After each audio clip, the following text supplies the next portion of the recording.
She said she loves you. But she can't love me. But I love you. Yeah. Look, I know my man's going crazy. I gotta break on myself, I amaze me. I'm dope like I'm back in the 80s. I won't play window anymore. What's going on? Play your role. 1xBet. On to the next one. YaLLa Compass 2025 season. If anyone peeks through, they're both dead. They're both dead in the smoke. Bomb drops, popped up behind it at the edge of. Away with a kill, but quick trade back from Ariel. Still through the YaLLa Compass 2024 champions. YaLLa, let's go.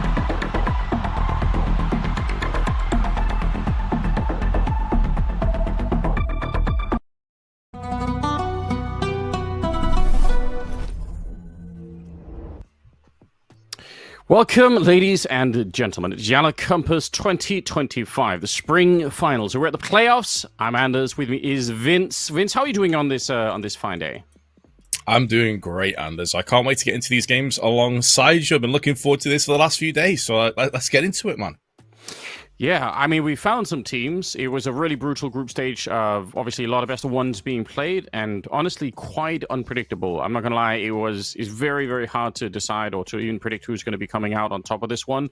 But we had some pretty good names in the mix right now. Obviously, already at the next stage of the tournament, it's BO3 and Na'Vi Jr. waiting. But I think in general, like we found some strong contenders, so I'm excited for it. I think for some of these teams as well, for all of them now, they're not going to be at the major. So playing here and having to fight to actually win quite a lot of money, 300,000 on the line. It really is important. It really does make a big difference. So yeah, the first two games that we've got for today here, Nine Pandas and ENCE, and then Dynamo ECLOT versus NEXUS. I think both games again. Not to sound too much like a broken record right off the bat, but kind of hard to predict, to be honest. Yes, I totally agree with you. I think realistically, it's pretty stacked still, and obviously BO3 in the semis alongside Na'Vi Jr. Both of them have looked really solid. Obviously, you mentioned before about the major. BO3 looked great in the EU qualifiers. So realistically, I'm looking at this bracket and I'm thinking any of these teams could potentially win. Obviously, you're going to have a couple of favorites, but it's not as if there's any chaff in this roster right now. Like everyone is capable of taking that win, making it theirs, and becoming champion with their lion's share of that 300,000 you just mentioned before. I really think it's going to be interesting to find out. And I mean, for some of them, a lot to prove. I guess you did mention BO3. I think I said nobody made it, but BO3 obviously did. I know you were casting, a bit of them, and you sound like you were pretty satisfied with their performance. On the other side of it, Na'Vi Jr. Obviously going to have a hard time playing in tournaments where the main team is playing for obvious reasons. It's a bit of a shame because they're actually an insanely strong team. I have no idea. I expect both those teams actually will make the grand final if I had to make a quick prediction, and I have no idea who's going to win between those two. That seems like a hard one to really call already. Oh, no doubt. But on our team, to kick things off, obviously the quarterfinals, the winner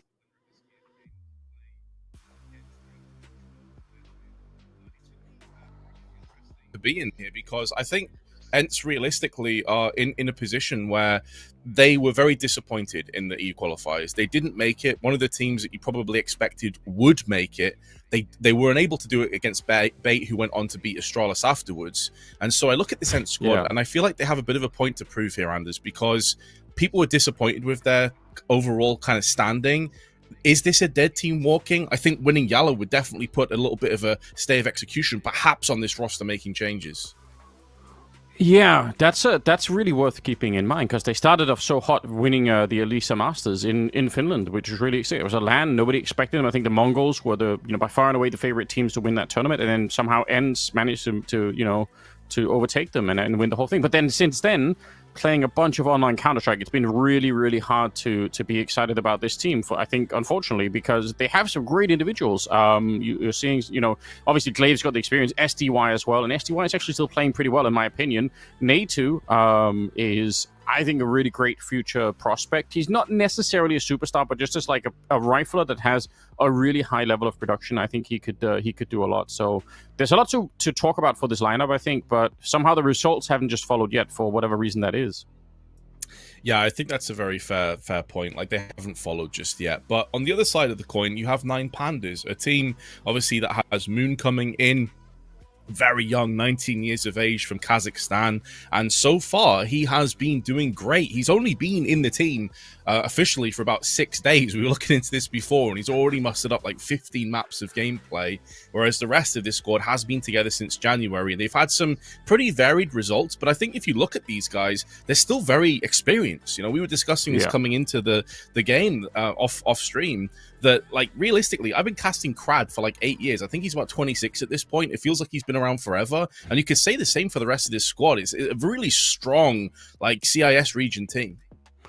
Yeah, and I think, you know, experience is such a different thing from what it was 5 or 6 or whatever years ago, where, you know, to play a lot of games in official games could actually be hard, and a lot of the experience that we get was through practice games where you'd, you know, try and find scrims outside of the regular tournament circuit just to keep yourself up to date. But now people are playing so much that you're almost, you know, a veteran if you've been playing for about a year or something. It's like you're fast tracked to a really high level of experience, which is kind of crazy. You know, but that's just what it is. We've got Moon and SDY as sort of the head-to-head here. Now, Moon's going to be doing the AWPing on the other side, so the ratings aren't going to be exactly one-to-one comparisons, but it is interesting to see how SDY is currently the best performing player on the team, because, again, I don't think they, you know, normally it probably would be somebody like Natu that I would be looking to. Not that it's bad that SDY is up there. He's a super capable player, but I'm curious to see, and just, I mean, to make the comparison to the AWPer on the ENCE side in Pody, he's somebody that I've always had some doubts about. Like, sometimes it looks good, sometimes it doesn't. There's some thing there that I'm not 100% reliant on. I imagine Moon is going to be doing really, really well against Pody if it comes to that kind of a heads up. You know, I could see that happening. Yeah, I do agree with you. I think Pody is very inconsistent as an AWPer, which is, like, obviously the classic with AWPing, right? Like, there's so few super consistent AWPers. I do believe that we have the veto as well, though, because obviously that's going to play a huge part in how this game comes down. I think one of the things that I have to say about ENCE that is a bit of a concern, and I saw this at the qualifiers, is, do they have a star player? Do they have the X factor? Because when you have SDY, no disrespect, super experienced, very talented player in his own right, but in the rest of the teams he's been in, including obviously he stepped in for Na'Vi for a while, he was never a star. He was actually towards the bottom of the scoreboard. So that's my issue for ENCE. At times they fall behind and they don't have one player that can, like, properly take over the game and make it theirs. Yeah, I agree. That is a concern that I share, and I think we've seen it in games in the past for them. Now, looking at the veto, like you said, always good. And I mean, you know, yesterday we were to the group stage, and it was all best of ones. Now it's going to be a little bit different. So Inferno and Train already banned out. Don't necessarily hate that. We know that Train probably isn't going to be picked that much. It's Anubis and Mirage for our first 2 opening maps that we're going to be playing here. So definitely interested to see. I'm just going to always repeat the fact that I think Anubis is a dangerous map to pick into, but ENCE, it's not a surprise. I think they're going to be picking that one, so not too bad. And then we end up on Nuke to decide it with. So kind of curious that we get to see both Nuke and Anubis in the same kind of mix. That, I think, just makes for a lot of potential crazy outcomes. Yeah, I think the thing about Anubis is, like, going into the qualifiers for the major, I was a little bit skeptical about ENCE's Anubis, but they were fantastic. It was their best map by far. They had issues with Ancient, they had issues with Mirage, but their Anubis was spot on. They beat Bait, they beat Fnatic 13-4, by the way, over there. They slaughtered them.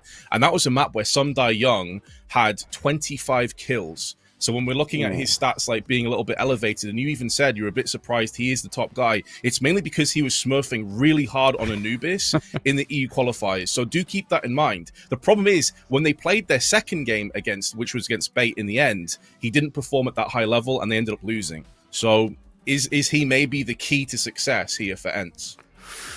That could well be. They do need somebody. I mean, that's when we say that they don't have really a superstar like that. That's one of the big issues, is that who is going to step it up and kind of get the whole team rolling. Because once everything is flowing, right, like Glaive can still call great Counter-Strike, and like that's not really the issue that they're having here. The problem is who is going to get them into the game. And the other side of things, I think Nine Pandas, one of the things that they rely upon and that make them such a hard team to beat is the fact that they're just always going to be in a pretty good mood. I've rarely seen them completely fall flat and just never show up for a game. They're always there, and they're always kind of hard to get rid of. So I think for ENCE, you know, you've got to get in the game early and not allow Nine Pandas to just kind of cruise on and do what they do. Because, like, again, they play an insane amount of games. So I'm really excited for it. Again, hard match to predict, but we are going to be headed into it in just a couple of seconds here. Nine Pandas playing up against ENCE here at YaLLa Campus, and I am definitely excited. If you had to make a prediction, though, Vince, if I forced you to somehow, I don't think I have the power to, but if I did anyway, let's pretend that I did, who would you pick?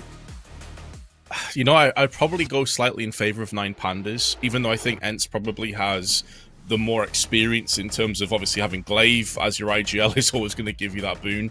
I'm just a bit iffy on ENCE, especially after not qualifying for the major. I've seen some of their results as well in the group stage of this very tournament that were very lackluster and disappointing in terms of stat lines. And I can't help but feel that maybe this is a dead team walking. So I'm going to edge in favor of Nine Pandas here. I think they're going to take it. But Anubis, I would expect ENCE to win. Okay, fair enough. Yeah, there is something about it that I can't quite put my hands on. I wish I could articulate it in a better way, but I sort of share the same feeling that there's something about this ENCE team that's just lacking a little bit, but we're going to find out. No more delays, guys. Big welcome once again. It's Anubis coming up here as the first game in our series, and then Mirage and Nuke if we need it.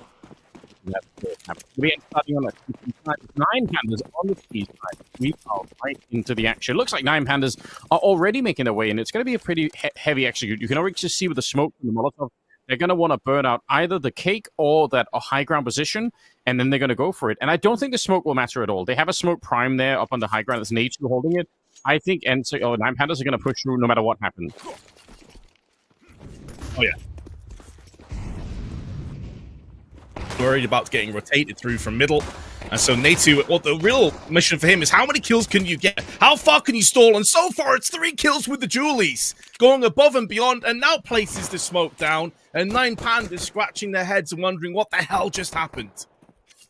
That is absolutely sick, and I was way wrong, by the way. He wasn't holding the smoke to throw it. He was holding it in case they Molotoved him, and when they didn't, he just swung out and slaughtered 3 of them. Absolutely sickening. Moon and Shalfie left. Yeah, and you're right, just wondering what on earth is going on.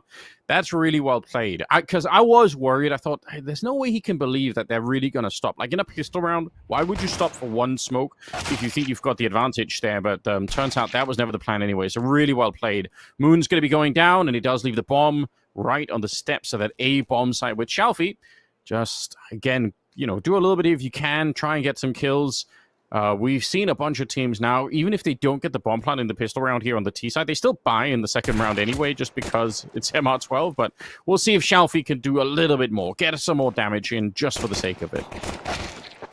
Nice shot onto NEXUS, so he will not live to tell the tale in this round, but that 3 kills with the Julies was so very impactful. And I love the way that you broke that down in terms of having the smoked for the incendiary, and also a very fast rotation as well from that second player from Cams was vital, because even though he didn't actually get any kills, he's making tons of noise. You could see the T's were trying to watch 2 separate angles at once, which really fully activated NEXUS' positioning. So great work from ENCE, as you'd expect, and hey, you nailed it. They have 4 sport instantly. It's a really rough one. 4 MAC-10s, pardon me, but they're going all in. They have helmets on the other side too. Oh, and Kaspersky, look at that. He saw that instantly. Everybody on the other side. So they probably wanted to sneak really close to the B bomb site and just do sort of an explosion where you play on first contact and you try to overwhelm the site. But as soon as you get spotted, there's not much of a surprise. So it's made the round really awkward now, because now they have to sneak around, and with MAC-10s, like, you don't want to. That's not the mission. The mission, again, is to try and get really close and take the fight. You can see they're doing it in the middle now. Pody doing his best to try and escape. Smoke to help him. Actually, really good smoke at the end of it. Yeah, allows him to funnel back. Damage has been inflicted, though, so they're going to trade weapons. Pody now with the MP9, down at 24. And 9 Pandas still have a couple of smokes and flashes, so they're not completely spent on the utility front themselves. There's going to be a Molotov behind the smoke, and oh, Moon gets caught with a nade out. Now Nade2 goes in for another 3K, back-to-back 3Ks, this time with the A4. But the result is the same. Unlikely for a bomb plant on 9 Pandas, and they've already been slapped back down to reality. And it's gone from bad to worse as Nade2 picks up a 4th. Why not? He's actually running a bit close just with a USP out, trying to get maybe for a chance at the ace. Not that it really makes a difference. It will be Glaive to pick it up at the end, so would have been fun to see. But nicely done. ENCE surviving just fine. They get to keep the rifles, or at least most of them, and 9 Pandas gonna have to take a deep breath right here. It's a hard way to fall behind, and also on a map that is T-sided, when you go for this kind of an early force-up and it doesn't work out, you risk giving the ENCE team a lot of rounds on the CT side that maybe they would have normally had to fight a lot more to get. Even this one, the Scout and Tech 9, they're sort of half investing into it, which is, I mean, it makes sense economically, I suppose, but still, they are putting themselves in a pretty rough position to try and do a lot early on in this game. Nearly caught Kaspersky, but Molotov down into Con, and now they look to try and push behind it. Kaspersky with a FAMAS is looking good, and whereas the last round, nothing really came to play for 9 Pandas. You can say it's even worse than this. They go in for the buy, it has backfired, but they have enough funds to go back in with the AKs. A quick fire 3-0, great for the confidence on ENCE though. If we were worried about them being a little bit shaky right now, is this cause, this roster with disappointment in the near past, well, they've done a good job of shaking that one off early here. Yeah, they really have, and they're all boot camped up, which is pretty nice to see. 3-0, I must say, that is, yeah, you're right. Like any kind of a fear of a potential slow start or whatever the case may be, instantly thrown away here. Very, very deep smoke being thrown down there towards the river on the T side, and I wonder if they're ready for somebody to potentially play around it. Because Kaspersky was thinking about it. He really wanted to move and see if there was a gap there, but doesn't seem like there is. But that's it seemed like that lands very quickly. Delitis is looking for it. He's aware that someone could be playing inside of it, but that isn't the case right now. And ENCE just kind of falling back into a bit of a default, 2A, 2B, 1 middle. Super normal on this particular map, and it can work, although wouldn't be surprised if 9 Pandas are gonna enjoy the map space they're being given right now. Concerns me a little bit, even though it's early days. There's 4 players yet to get off the mark of 9 Pandas. Only Shalfi with 3. Kaspersky jumps in alongside Poddy, and it's a 2-for-0 trade.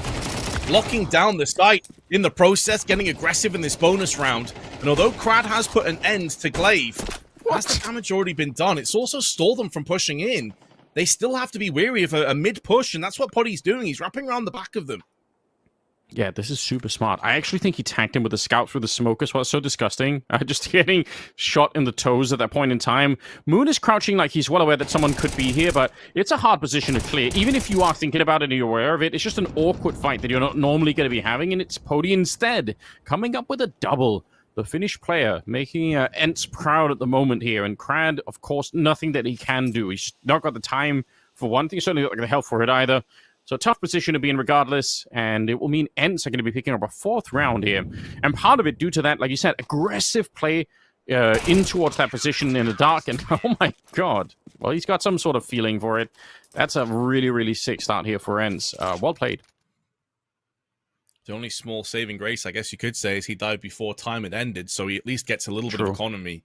But I mean, I'm really clutching at straws here, because this first 4 rounds has been a bit of a stomping, hasn't it? Realistically, and this is typically a map that you'd favor the T's to get decent work on. And so far, nothing has worked out. Again, 0 kills for Moon, a guy that we highlighted as being up there towards the top. Result and Dilladez in the same position. So they desperately need some success quickly.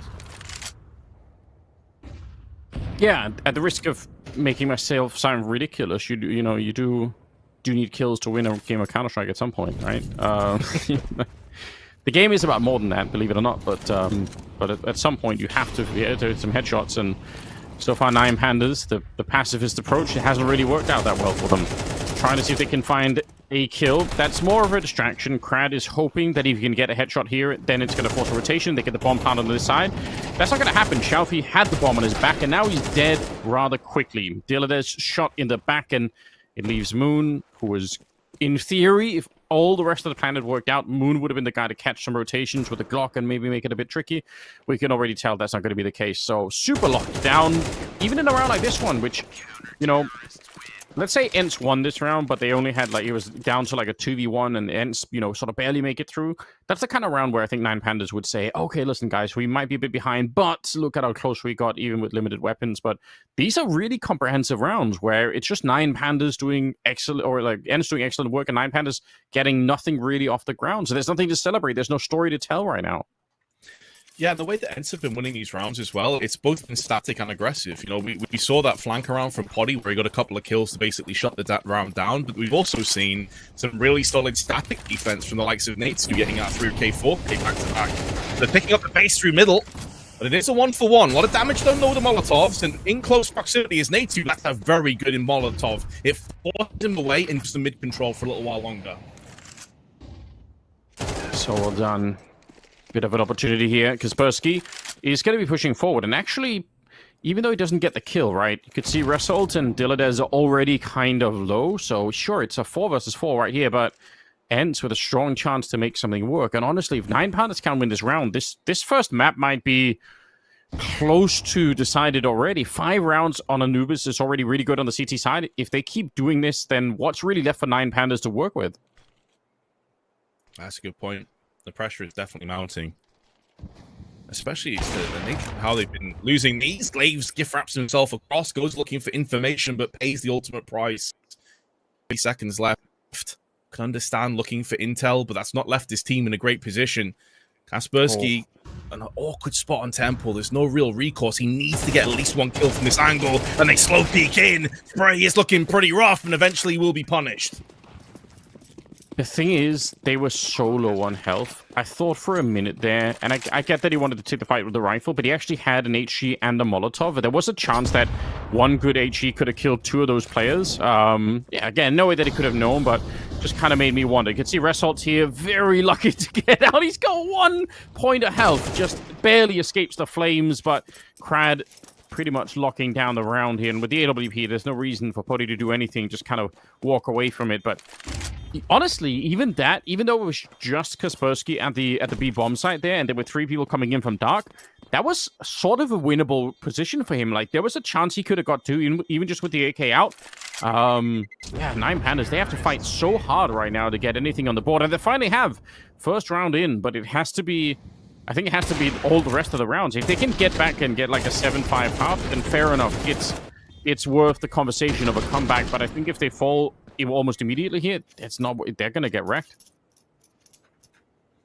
Yeah, it's all about consistency at this stage. I mean, I don't want to blame Glaive for that round because his calling's been on point, and I can understand why he looked for a bit of info because they were playing very deep and passive, and Anubis feels claustrophobic at the best of times on the CT side.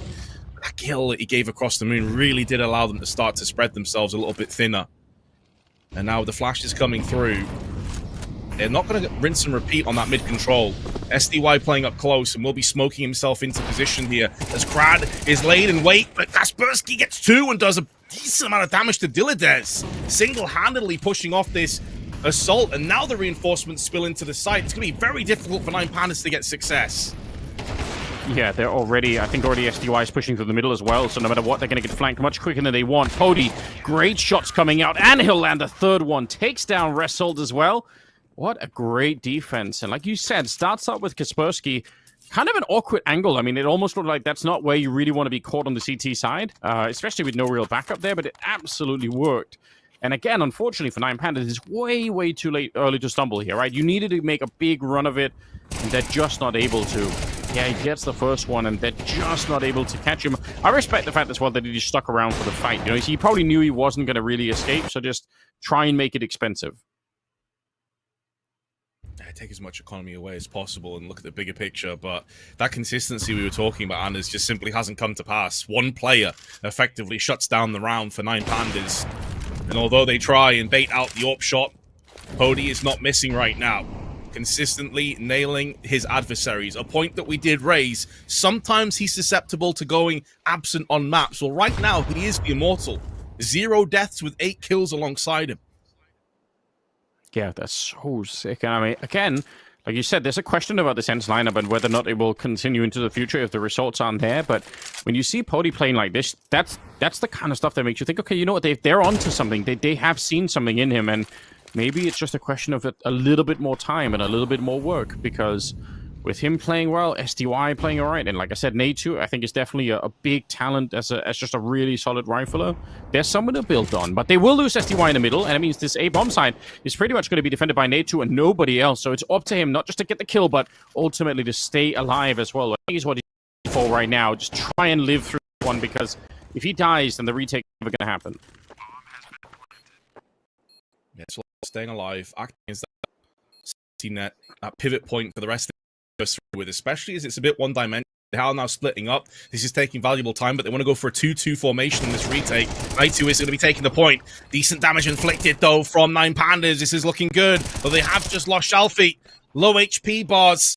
And now only the AK for Dilladare stuck at the back of the site. Has to try and pivot in, and it will get the first. Glaive goes down. Low HP on Kaspersky, and it's all about wasting the time off the clock as well. The Glock comes through, but it's the USP that will prevail. And with the kit in play, it's going to be incredibly close, but he steals it away for a 7th round on ENCE.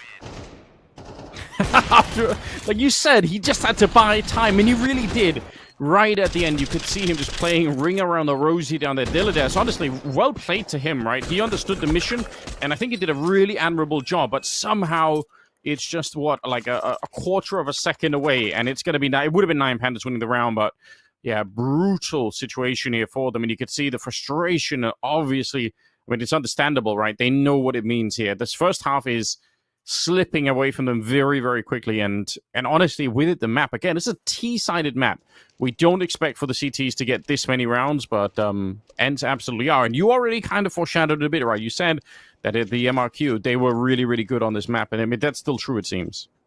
Yeah, I think this is their best map right now, Anders. I've got to be honest. After seeing them, I cast them a lot at the EU MRQ, and this was their standout map by far. That's why I said I think they'll win this, but it's 9 Pandas potentially winning the series. I'm not so convinced anymore. I've got to be honest. I'm going to go ahead and flip-flop. This 9 Pandas is looking flat and poddy. My God, he just doesn't miss. Nearly a beautiful flick for the second frag, but I love it. ENCE realizing that there was a momentary vulnerability, have exploited that with the wraparound on A main, and continue to twist the knife in 9 Pandas back.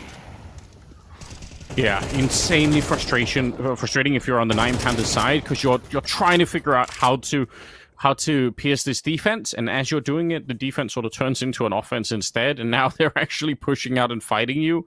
Just incredibly frustrating, no question about it.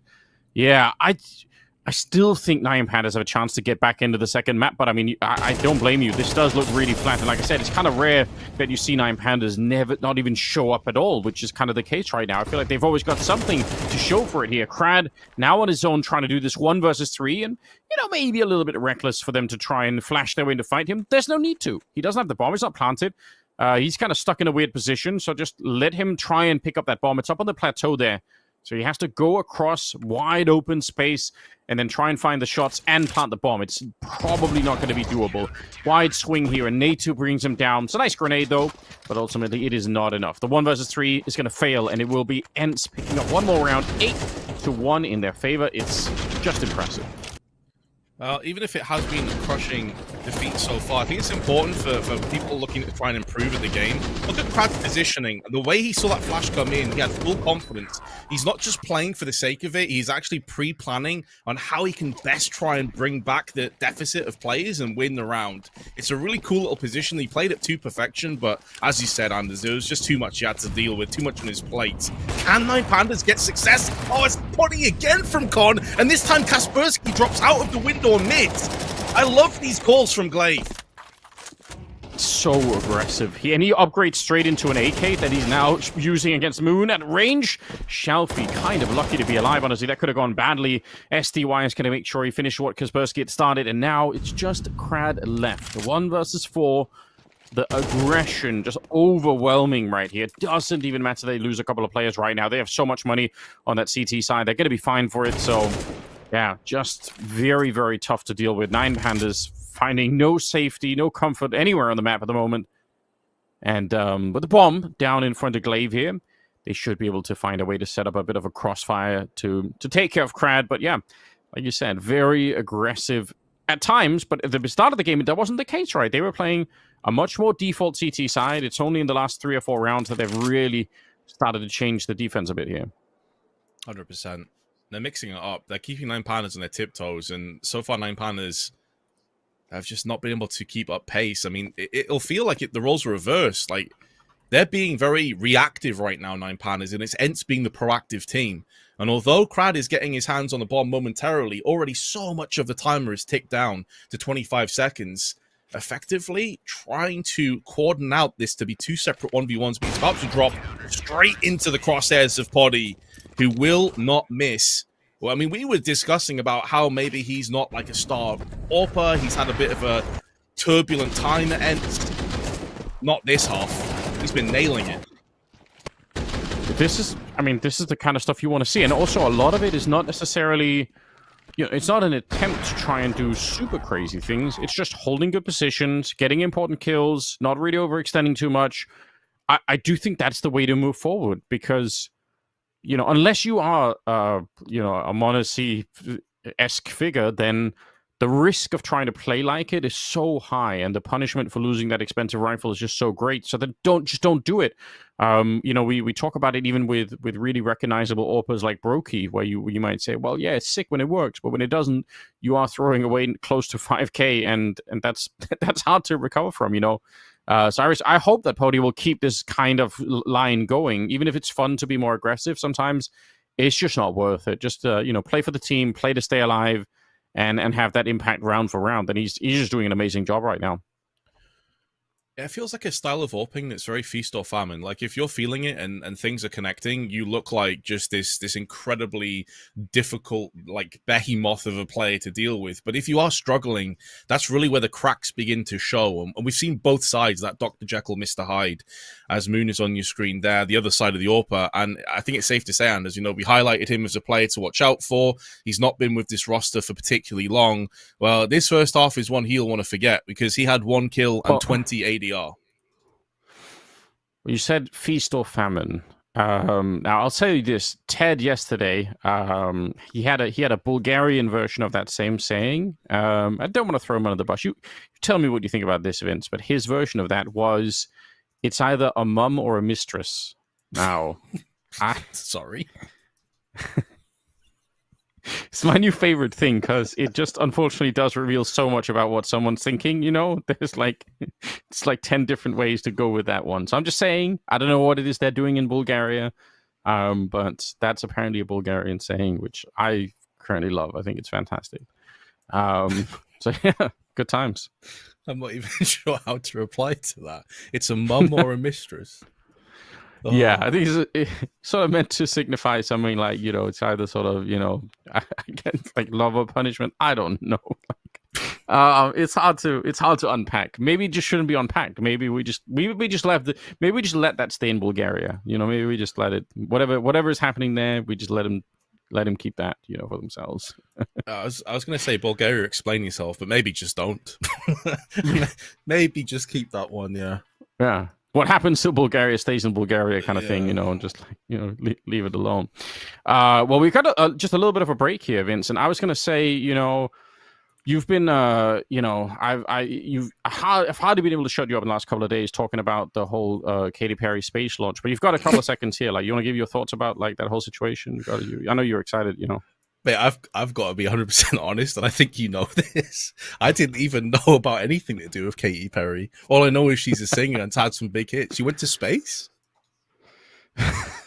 Yes, she did. She did. Apparently, she went to space with some other celebrities, and then, unsurprisingly, they also came back to Earth again, and everyone was excited. So. It's it's shocking that you haven't seen it, just because I haven't been able to escape it. Maybe that says something about my news algorithm, but I feel like I'm being force-fed this stuff. It's like I can't not listen to it, and I just have to share it with everybody else, obviously, because I can't be alone with the misery. But I wish I didn't have to, But now you have to as well, Vince. You can't escape it either. See, that's the thing, Anders. I learn all of these quirky, like, mental things from you just sending me a message at, like, 3 a.m. with a TikTok that's just purely cursed. Like some Thomas the Tank Engine stuff. I'm like, what? Just a part of my brain dies each time. So there's another thing to add to the list, I guess. Yeah, why not? You know, we've got to get it out there. I can't be alone with this stuff. It can't just be me. But yeah, I think it's it's great. I don't know myself if I'd want to strap myself to a rocket, but I feel like not. I feel like it's okay. Just leave that to Katie and the rest of them. New generation of astronauts. By the way, we're not going to space, but we are going to a break apparently. So there's a bit of a tech issue to sort out. Hopefully it will be quick. So just stay tuned with us, guys, and we will be right back with ENCE and Nine Pandas continuing. Don't go anywhere.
The YaLLa Compass Grand Finals are well underway, and we thought it would be a good time to catch up with one of the favorites coming into this 9 Pandas result. And Dilladez are both here with us to chat about the competition. Gents, you have a lot on your plate this week. Result, you've got the MRQs and you've got YaLLa Compass. When are you finding time to sleep? At the night. Obvious answer. That's a good question, homie. No? That's a good question. Dilladez, are you feeling the pressure about working to qualify for the major and having this big tournament with decent prize money? Are you feeling pressured or anything like that, or are you also just super chilled? I think little pressure, but it's okay. All Gucci. Okay. Do you think that it's difficult when the MRQs are now clashing with tournaments like YaLLa Compass?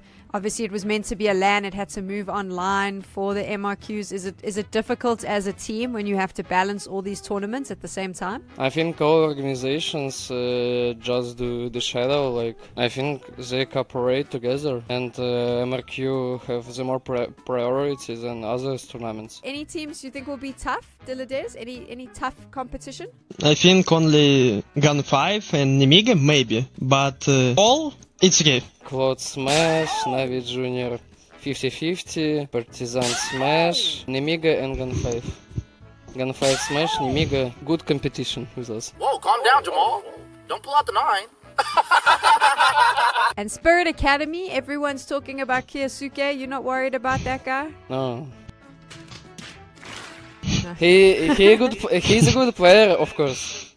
He has a good movement, good crosshair placement, and the rest of shit. But that team couldn't win because of one guy. 5 guys should play. Makes sense. Okay, final question for both of you in our serious interview. Dilladez, who is the best player in the world right now? Donk, I think. He have good movement, good crosshair placement, and little man.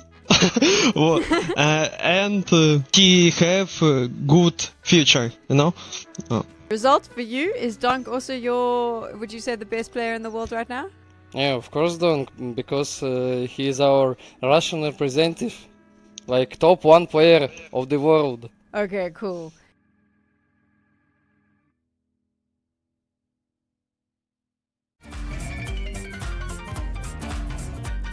I'm going to give you a list of players, and then you have to choose who out of those lists you would want to duo with, kick, or troll. So Eli, we'll start with you. So this is the 3 players. It's Eli, Forzy, or Neofrag. Duo, kick, troll. Which ones? Well, I would troll Neofrag for sure, because I would have so much fun out of it. I would team up with Forzy for sure, and there is no other choice. And C, I will kick myself then. Okay, cool. Forzy, how about you? Same players. I would do the same. I would just kick myself. Kick myself and do it with Eric, you know. Oh, cute bromance happening here, boys. I like it a lot. Right, the next 3. Forzy, Donk, Nico, Robs. Donk, Nico, Robs. I would team up with Nico. I would troll Robs and I would troll Robs and kick Donk. You'd kick Donk? What? Oh. Okay, Eli, how about you? I will join duo queue with Donk for sure. I would like to play with him and see him playing. It would be very interesting. And I would kick Nico and troll Robs then. Nice. Okay, and then the final 3. Eli, we can start with you. Pimp, Henry G, Parla. I will team up with Pimp. And I will troll the first one, but I don't remember the name. Parla, yes, yeah. And kick Henry G. Kick Henry? Oh no, man. Forzy, how about you? I would kick Henry G. I would troll Pimp and team up with Parla. Okay, there we go. Nice one.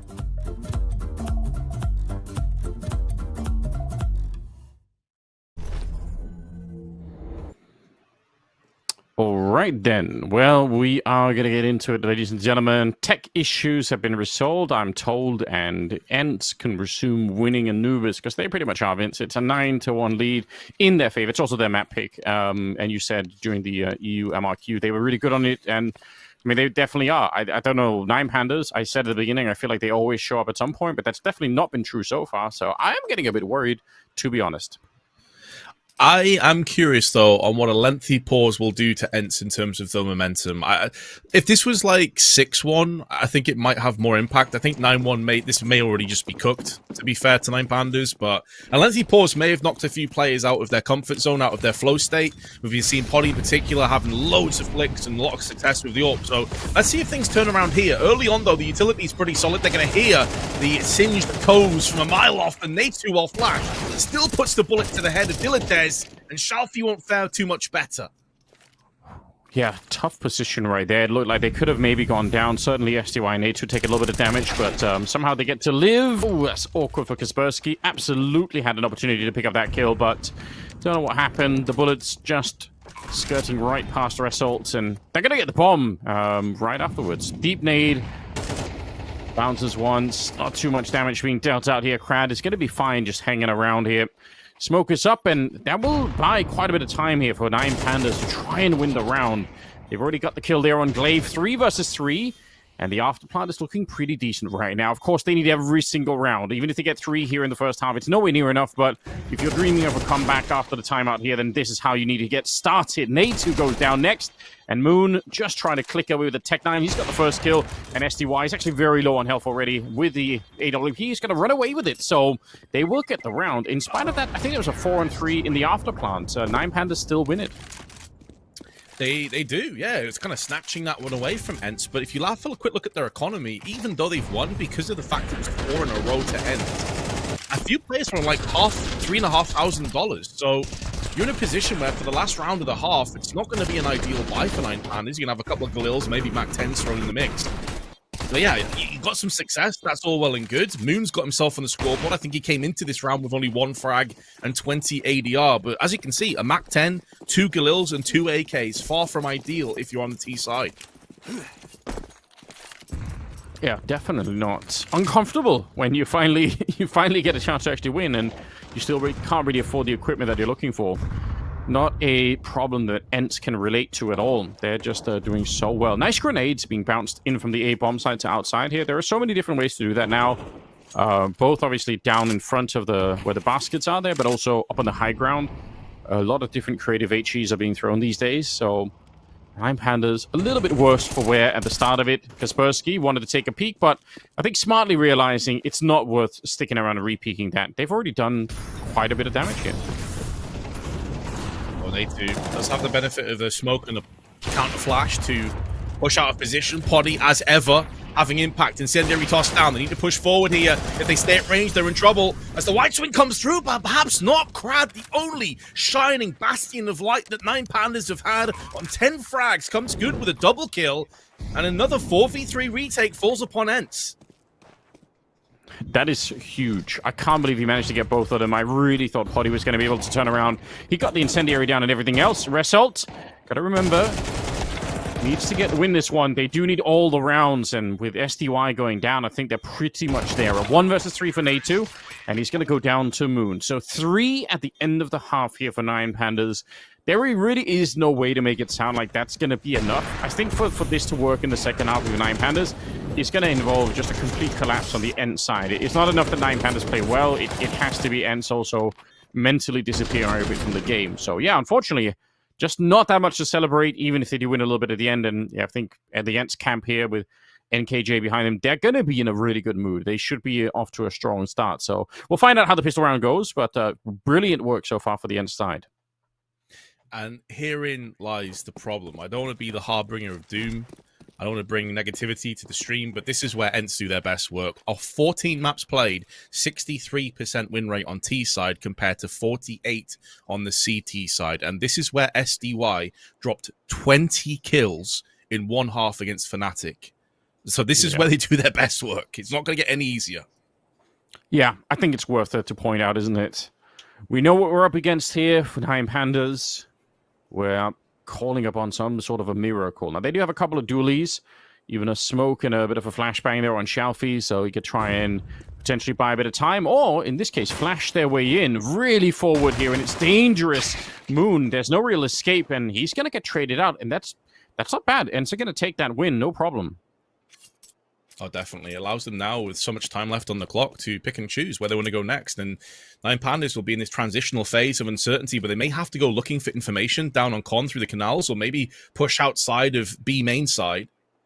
And all of this time, ENCE are just sitting and waiting. You can see they've sprung the traps. They're waiting for someone from Nine Pandas to move into them. But credit to Nine Pandas, they've been disciplined. They've kept that 3-1 formation. They're not giving anything away. So it's down to ENCE now to make moves. 30 seconds to try and do something with. So a bit of a distraction being thrown into the A bomb site. They got the Molotov, they got the flashes going out. They're really selling the idea that this is going to be an A attack, but the bomb is at B instead. And I think Shalfie just called it out. He said, wait a minute, they're actually pushing in. The bomb is getting planted on the other side here. 2 versus 3, but Nate2 with a nice shot. He's going to take down Shalfie, and SDY trying to follow it up. Down to the 1 versus 1.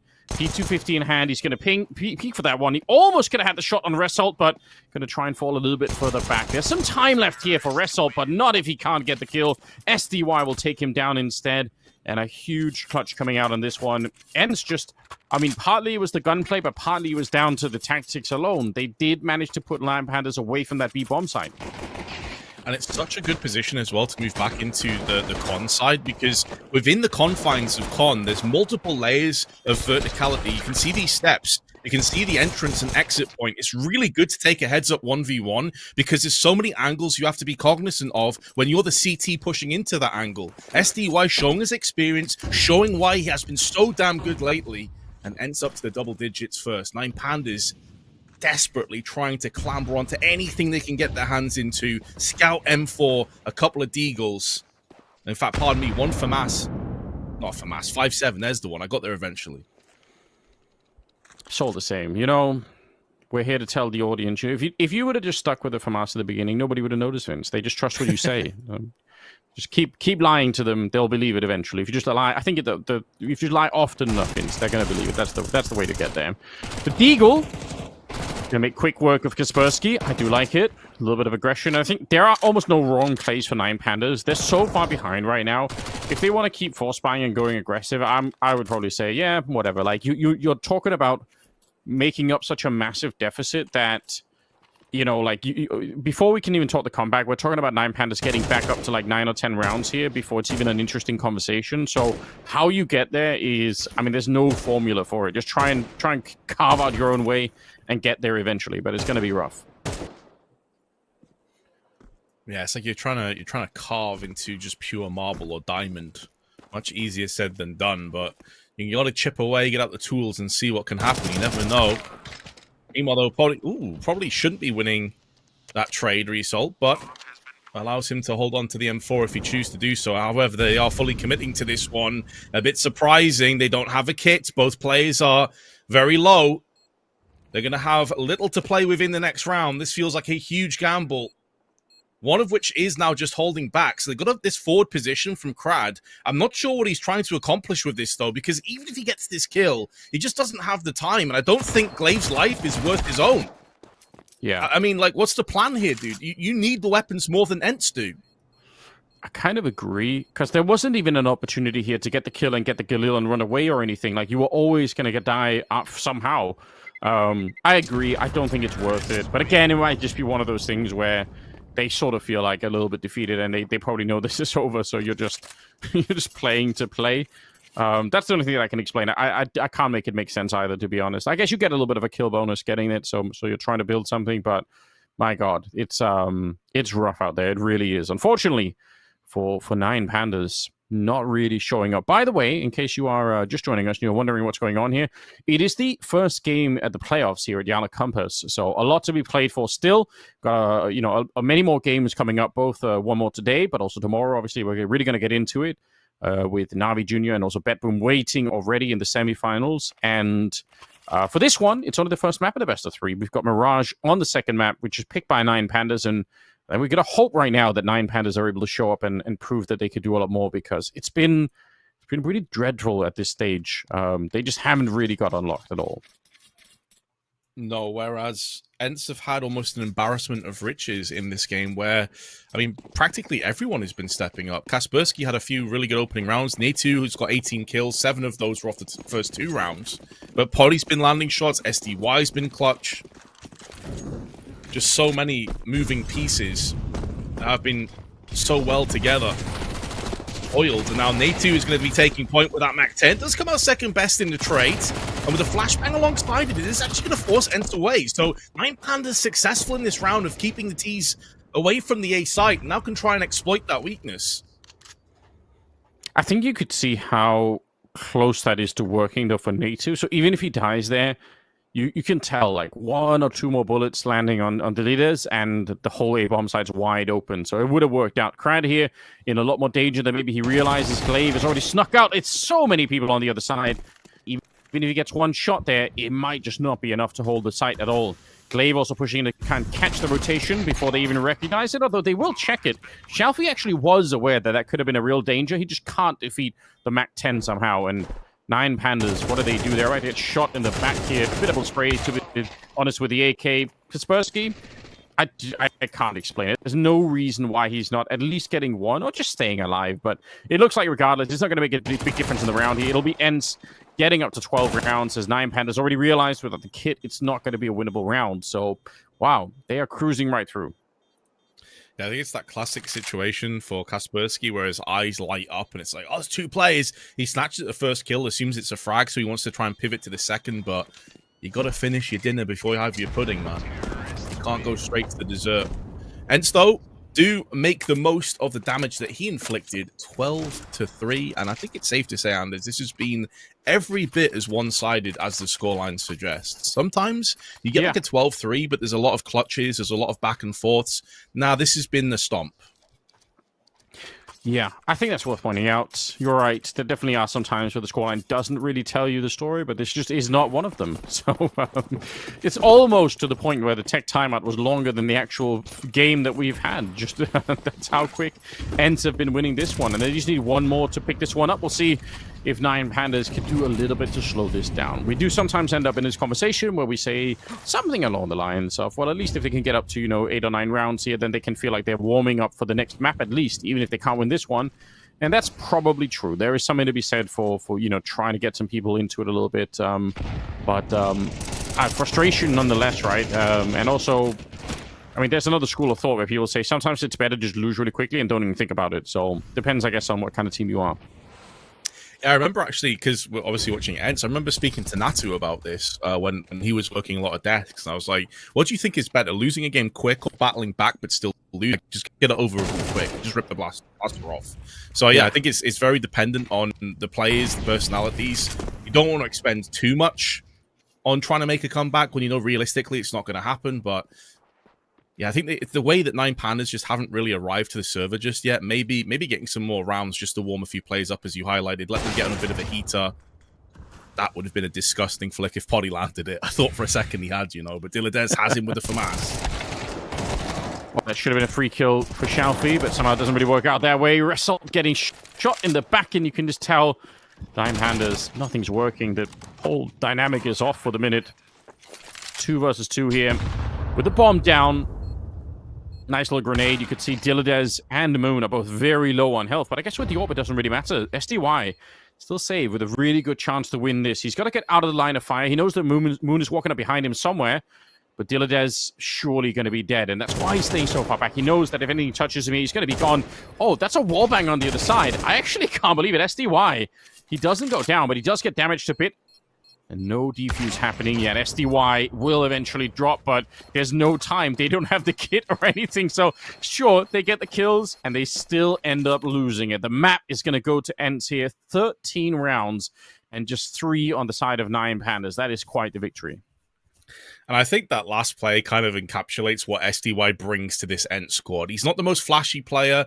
He's not just going to drop, like, praise every single map, but my God, is he composed. He is a player that does not get phased in any position, in clutches. More often than not, he comes out ahead, and he played that perfectly, even though, as you highlighted, he got wrecked through the wall with that wall bang from the upshot, which is kind of filthy, but it didn't make a difference. ENCE cruised to a very easy Anubis victory, and this is why I think, again, this is by far their best map.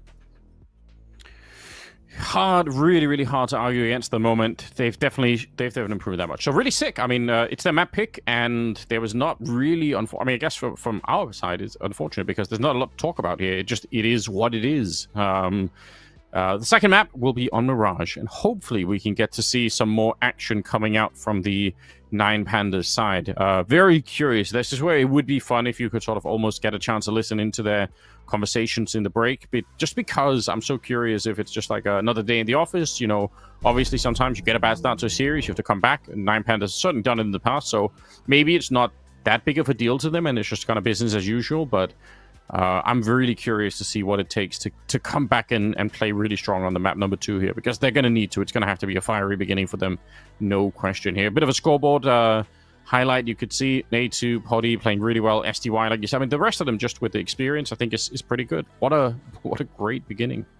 Yeah, just domination, isn't it? And what I really think is probably most impressive about this scoreboard, like NEXUS gets 19 kills. Keep in mind he got a 3k in the pistol with those Julies up on Pillar, then he got a 4k in the next round afterwards against like a 4-star no post plant team. So I'm not saying that like his stats were padded, but it maybe doesn't paint the full picture. Whereas Poddy, 17 kills, and I think going into that second half, by the way, there was only one opening duel in favor of 9 Pandas, and Poddy ends the map 4-0 with 6 multi-frags. So in terms of impact, his impact was off the charts, just insane.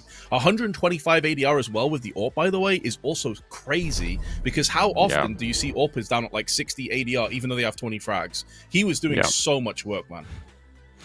No, it was beautiful. It really was. Amazing play coming out, and waiting for 9 Pandas to show up here for the quarterfinals, but maybe they will, hopefully after the break. It's going to be Mirage coming up right after this, so stay tuned. Don't go anywhere. We've got more Counter-Strike here at YaLLa Compass, so you don't want to be missing it. We'll see you soon. She said she loves you, but she can't love me. But I love you. Yeah. Look, I know my man's going crazy. I gotta break on myself, I amaze me.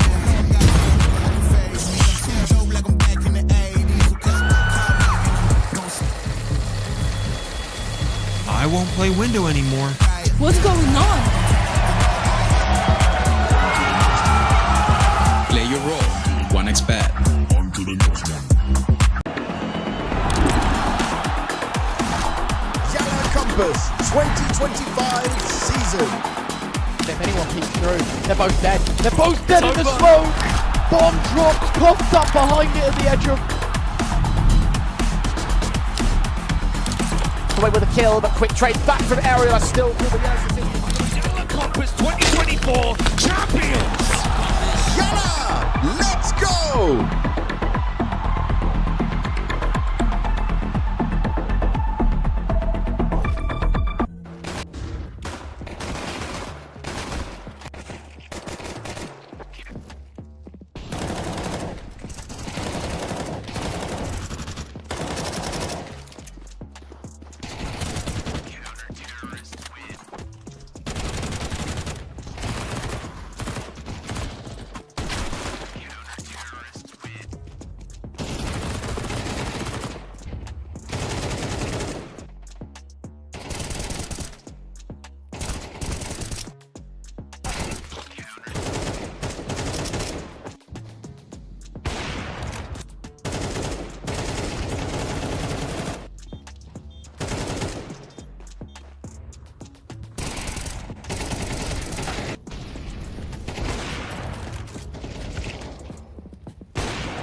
So we're going to show you a picture, and you have to try guess. Karat. Karat. Vladislav Wow, Kravchenko. boys, Yeah. that was impressive. Yes, good job. Let's try another one. Oh, deleted. It's me in Turkey. Yeah, you're correct. Ебать. Nicely done. Nice photo. Nice.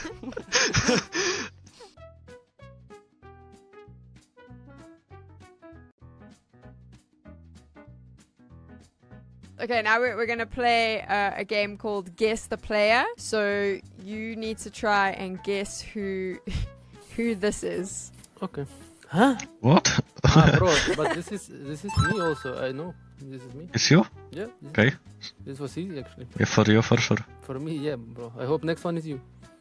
Good job. Let's see what the next one is. Bro, I have no clue. Maybe it's me.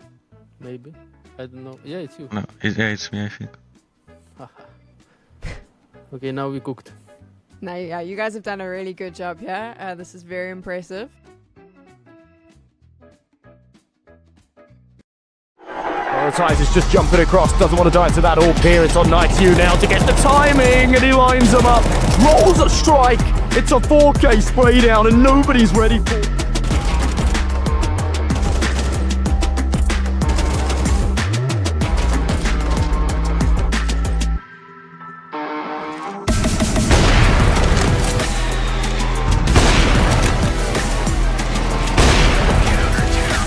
Out, but so many targets. And he's gonna try and expertly navigate it. He's spreading the needle. How is he doing this? That's 3, could be 4, and that shot down.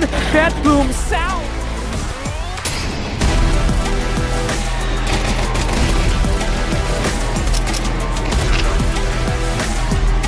We had a very streaky start, but now it's tough to separate them. Zorta's going to find another opening Try, and that actually surprises him a little bit, but they're giving Zorta consistent pot shots. Smoke broken, and Zorta will even find that on a Robbo as well while he was in the midst of strafing away. Steady work from Zorta, and that is the Zorta I know and love. He has just aced them.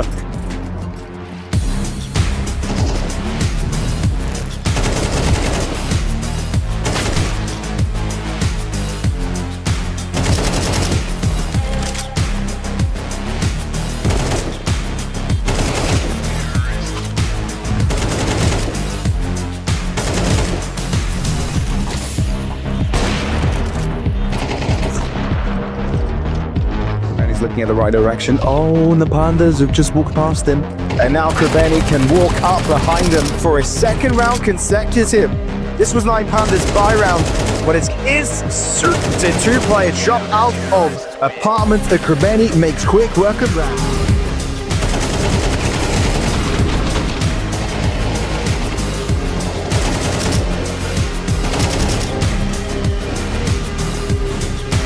You're still going there. What if a couple of these players get 2 players on the clock? Oh, Cemetery already doubles down, and now you don't know Jugs is here. Oh, Cemetery gets another come on. It was a 2v4. 9 Pandas choose to walk into the wrong site. Navi Jr. say that this A-site.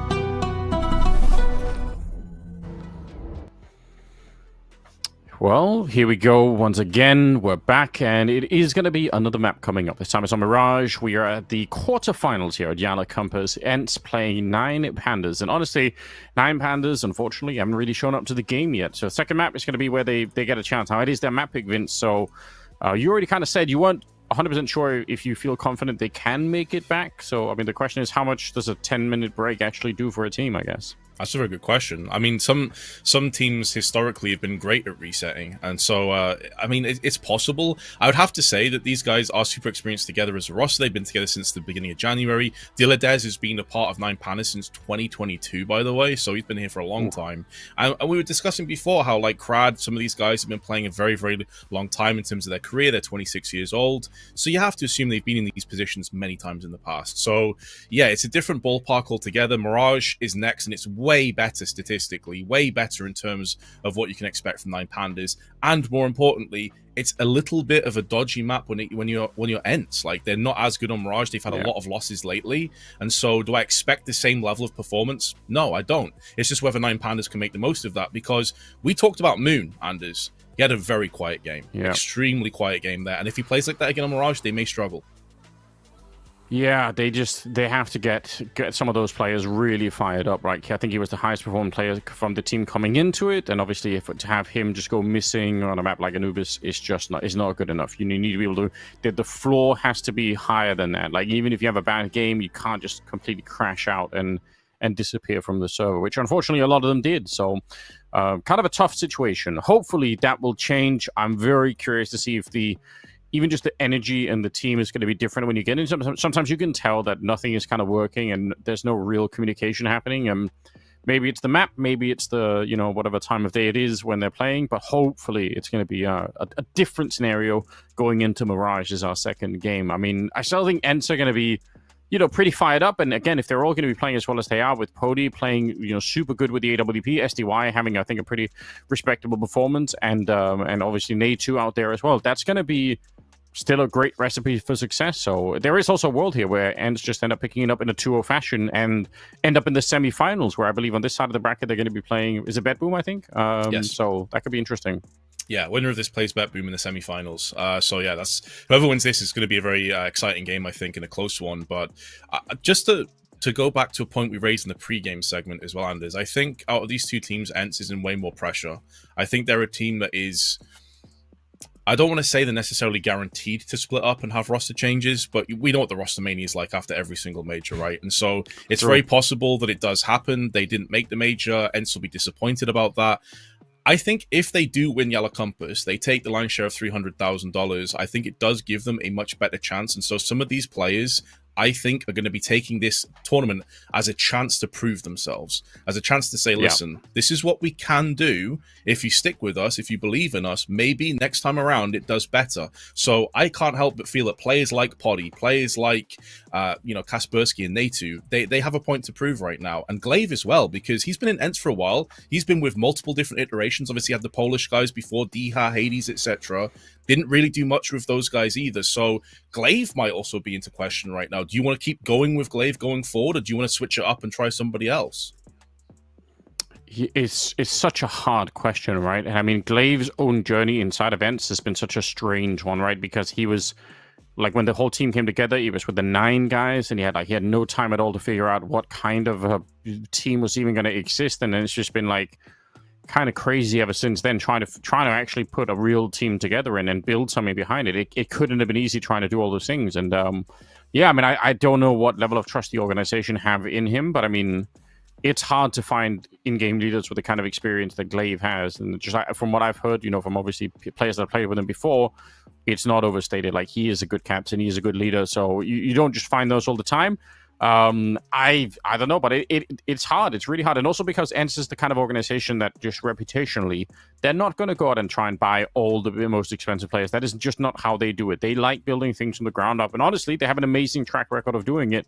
It's just that in this particular season of Counter-Strike, it's been really hard for them to find the success. And obviously not making the major is unfortunately a really big hit for them. That's not going to be fun, No, I completely agree with that. And like, when you think of some of the players that they've had in their tenure in the past, like NERTZ and Pius, who've gone on to very big things. Obviously, Sun Pius just made the major with Heroic, going through 3-0.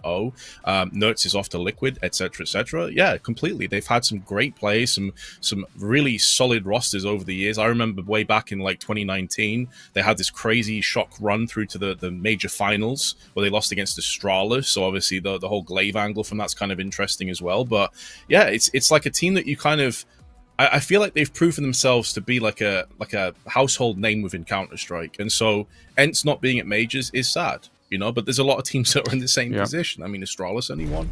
They haven't made it either. Yeah, almost too soon, isn't it?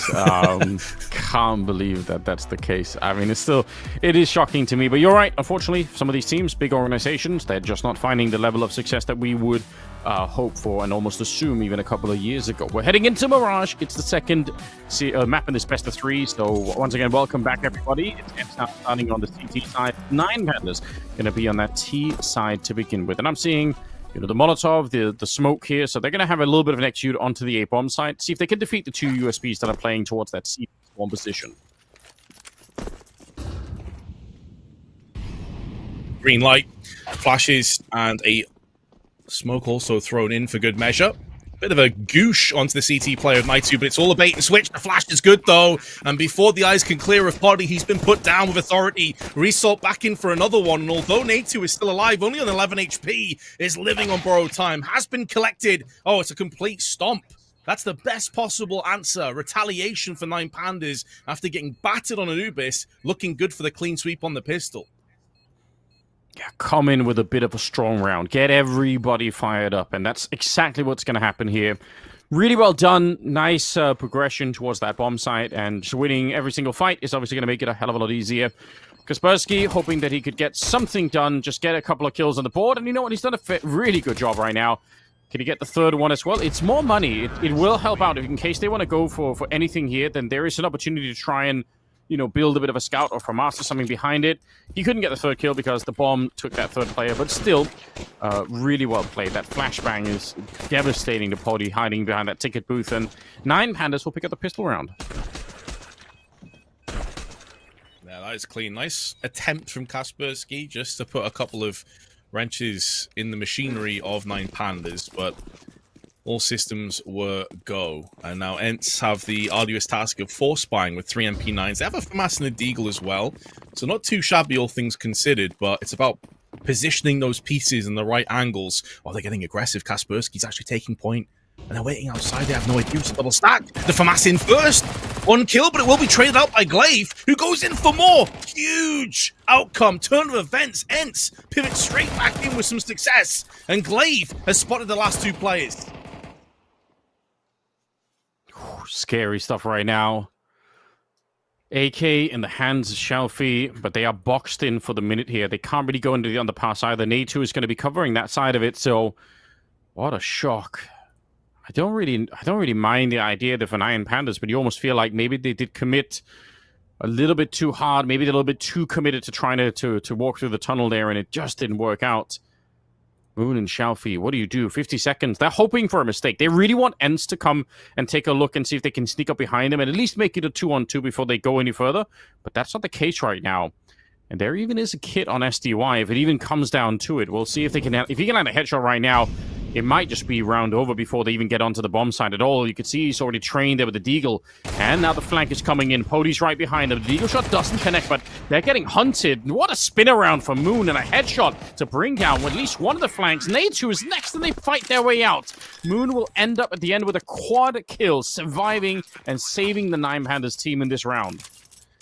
Yeah, really nice effort from Moon, and that's going to be a real eye-opener moment, I think, for ENCE, though. Like, you had them surrounded, you had them at the gates, you knew exactly what was coming up because of that fast rotation that Poddy picked off. They had a player up in window watching catwalk and also underpass, respectively, so they knew it was going to be B-sided hit. But Poddy's had a nightmare of a spray there onto Apps. He just needed to kill one player, and this round was over. So it's a bit of pill to swallow if you are ENCE, but at least you're getting close. Yeah, that's the kind of round you're going to replay in your head later on. You think, man, even if I just stopped fighting and fell back so that Moon couldn't kill him, that would have been enough, I think, to win the round. But unfortunately, it wasn't the case. Crad up close and personal. Poddy and Naitu just with USPs in hand. Not really a big deal, but they weren't ready for it regardless. The bomb is going to be planted here, and there's not much to discuss. There is a Deagle and a 5-7 in play, so you would have been fun to see if they could have found something with it early on. But I think at this stage, it probably doesn't really matter here, and Diladez will absolutely clean it up. So 3 rounds for 9 Pandas, and this one, you know, more according to schedule. I guess looking back to that last round, though, there's definitely some saving graces and some sort of positives to be excited about for ENCE. Like, it was a really good bait and switch as the round has been put into the back pocket of 9 Pandas. A couple headshots, but with the USP on head armor is never going to be a good time. But oh dear, Shalfi's DC'd again. I think it was him that had problems on Anubis, so hopefully it's going to be a quick turnaround. But yeah, I mean, that double bait switch was really nice. You can see that Glaive's, that the cogs in his head are turning. He's trying to make these plays, keep it as proactive as you saw in that Anubis CT side that yielded him a 9-3 first half. So I'll be really curious to see what he's going to have up his sleeve now that they do have rifles. They're going to go for aggressive sort of ideals down on ramp or mid, perhaps, if we know that ENCE do like to go for those plays, or if they hold fire and play more of a default style on their CT side. Yeah, I think a lot of teams will always find it tricky to try and go for aggression early on, like right when you have sort of your first rifle round. I think it feels weird not to test your default defense and see how that plays out, but I think especially now that it's sort of a tech timeout as well, that does open up the playbook potentially to try and do more interesting things, just because there could be a bit of a lull in the game. Maybe you feel like Nine Pandas are going to come in and not quite be ready for some fireworks. So yeah, I'm definitely interested as well. I mean, they did show on the first map that they had a lot of different ways to do it on Anubis, so why not on Mirage as well? Definitely fun to try and do that. And even if they've lost a couple of rounds here, I still think ENCE are going to feel quite good about the situation. We'll see if they're going to be able to put something together. There are 2 people in the window already, but they're not exactly pushing. They're just going to be sticking around trying to get some shots to the smoke, and there is the AWP on Poddy as well. So for the minute, it's not actually at the bomb site itself. It's towards that catwalk position. They're leaving Glaive up here to try and see if we could do anything at all. There's only head armor on one person, so the Galil, the MAC-10 here, it's actually a bit scary with Crad on the other side. You got to be careful, Glaive. If he runs into this, who knows? Like, the MAC-10 probably is the favorite weapon in that fight. I think it's such a good decision by Glaive. I think he's posted up close to try and hear footsteps of a rotation down into underpass and be that sort of early alarm bell that he can sound to the rest of his teammates about a potential hit. But in doing so right now, he's actually backing away and completely giving up App's control. This could get a little bit sketchy. Kaspersky, in the meanwhile, did see a glimpse, a glimmer, a split second, and it's a rough spray from Glaive. Now that should be the floodgates opened on the B site. It's a nice shot. He was back at the market here, and honestly, if he doesn't get that kill, I think they already fought back, but he did, and now they're trying for it. SDY will pick up a kill. It's Poddy on the next one, snipes them away. That is so well done. I actually think if he misses the first shot there, Poddy, there is a chance that ENCE will just call it off and let the bomb go down, because it's really risky to go for the retake there when they've already lost a player on Glaive there at the catwalk. So I think he just fought them back into it. Poddy, definitely a different day from him. For what I'm used to seeing, he's not that consistent, but the first map here and also, going into this one, it's looking pretty fresh at the moment. Shalfi is going to give up the round and just play out the time here. ENCE, first round on the board for them, and not even just that, even being allowed to pick up another AK here. Maybe there's even one on the ground that could get a second or a third one. That would be huge. But yeah, what a victory early on. This is really big for them. No doubt, but if I'm Nine Pandas right now, I'm licking my lips because they know that was a really fast retake and rotation. You had SDY and Poddy both showing up on the B site alongside Glaive. You are able to read into quite a bit of that. I know it's just the one round and maybe lower investment in terms of utility and going for firepower over it, but if you're Nine Pandas, you're like, well, hold on a second. They rotated so quickly from window on Poddy. SDY was in the marketplace. We can maybe exploit this going forward. That is definitely the kind of thing, you're right. And IGL is going to be thinking about saying, oh, wait a minute, they did rotate fast, but we'll see if they can put some pressure on. The flashbangs are certainly doing their job, and Poddy, you couldn't see a thing at all if they get this one, and they will. Deleters catching Nade 2 out in the open. It's just SDY trying to hold the bomb site on his own. They're coming at him from every angle. He's going to die somehow. The only question is how many people can he get with him, and it's just going to be the double kill, which unfortunately might not be enough. You could see Glaive is miles away. He's practically, he started to get into T-spawn at the moment, and on this side, it's Kaspersky. Might be a very tough round to reclaim here. He does have the AK, so at least it evens out the battle a little bit. And the bomb is not planted yet, so there is a slight glimmer of hope that you can bring this round back. But once the bomb gets planted, that does change a lot. Oh, it's so smart from Kaspersky. He knows he's trying to stall time and allow Glaive to pivot in on the connector side, and he's now found his man of Crad. The bomb being planted on that side would have been relayed from Kaspersky. Stands to reason, last player could very well be in jungle. That is an exquisite retake. Kaspersky's smoke and then pivot onto the toll booth. It's so well played. And you nailed it. Like, the fact that there was a rotation coming through, but it was taking ages. Kaspersky understood the position he was in and made the most of it with that smoke. That's just absolutely crazy. A 2-on-3 retake in which I don't think they hardly take any damage in any of these fights. It just looks so clean. 9 Pandas, they are not going to be happy about losing this kind of a round. That's the kind of round you look back on later and you just think, my God, why didn't we manage to do a better job? But Kaspersky, you're right, it was a really sick play, and they got the information they needed. That's 2 in a row here for ENCE, and it did cost them quite a bit in that round, if nothing else, so they're not out of the woods yet. 9 Pandas can put together yet another buy here. And this time there is a bit more mid-aggression. It's Kaspersky to go down early on, Shalfie able to find him out of the open, and there was no real backup from window either. So, perhaps a bit unfortunate. The pressure is back on ENCE. My pad is so rapid out on those mid controls. I think ENCE need to either fully commit or just give it up. That was kind of like half in, half out. And like you said, there was no real backup from window, no real utility thrown in. Typically, you're going to be throwing like a HE to the top of mid. You're going to have pop flashes from the A site. Didn't really come through. And now they're just being picked apart, dismantled systematically. Body, though, is going to keep this round alive of 2 and make it 3 huge flicks out onto Palace. And for the second time in a row, 9 Pandas have the huge advantage, and they fumble. Ooh, that's hard to watch. And again, I think utility is a big issue here for 9 Pandas. Moon, he was at the ramp, and maybe he could have pushed, or maybe, if nothing else, if he had any kind of flashbang or anything, he could have tried to set something up, but it's just 1 by 1 by 1 into Poddy now. It's still really impressive for him because if he misses any one of those shots, he's instantly dead and the round is probably going to be over behind it. He managed to hit every single one of them. 30 seconds left now. Crad trying to open up a little bit of a distraction here. Moon wants to see if he can get the next guy in. You know, 3 wasn't enough. Maybe the 4th man walking into the Palance could make the difference. Natu, he's gone down, and that actually might create an opening. 20 seconds here. It's Poddy to hit one more shot. He's got the quad already, and now the question is, can he get the AWP ace to shut down Moon? The spray is really good. It's almost got the kill against him, but he realizes he can't do it. He has to disconnect. There's no time to win the round, so practically an ace here for Poddy, at least 4 to win the round, but spiritually he might as well have had that last one. Yeah, they better go give him some high fives. You can see the taps on the shoulder there from the coach, NK. That was huge. And like you said, man, like if he misses one of those shots, this round is over. Like 9 Pandas are in a commanding 4-2 lead, so he had to nail every single opportunity. And my God, did he do it in style.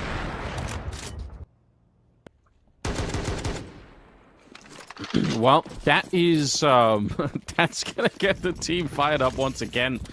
And 9 Pandas, 3 in a row to begin with, winning the pistol. They look pretty solid, look pretty good, look like they knew what they were doing. And now once again in this really awkward position where things just aren't really jiving the way that they would have wanted to, trying to push in towards the B bomb side, but they can't escape. Poddy, he's everywhere.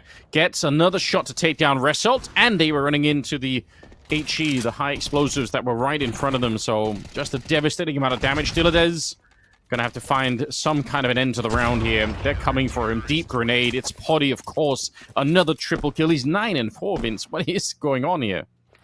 Just omnipresent, man. Like, got the perfect reads. He's not missing shots. That's 4 rounds unanswered. But if we're being completely honest about it, in those 4 rounds, 9 Pandas could have won 3 of them. That last one was complete closed case, no doubt. The ones before that, though, they had a lot of opportunities. On another day, this could be like a 6-1 kind of scoreline right now. So if you're 9 Pandas, yeah, you're feeling pretty hard done by, a little emo maybe about how things are standing, but you know the ENCE are ripe for the taking on the CT side. It's not been that comfortable. Without Poddy just teeing off and popping into multiple kills, this would be a totally different score. Yeah, you could see Nature's got 1 kill, 4 on SDY. Like, definitely the Poddy effect is 100% right now. Does get smoked out of the window, so he will have to try and relocate a little bit. You can see it's going to be another A pincer that's coming in, with Natu playing towards that shadow position.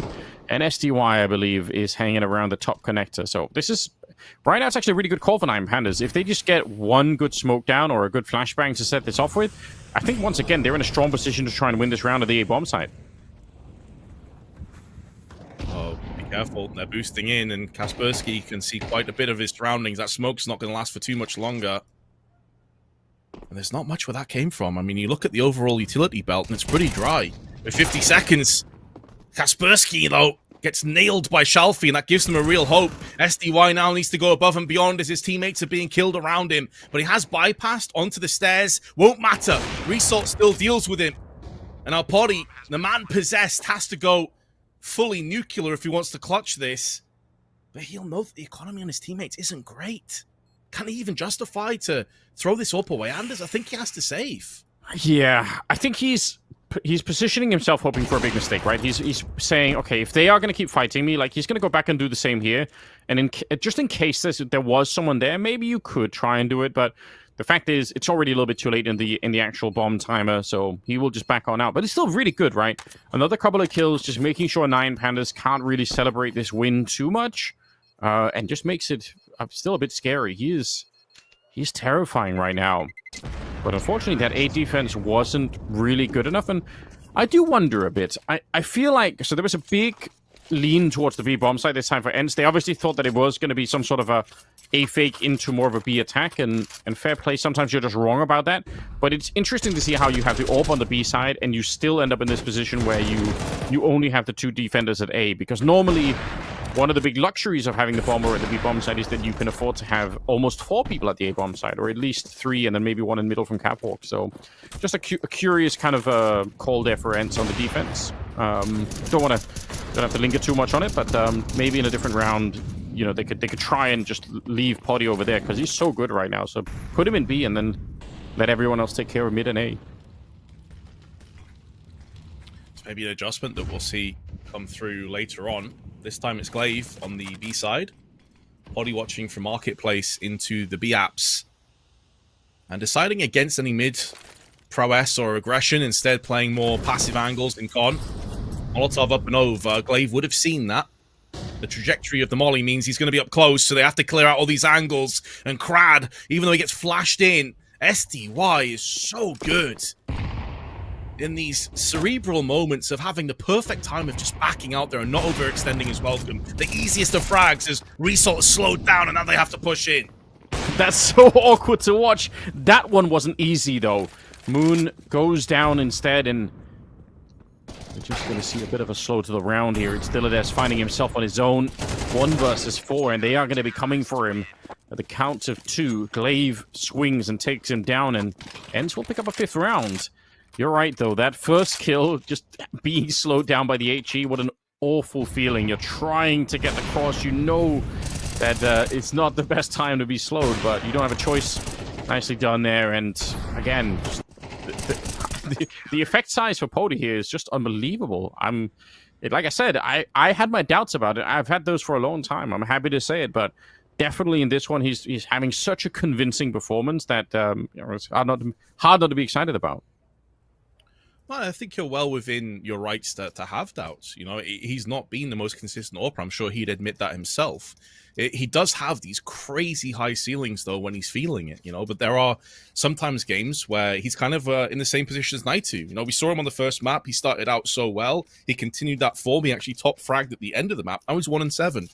And without Poddy, this would be probably a landslide in favor of 9 Pandas, to be completely honest. So that is also in itself kind of scary, I guess, if you're 9 Pandas. You know, if Naitu comes online, if he activates, then Christ, this team gets really scary real quick. Yeah, and how long could it go on before the rest of ENCE say, okay, we need to do something here? Scout misses the headshot, and the punishment is pretty much instantly there. I do like the idea for Moon. It definitely could have worked out. He had the right position, the right timing for it, I think. Just didn't work out this time. Poddy, a little bit too far zoomed in. And Crad does find a way to punish him. So the round is still here, even though if you look at the 5 for 9, it's really that great. SY, like about the fact that someone could be, but Glaive will negotiate.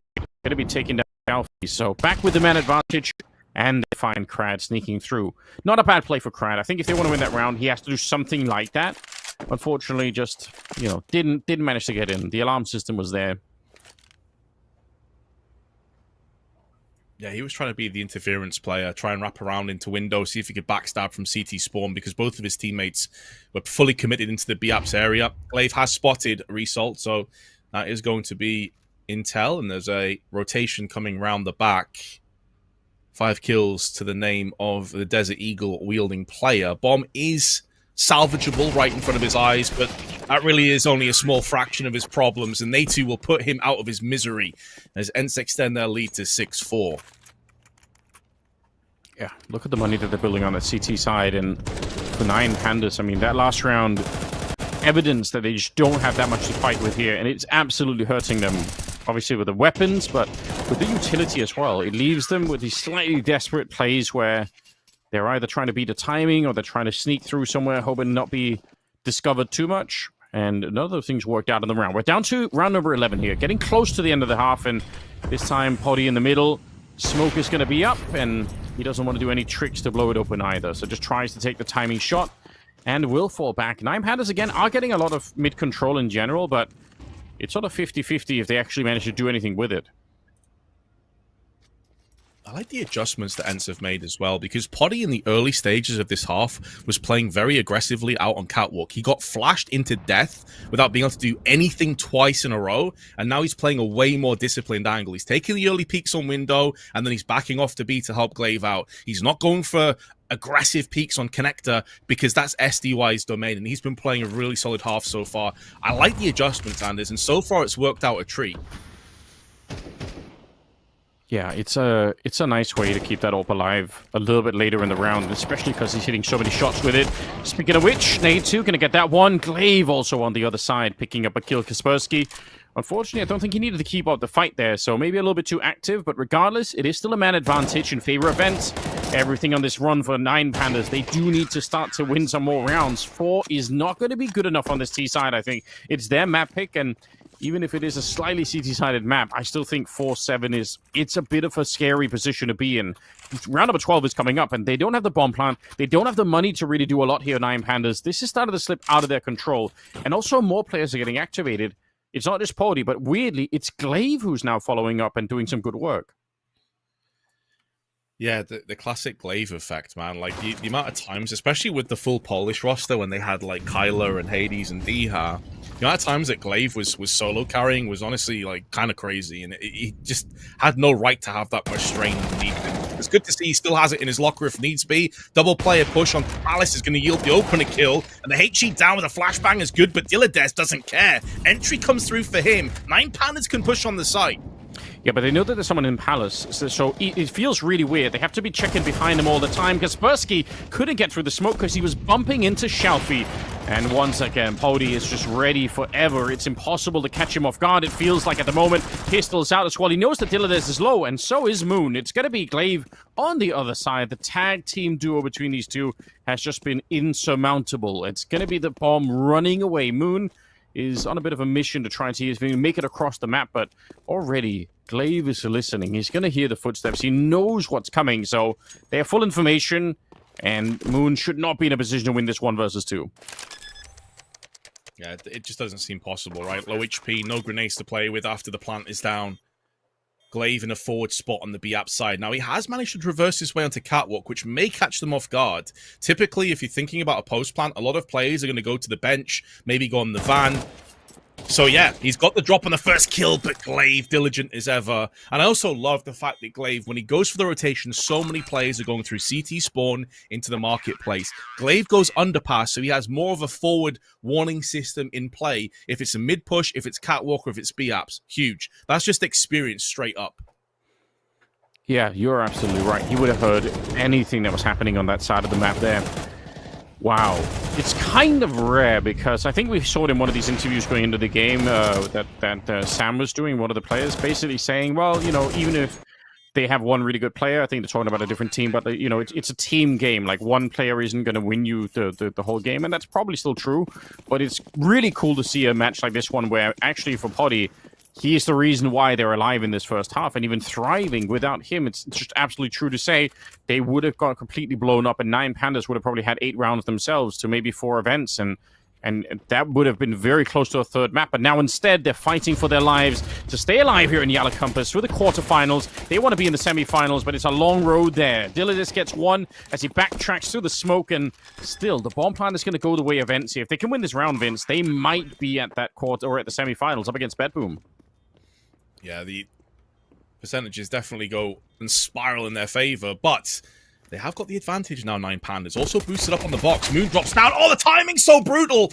I don't think he meant to do that. He effectively jumped into his teammate's crosshair, but Dilladez doesn't give a damn. He still continues to rip heads off shoulders. And now Kaspersky, the pole in a 1-on-2, already picked up one player, looking to try and get more as it's labored, it's sloppy, but it still goes the way of the Pandas. And with the kit, they will have enough time for the defuse. Whew, that's close. And it's pretty fortunate they didn't have the defuse kit there. Otherwise, I think it might have been down to the wire, but well played. Good retake coming in. Absolutely a requirement here for 9 Pandas to try to stay in the game.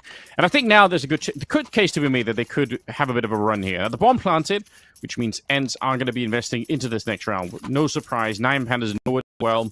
We'll see how much they try against it. I am seeing a couple of people any helmets on, and that always makes me nervous. Moon and Crad. All right, Crad is going to be able to buy one anyway, but so just Moon. Okay, not a big deal then. But if you have more than one player without a helmet in a round like this one, I would say that's leaving a lot to chance. The Galils and the Mac 10s and whatever else is on the other side, it's just so much more dangerous when you don't have a helmet. So yeah, good stuff here for 9 Pandas. If they can win this round, I think the game is wide open again. Yeah, especially if Moon is playing in like a window or a longer sort of angle, it's not as much of an issue as you highlighted. But that's maybe something to look for late on in the round if it gets down to nitty gritty 2v2, 3v3s, especially retakes. It can be a huge problem. So a good point to raise. However, 9 Pandas have struggled to convert these second rounds. They did also at the EU RMR, or the MRQ, I should say, previously called the RMR. It is an issue they've run into time after time against Bait when they got eliminated. They won pistols. They lost a subsequent round. So let's see. Dilladez, by the way, we've been talking a lot about ENCE. He's had a great game, but it's going to be Crad that's called upon here. Early doors. The flashbang is good, but he tries to hide in the smoke. There's no reprieve. There's no sanctuary. Instead, it's ENCE that have picked up the opening 2. Just powering through the bomb site. It's so quick, isn't it? Bomb planted. There is a flank coming in. It's Dilladez trying to see if he can sneak up behind him, but again, he's going to get spotted one way or another here by SDY. So they're going to have advanced warning. Even if SDY goes down, just having the information that someone's coming in from this angle, that'd be enough. But he's actually going to win it with the Tech 9. So even better, of course. And the retake, I mean, how could you? They have a... well, the MP9 is really not that much of a save, but the M4, you want to try and keep that alive into the next round. Even that is looking like it might not be possible. Certainly winning the round is no longer on the menu. Glaive just swings for him, gets the kill, straight headshot to bring him down, and then they knife Kaspersky, sort of a ritualistic sacrifice at the end. So, I mean, why not? You have to appease the CS gods. What happened there, though? Like, I'm sure there's going to be some question marks there. Kaspersky's like, really, bro? What did I do? Why? Why are we doing that? That's great. What was the loss bonus when you murdered a friend earlier? Like in the CS:GO one, it was like 1,500 or something crazy, I think. Like, yeah, I think it was 15 to 1,800. It was such a lot of money that you lost, and obviously that changed just because it did seem like it was an absurd amount of money to lose just from having an accident. So, you know, I guess in the real world, it's you're getting off cheap if you murder someone. You just have to pay a fine of $18 to $100. You're like, oh, cool. I could do this more. that would be a very scary place. Like, yeah, I'll just fork out 1,500, no problems. That being said, though, he's not had to go to jail for this round because he's got himself 14 kills, an M4A4 as well. So they have actually upgraded quite a bit. And I think that talking point that you raised, by the way, Moon was one of the A players, and I'm pretty sure he got Mac 10 to the head and died instantly, Anders. So yeah, you put it as out there into the ether, and it did return. It happens sometimes, doesn't it?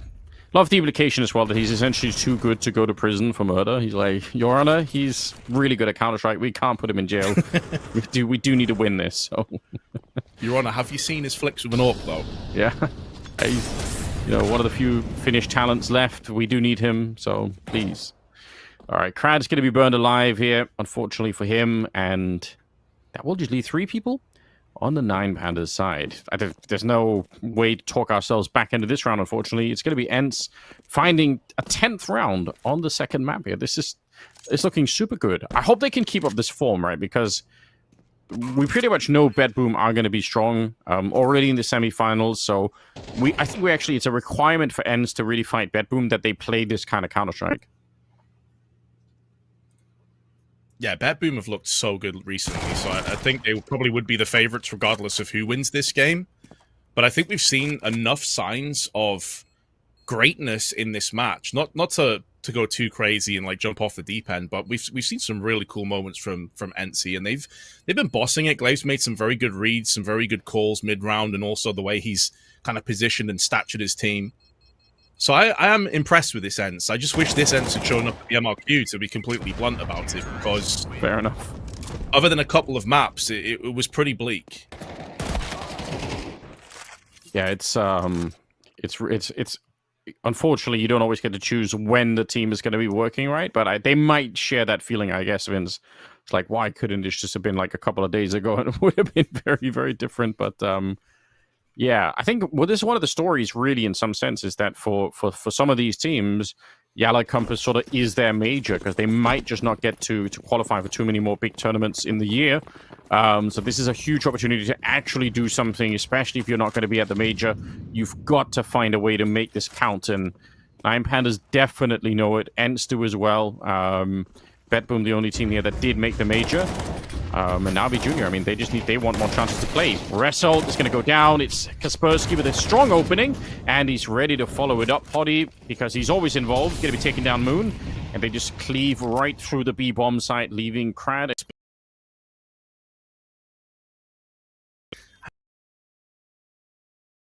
Does flat. Go back.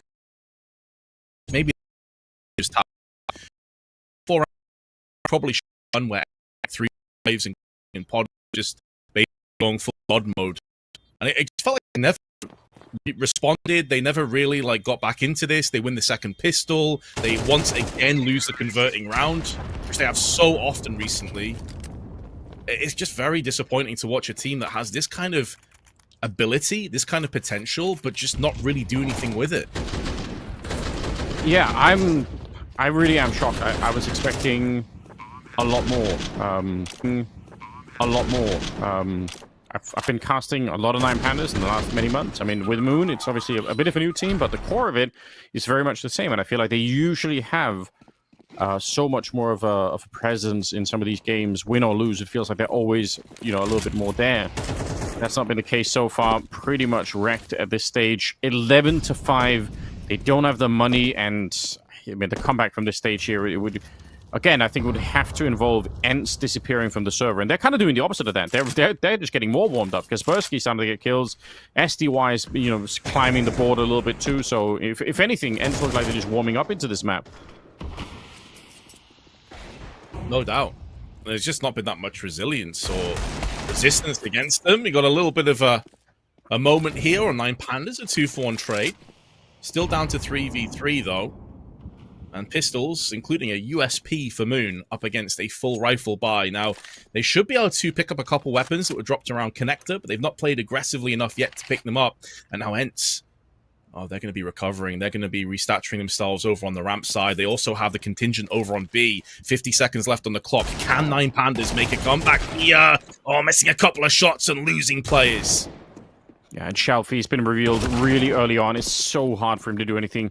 Once they are out in that wide angle and they can swing against him like that, I mean, what can he really do? His position revolves either around the element of surprise or potentially the idea that he could sort of control the angle and just fight them one at a time, but they don't allow him to do that. It's a really good play. Crad here, alone, really wanted to pick something up off the ground, and he kind of did, but Potty was on top of him for his 17th kill. Both him and Glaive, by the way, at 17 at the moment, so just very hard to deal with. Great stuff overall, and that will be ENCE at 12, and now just 1 round away from making the semi-final here at YaLLa Compass. Yeah, and I think it's safe to say this is an emphatic performance.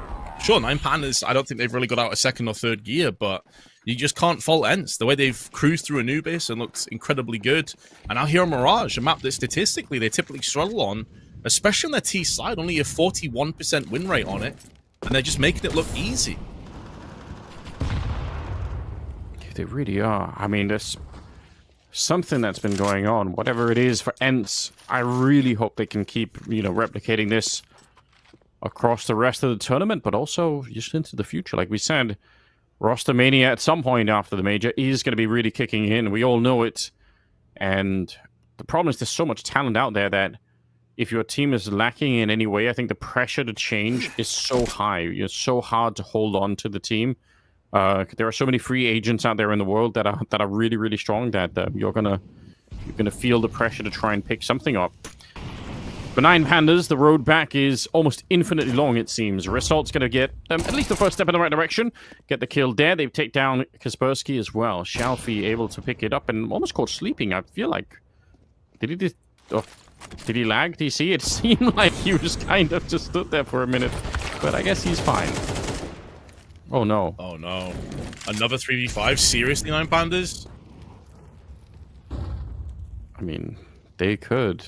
I wonder about Shalfie. It seemed like there was a bit of an issue there, perhaps. 25 seconds. I mean, they could lose it here. If they power through and get result, then the bomb is going to be planted at the very least. And the question is, will that be quite enough? The rotation is starting to get there, so Moon in a good position. We're down to about 14 seconds as they try and see if they can run their way across. But this time, Poddy's the one to get picked off and making a dive down into the smoke just to try and plant the bomb. A missed shot, but the USP will get the job done. Nicely played, Moon. Stopping Nate2 from planting the bomb. And 9 Pandas get 1 round. They need another 6 after this to get this one into overtime. In. At least got their first foot on the ladder, though, to try and climb into OT. But yeah, I'm sure they're not going to be getting carried away, not going to be getting ahead of themselves.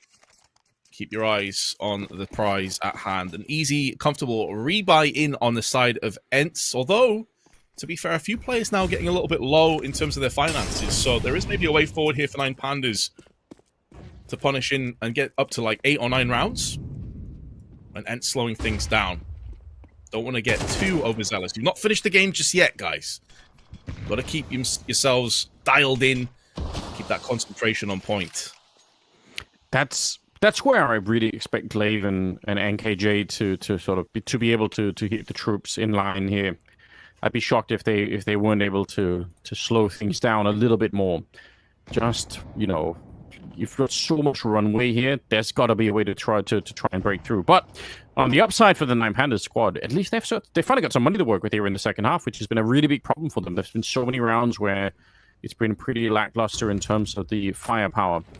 That's not quite the case at the moment. Did he see him jumping into that Delpan position? Because he's certainly covering it. Finally going to get the reward. STY goes down.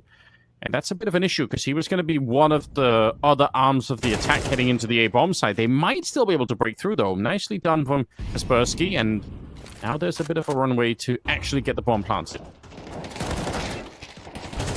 Rotate as well off that runway, and Naitu and Kaspersky for a second kill. He was so lightning quick on the draw out of Palace. Beautiful entry.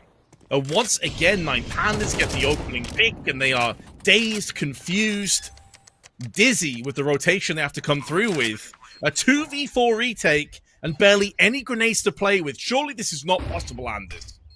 Certainly doesn't seem like it. Poddy misses a shot for once, but actually opens it up. There's still left to be done here. People are alive. The grenades are coming out. Got the Glaive as well, trying to see if he can stop Sting. It's Nitty to get the first, and now Moon just over Weiss headshot. And it ends at the end of the victory, the semi-finals here, and into the later stages of the tournament. Really impressive stuff. Yeah, that's a clinical best of 3. That's one of the probably best of 3s that I've seen consistently from ENCE over 2 maps. Very impressively played. I don't think 9 Pandas really gave themselves too much to feel glorious about, but 6 rounds on Mirage with ENCE winning is so surprising to me, man. But I kind of felt this way on Anubis. We even discussed this ourselves. Like, if this 9 Pandas continues to move through into Mirage, I don't really feel too strong about their chances. And although they started like pretty decently, ENCE was just there to slap them away. And I think Poddy in particular deserves a lot of the credit. Yeah, he was carrying so for the team. And I guess the good news is that it wasn't forever. Brought them into the games, and then later on in both maps, the team up and started. So really good news, impressive stuff for Poddy. Gotta be honest, that was really well done. Yeah, I think on that second half, Kaspersky definitely started to arise and show his prowess. He had I don't want to say like necessarily a quiet first map because they just slaughtered 9 Pandas so hard he wasn't required as much. He was in a lot of positions that didn't see as much action. But this second half, the amount of entries that Kaspersky picked up, this Polish player, I mean, even in that last round, you saw that rapid flick to the head, a beautiful entry frag. Then he doubles up, triples up in that round. I think he is another player that like goes under the radar just a little bit. Same with Naitu, where he doesn't always have like the flashiest moments or maybe the highest amount of kills, but he's doing some really solid roles, like kind of going under the radar with these impactful frags and clutches and these doubles and triples. And I'm really impressed with him overall, I've got to say. I hope that this ENCE shows up against BetBoom, though, because it's all well and good to beat 9 Pandas. If you go through to the semi-finals and you drop your level again, then you're going to get found out and you're going to get punished. Yeah, and we know BetBoom are going to be strong, so I'm excited for that. I really like Boomich, the way that he calls everything, and they've got Axel over there as well. So there's a lot to work with. Don't think it'll be an easy game by any means for ENCE, but if they keep the same form, I mean, it'll suddenly be a much bigger question. Because I'm going to be honest, like the ENCE that I remember, even if it's been sort of a minute, I wouldn't have picked them to beat BetBoom. But the one that I'm seeing here today, who knows? That actually could be a really exciting game. Certainly hope that it will be. We do have an interview ready, so let's see who we're going to be able to pick up here just to chat. We've got Glaive joining us, so let's see what he's got to say. Big welcome, Lucas. How are you doing? I'm doing good, thank you. I'm doing good. Nice. It's good to see you. We still got some some Danes out there who are playing good Counter-Strike. You guys were looking today. What was different? Like why? How come this version can exist and then other times same consistency? Why can't we have this version of ENCE on? I mean, I feel like we found a pretty good level lately, but we just had really bad circumstances coming into the MRQ, which is really unfortunate because I felt like the YaLLa group stage or play-in or qualification was going really well, and we were beating teams pretty convincingly. And then we had a lot of problems here at the MRQ, which wasn't the best. And I think we will see a better ENCE in the future. But yeah, as you said, the consistency, I feel like it's the hardest part for all teams because it's a lot about who is meeting up on the day individually. Because, I mean, the game is a lot like if you don't meet up individually, you're for sure not going to win. I mean, we talked about this a little bit. It seems like for both the maps here, it was Poddy who was showing up individually, and then the rest of the team kind of joined him. Do you feel like is there, like as a teammate of his, when he's playing that well, is there like a lot of pressure to say we have to help him? It can't just be him, or is it just you're just enjoying the fact that he's carrying the team for the minute? Like, how does that feel in the team? I mean, when you're having a good game in CS2, it's like MR12, so you just have to go all in, take all your fights, and try to carry the team as much as possible. So, of course, we just try to support him as much as we can, and hope that he will be having so many good rounds that he will bring us to victory. And yeah, this is exactly what we need. Hey, Glaive, congrats first off on a really good performance, individually and as a team. You guys looked incredible today. They didn't even pick up 10 rounds over 2 maps, and we saw you guys play Anubis again. And this is a map I was very impressed with you guys. I've got to say, at the MRQ, you smashed Fnatic. You got some really good results on this map. Do you feel like this is your best map in the pool right now? And if so, what do you think about your team makes this such a strong map for you guys? Because we've seen you guys, like Some Young, for example, I think it was against Fnatic. He had an incredible individual game.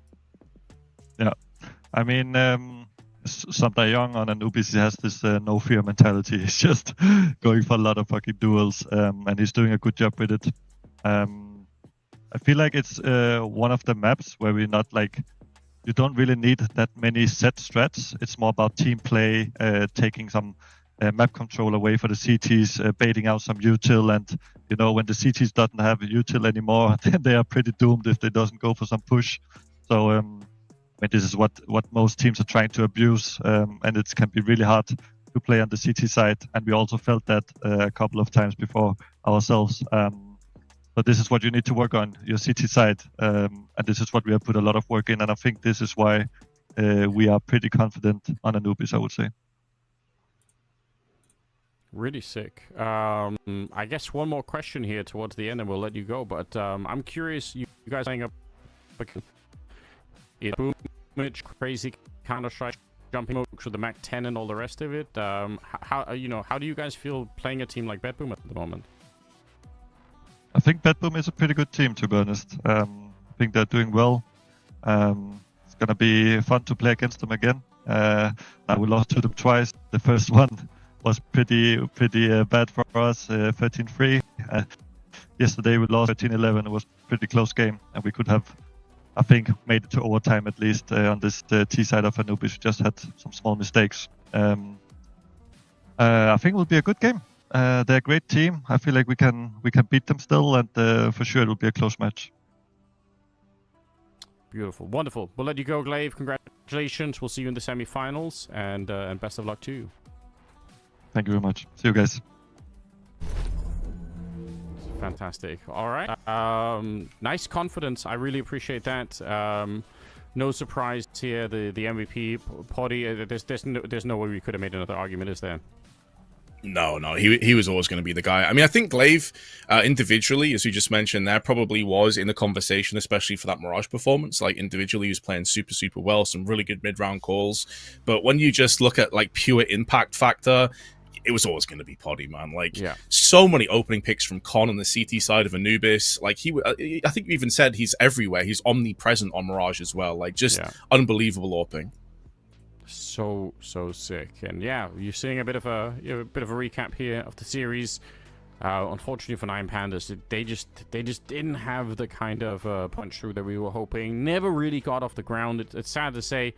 I guess it's really worth highlighting just that if you see Nine Pandas play again tomorrow or the next day, obviously not in this tournament, but elsewhere, you could be having a very different experience. So maybe don't judge them too harshly just on this one performance. I do think they're a better team than they showed here today. But unfortunately, sometimes you just don't get any second chances, right? They made their way through the group stage, and that was good. They ran to the ENCE, and unfortunately, they just weren't really alive today. So it is what it is. Exactly. Like, that's a really good summary. I think that's where we should probably leave off. Like, ENCE were just the better team in every single facet and every single way. And so, really, all we have to do now is to throw a break, and rejoin us will be live for our second quarterfinal of the day. She said she loves you, but she can't love me. But I love you. Look, I know my man's going crazy. I gotta brag on myself, I amaze me.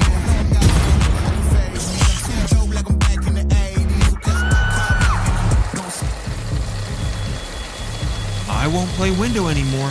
What's going on? Play your role. 1xBet. On to the next one. YaLLa Compass 2025 season. If anyone peeks through, they're both dead. They're both dead in the smoke. Bomb drops, coughed up behind it at the edge of. Away with a kill, but quick trade back from Aerial. Still through the YaLLa Compass 2024 champions. YaLLa, let's go.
I'm going to give you a list of players, and then you have to choose who out of those lists you would want to duo with, kick, or troll. So Eli, we'll start with you. So this is the 3 players.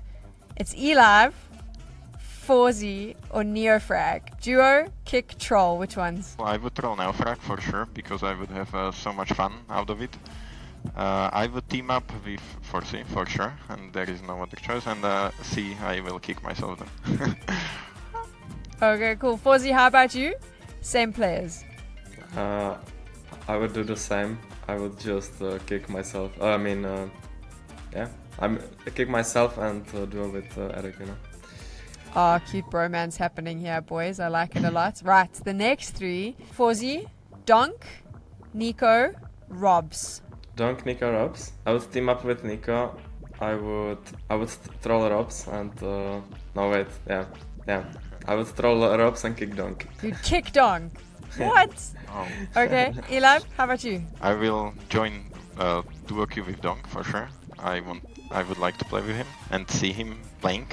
It would be very interesting. And I would kick Nico and troll Robs then.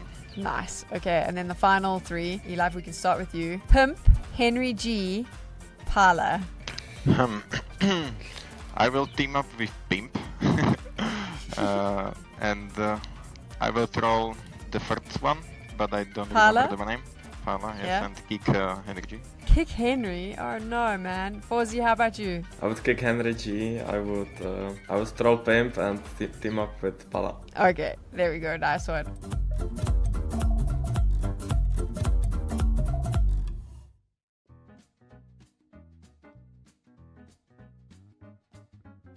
Gents, we're now going to play Counter-Strike Scrabble. So how this is going to work is Nuno's going to bring up a word. It is related to Counter-Strike, and you have to guess what the word is. This is the first word. Anubis. Bang, on the money. There we go.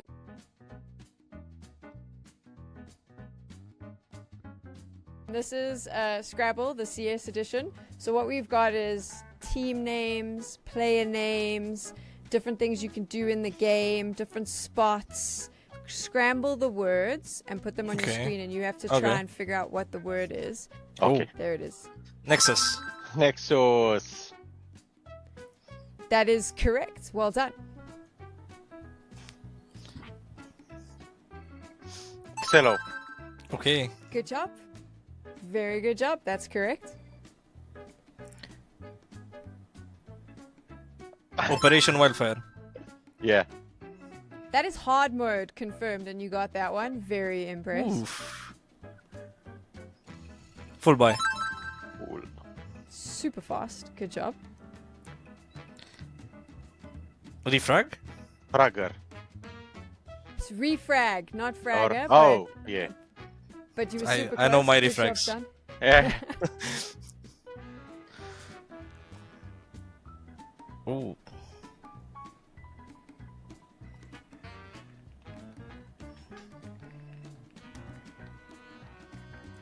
Temple.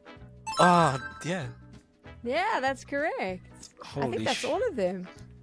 Oh, 100% That's win nice. rate. That's sounds- nice. 100% Best though, win best rate. though. Very good. Best though.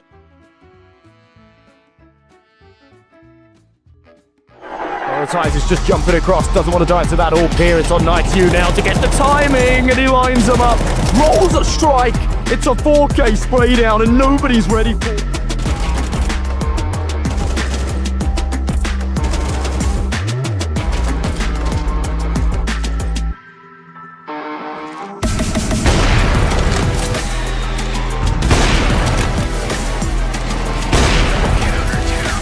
Out, got so many targets. And he's gonna try and expertly navigate it. He's spreading the needle. How is he doing this? That's 3, could be 4, and that shot down. Bedroom south.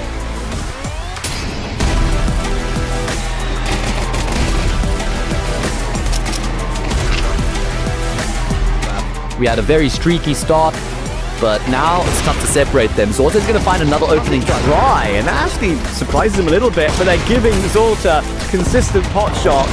Smoke broken, and Zorza will even find that on a Robbo as well while he was in the midst of strafing away. Steady work from Zorta, and that is the Zorta I know and love. He has just aced them.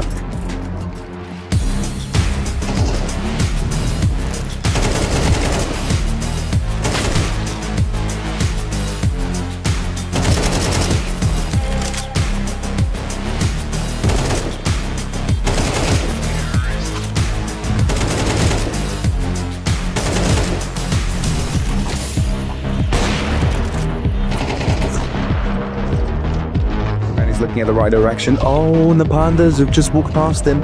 And now Kraveni can walk up behind him for a second round consecutive. This was 9 Pandas by round, but it is certain to play a shot out of apartment. Kraveni makes quick work of round.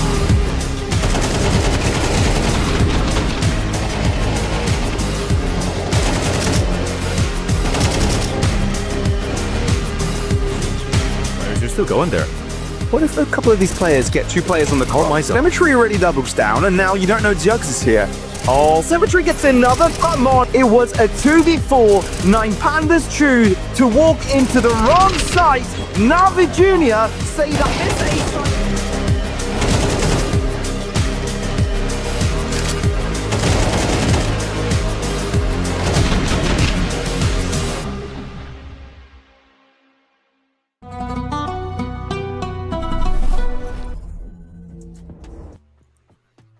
Alright, here we go. We have one more quarterfinals coming up. We already found one of the semi-finalists. That is going to be BetBoom against ENCE on one side of the bracket, but we need somebody to face Navi Jr., who are already in the semi-final waiting, and the question is, will it be ECLOT or will it be NEXUS? Because that is our next game coming up in a best of 3. Again, I must say for my own taste, really, really hard to predict. I do have a bit of an affinity for the NEXUS team. I just think they're a fun group of people, but I don't know if that doesn't really mean a lot. Dynamo ECLOT still potentially a hard team to break down. Here's a bit of the bracket. Vince, what do you think about this next game that's coming up? Oof, I'm alongside you, man. I think this is a bit of a coin flip of a game. I'd probably say that, like, in terms of the map pool and generally how the teams have fared coming into this game, probably slightly favor NEXUS. They're on a 5-match win streak, including 4 best of 1s. They have beat ENCE and Metisport. Obviously, we just saw ENCE looking good. And they beat ENCE, by the way, on Anubis. So that's something to keep in mind. Metisport on Nuke. So I would go for NEXUS here, Anders, but I agree with you, man. I think this is a very close game. ECLOT are a tenacious, resilient bunch of players. This is not going to be a pushover match. I think it's going to be a lot more scrappy and a lot closer than our previous best of 3 was. I really hope so, because even though it's cool to see ENCE play as well as they did, you still want to see more good Counter-Strike, and unfortunately 9 Pandas didn't show up. Now here's the lineup for NEXUS, and I mean, a lot to talk about here. I would say maybe one of the things to really point out is the fact that BTN has been around in Romanian Counter-Strike forever and a day. So he's got an enormous amount of experience. I think he's very trusted by the team as a result. Cello is a really fun AWPer. The kind of player that you sometimes think, oh man, I wonder what would happen if he played internationally. But he does seem to favor, just playing with his buddies here. And, they're still a pretty scary team. And then for the rest of them, Adron and Sound, I think, make for pretty good sort of core riflers that just, that they're hard to take down. They're not necessarily superstars, but I would say that they they kind of round out the lineup pretty well. And Rager is in there too, I suppose. Again, with a little bit more experience and still someone who could be relied upon. So I think, again, they're a fierce team. Not necessarily easy to get rid of. The consistency, I mean, Glaive even said in the N2 they had at the end, it's really hard to find consistency. And I think NEXUS is another team that, they sometimes suffer from something similar. So yeah, it's hard to predict, but definitely not a lineup to be underestimated. Yeah, and then on the other side, you have this Czech-Slovakian mix of ECLOT, where you've got some really solid, I would say, like, talent on this squad. Like, Mikey in particular is probably one of the players that I'd be highlighting a little bit more so than others. Forzy's definitely up there as well, as you can see on the ratings and ADR. Nubeek's a really solid rifle, kind of a role player. So I think if you look at this ECLOT team, they've had decent runs in the past in, like, RMRs and really getting themselves in the mix in terms of getting some upset wins here and there. But I think this also harkens back to what you just touched on there with the whole Glaive angle, that this tier 2 state in CS2 is remarkably close. I actually don't think it's ever been this competitive in the tier 2 bracket for quite some time. Like, there's so many teams that you, and I think we even talked about this in one of the breaks, there's so many teams that you are going to see results against the top flight opposition in tier 1. I think ECLOT, for example, or Nexus could maybe take a map off like a top 10 team for sure. So it's just so close, man. It's crazy. Yeah, and I think especially because of the, you know, they're all the time warmed up, right? Like, they're playing so much Counter-Strike that it is usually quite hard to catch them on an off day, because they're just always, you know, playing. They're always in the game. It's pretty much their whole lives. They play an ungodly amount of Counter-Strike on any given week, so definitely more dangerous than maybe people give them credit for. A bit of a head-to-head here with ForeC and YaLLa. I mean, the stats I think might... I mean, it looks a lot better for ForeC here. I would say YaLLa is just one of these players that is, again, hard to predict. He does play a very flashy kind of Counter-Strike. It's incredibly fun to watch.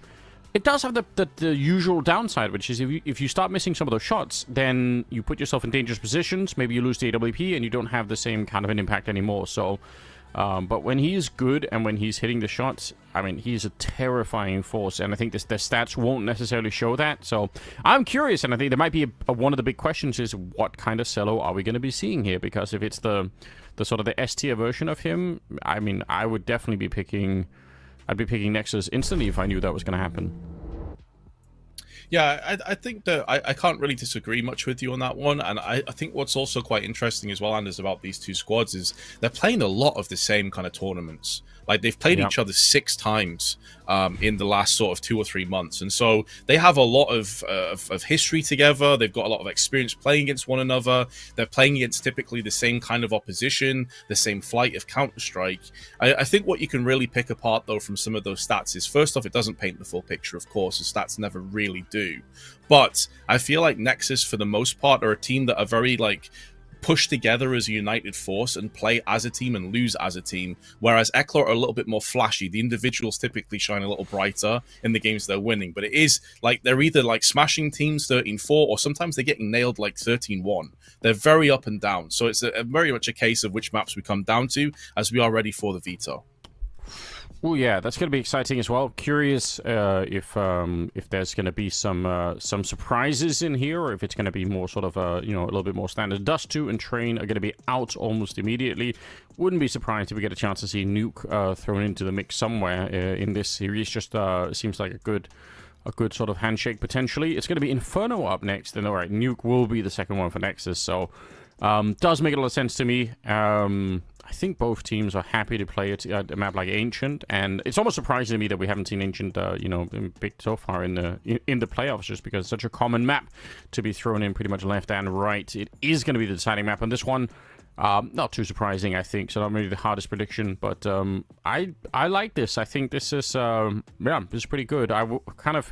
Inferno, I think, is a map that most people are... It's being played a lot, even though I feel like people are complaining about it a lot. But you know, it's just, I guess, a safe map for a lot of teams, so it makes sense. The only surprise to me is I thought we might see Mirage as a third map. It's a map that they both typically play quite a lot. But I think this is actually a respect ban from Nexus because it is one of ECLOT's best maps in the pool. But it's not as if Nexus are a bad team. When you look at their percentages on Ancient, by the way, 14% win rate after 7 maps played. So Nexus, not exactly the greatest of Ancient teams, which is why I thought we might see Mirage. So that for me is a little bit interesting. The rest of the veto, though, I agree with you. I think it pretty much went the way that we'd expect realistically coming into this game. Yeah, which is not bad. Hopefully means we're going to get some closer Counter-Strike. Because I must be honest, in that first series, we did feel like we were sort of, you know, cheated out of having a better Counter-Strike game. Again, 9 Pandas just unfortunately not able to show up. So even if it was fun watching ENCE play really well, it would have been more fun to watch some more close rounds and some more backwards and forwards battles there. But that just wasn't really available to us, unfortunately. But this one, maybe there's a chance here. I don't know. I mean, I feel like we're both leaning slightly towards the side of Nexus, perhaps. But again, we're just with the big caveat that it's hard to know what version of the team is going to be showing up, and I think that's true for ECLOT as well. So it'll be down to the test here. I am curious to see if Mikey's going to be stepping it up. I feel like every time I get a chance to cast this team. Somebody always says Mikey is, he's got what it takes. He's a potential, star. Just watch and see. I haven't really seen it myself yet, to be honest. Like, his rating is there, so I've no doubt that there's something to it, but I just haven't had the first-hand experience myself with really watching him go nuclear, so I really want to see that because I feel like I've been left out of the fun for that part of it. Or maybe you'd be invited to the Mikey party in this best of 3, which sounds kind of dodgy when I said that out loud, so maybe not. Either way, I just realized by looking at some of the stats why they banned Mirage, Anders. There is a reason. Last time they played each other in a best of 3, Nexus got absolutely slapped 13-1 on Mirage. ECLOT won it 13-1. So that also may factor in as to why they banned the Mirage, even though statistically their map is better when it's Mirage as opposed to Ancient. And Inferno has traded the last 2 times they played each other. 13-4 win to ECLOT back in February, but then earlier this month, so like obviously 2 months apart, it was actually Nexus that won it 13-11. So they really have traded back and forth with the wins. Okay, well, that is going to throw even more doubt into the mix, but I like it. We don't want to know exactly what's going to be happening either, so we're going to get into the game right now. If you're just joining us, big welcome here at YaLLa Campus.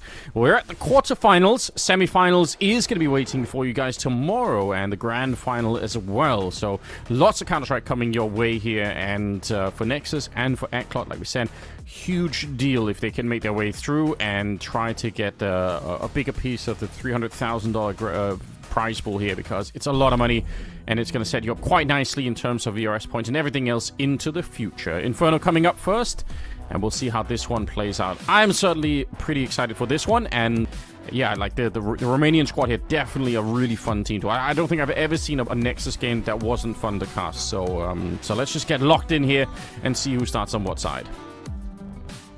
Yes, sir. I'm looking forward to watching Nexus. I got to say, they are a very flashy, very fun, sort of aggressive team. Whereas ECLOT, I think a little bit. Yes. Get a chance to see all of this utility. 2 decoys picked up as well, interestingly, with a healthy dosage of smokes and flashes of Molotov, just feeling their way out on the staircase. So nothing too extravagant, nothing too aggressive for the time being. But the first pick does go the way of Mikey. Very nice setup for it, honestly, as well, with the flashbang and everything else. Sound gets blown up. Now, Cello is on a bit of a mission here to try and push down. And I think he actually, yeah, there was a player looking for it, but they missed each other. So Cello could do the flank here. They're still watching it. Really heads-up play. ECLOT not just trusting. It was Detour who was over here. So I thought Detour might have been able to see Cello, but he didn't. They actually passed each other. Adron goes down next. And suddenly the whole map is just wide open, with Cello being practically dead already, and the other 2 at the B bomb side here. ECLOT could do whatever they want here. No matter what they choose, they're probably going to be in a great position. The rotation is coming through, though. BTN has a good sense of what's happening. Detour just around the corner, though, should have him dead to rights. He's peering between Library and the Arch. Does it just in time, and although Zello posts up 1, that's all he can muster up from this round, and that will be Dynamo ECLOT kicking this off for a 1-0. Mikey, full circle, got the first and the last kills. And that's more like it from that man. You asked, are we going to see flashes of brilliance from him? Well, the first round was definitely a solid start. Yeah, and we know how much of a difference it can make. You got some of those star players. We saw it at Cody last time, a couple of cracking shots at the beginning just to get you warmed up and into the game. Nicely done for Mikey here. And we'll see if there is going to be any kind of adventurous stuff happening. I mean, again, hard to do on a map like Inferno to really make it work, but they are taking a bit of a risk. So the scout's going to be in the middle. We've got 4 people, that means, at the B bomb site. So yeah, they're trying to push them into the stack with the scout. I doubt if that's going to work. I think most teams at this level, they're going to feel when they're getting pushed. They can feel like, oh, something is up, but nicely done from Cello. And again, it's not the AWP, it's the scout, but this is exactly how we would play with the AWP, by the way. He's truly hard to tame as a sniper, and it's one of the reasons why it's so much fun to watch the team. And it's going to make you, if you're ECLOT as well, just be very cognizant and very much on your tiptoes. Like, don't take anything for granted, because you can just peek through a smoke and rip someone's head off.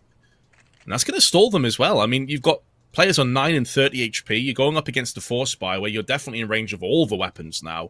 You have to be super careful. One misstep, and that can be the round done. Now, obviously, we have the benefit of knowing it's a 4-player stack on the B site.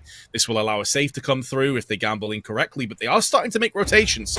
And Zello, in position to strike a second time, finishes off Nubik, who he weakened earlier, goes back in for more, and although he goes down, they try to brute force their way through the smoke, and that might be the round just done right there. Oh, you could see, you could just feel there was a chance. If he gets the no-scope, gets a little bit more damage, and buys maybe 2 or 3 more seconds, then there was a chance for the rest of NEXUS to show up. But nicely done. And they do push through ECLOT. I mean, also, good job for them to really isolate that kill in the pit and just get the job done before things spiral out of control. But a little bit of danger. You can sense that maybe there was a way to lose the round, but they won't. ECLOT gonna find a way through. It'll be a second round for them. And NEXUS will have to just chill out a bit. Now, they're going to be saving the armor and the pistol, which is totally reasonable. It means they have something to fight with in the next round, but it's obviously going to be worse than it just was. So, no surprise here if it's going to end up with a bit of a 3-0 start in favor of the T side. So, they're going to be quite happy with the way this has gone so far, at least. No doubt, especially considering that this round basically started them getting just bullied and pummeled by Zello's scout. So the fact they were able to push onto the site, take minimal casualties, get that all-important 2-0 is going to be a very solid outcome that I'm sure they're happy with. However, it does put NEXUS into a bit of an awkward spot here into the third round where a distinct lack of purchases and really any threats to contend with other than some deagles. So ECLOT certainly in the driving seat as it stands, still super early on, of course, but playing with a lot of confidence. I do like this play from Adron, but he's getting tacked up from the bridge, and the flash is so good. Nearly a 2-for-1 trade in favor of NEXUS, though. He did so much damage with that 5-7. It forces Detour away. Yeah, that's kind of a bit scary. I thought maybe that would have been enough, but they do make it out barely. Detour, just get the AK, if nothing else, away from them so that there's not a chance they could pick it up. Right now, it's the MAC-10 on Adron, and who cares if they've stolen the MAC-10? That's not really a big deal here. Stack over at the B bomb site. And there might even be a rotation. They might just rotate all 4 people over here, which ECLOT, given what they ran into on the other side of the map, they would feel like they have to do something else. Going back to the hallways doesn't feel that good. Nice grenade. It very nearly kills Cello, but if they walk into the stack, Vince, I mean, there is still a way to end up losing this, and it seems like they're fairly committed to it at the moment. They can still make the choice to fall back, and that's still an option for them, but right now, it's scary. 35 seconds, and they are going to commit to it here. Cello, right at the corner with the 5-7. He's low on health. Anything touches him, he's going to be dead. 30 seconds now. It's Sound, then it's Ragger, and they're running into the stack and getting absolutely decimated. The Alive in a 1 versus 1. He gets the flick in the 1 versus 3 right at the end. Look at how low the clock is, and if anything, he should have lost that one. That is a bit of a shocking turnaround for Dynamo. They were about to lose that round. 100%, and like that's actually a really sick clutch. Yes, you're against a couple of pistols and not too much else, but the fact that he's picked up that 1v3 changes the entire dynamic of where the economy was headed. And although there'll be a buy in play for NEXUS, and they'll be feeling kind of bittersweet about that one. Like on the one hand, we lost the 1v3, that sucks. On the other, the fact that they even got close in itself is an accomplishment. But they have really brought that economy down. Typically in a 3-0, you're expecting to see players up at $3,000, $4,000. That's not the case here. They haven't fully established themselves, ECLOT. Okay, need to keep this going here. First buy round is coming in for NEXUS. And it's Cello using that smoke as a bit of a wall, which is scary. You never know. There's a whole army on the other side right now. If they would have blown open that smoke or just flashed their way through, he could have got overwhelmed. But again, he does play this high risk and high reward Counter-Strike. Flash to slow them down. They are wrapping around very quickly. And now also a Molotov to try and really see if they can put a bit of a break on a BTN, making a lot of noise coming in, but somehow he's still able to at least get a bit of a jump on them there. Trades are favoring Dynamo. They've actually completely blown open this A defense. Adron in the pits. They don't even have to fight him. Just get the bomb planted. There's no backup coming. He's all alone and trying to see if he can fight his way out. He gets the first headshot, but can't escape. The Alive will take him down, and that is such a forceful push there. The wrap was so convincing on the A-bomb side that NEXUS, even if they win one of those fights, they get completely crushed. Oh man, you're live. He's shown up to the server and he wants blood. And considering that he's typically their lowest performing player statistically at a 0.9 over the last 3 months with 65 ADR, the fact that he is the player 7-0, he is the player picking off 1v3s and saving his team. Oh, that is huge. What an amazing start to this first map for the Alive, and his teammates should be thanking him for being in this 4-0 position. Yeah, and you know, even if they struggled in the previous round up against the 4 stack at the B bomb site, winning this round is just so important, right? It's the first buy round being picked up here from Nexus, and when they get all the rifles slapped out of their hands, it's gonna make for a very hard comeback suddenly.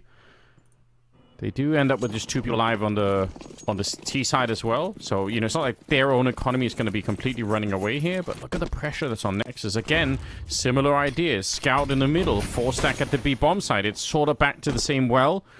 Not to say that that won't work, but Dynamo are showing that they have a bit of resilience. We'll see if they can avoid walking into the 4-man stack at the B bomb side. They did it once and kind of barely made it out alive. You don't really want to do it again.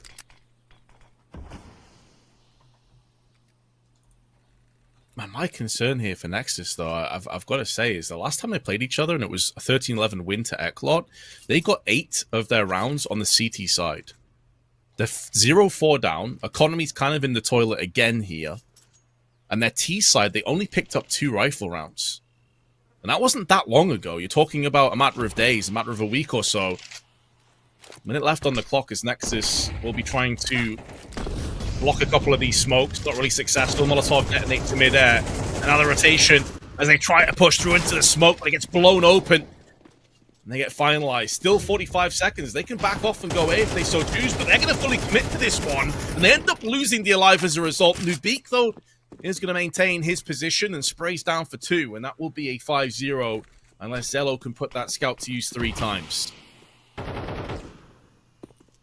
He's got to move in a position to try and do something at least, you know, have a bit of fun. Again, that's very much his style.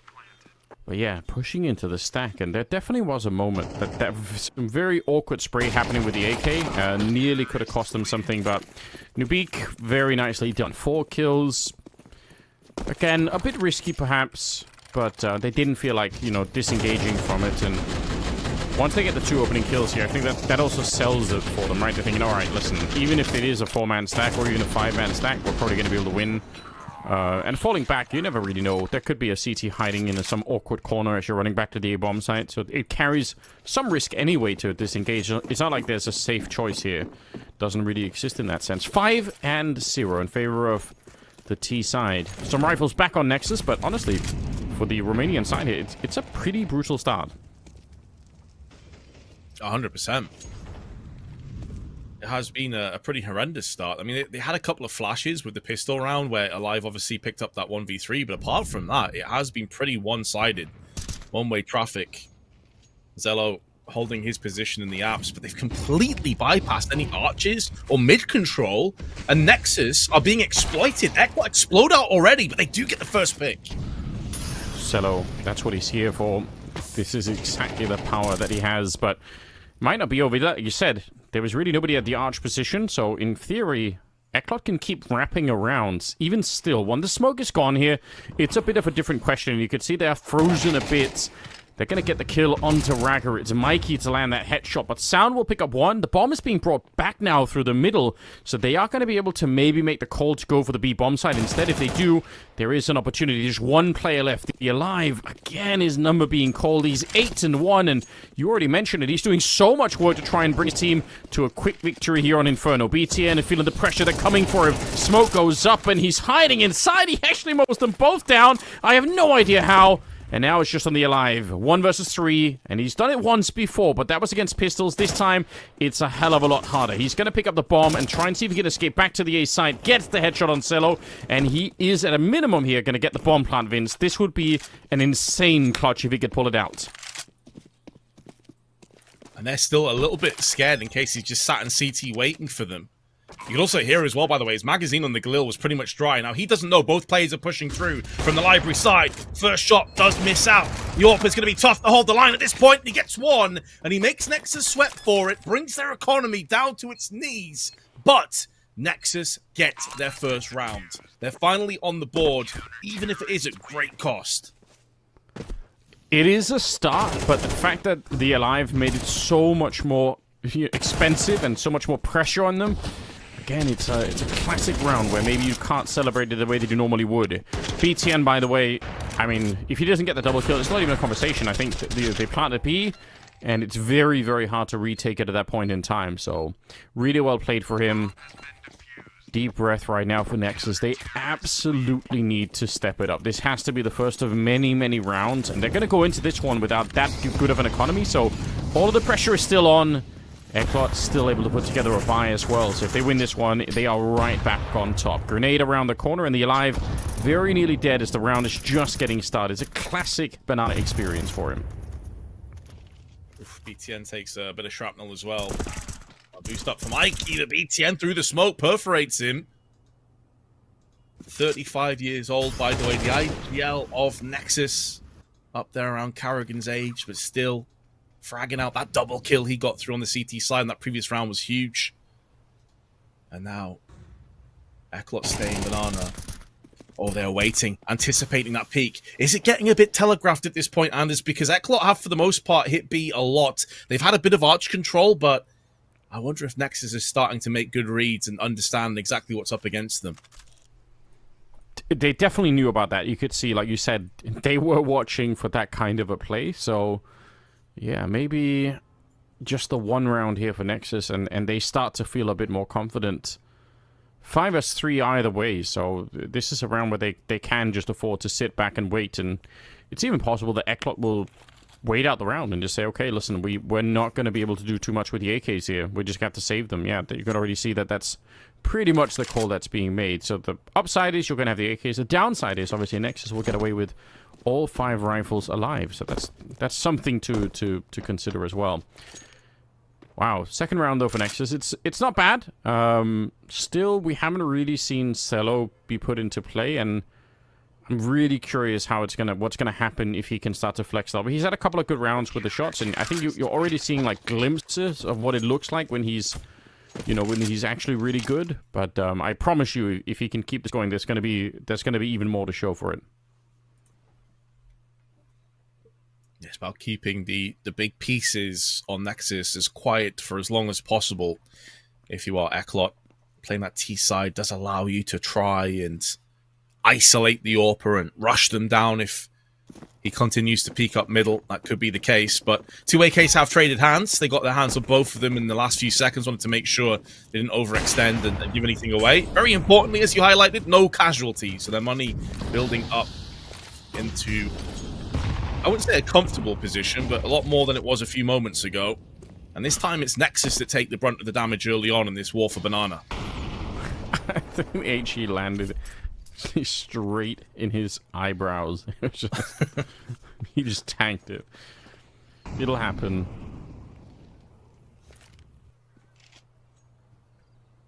Okay, bit of a deep smoke landing towards the front of Archie there.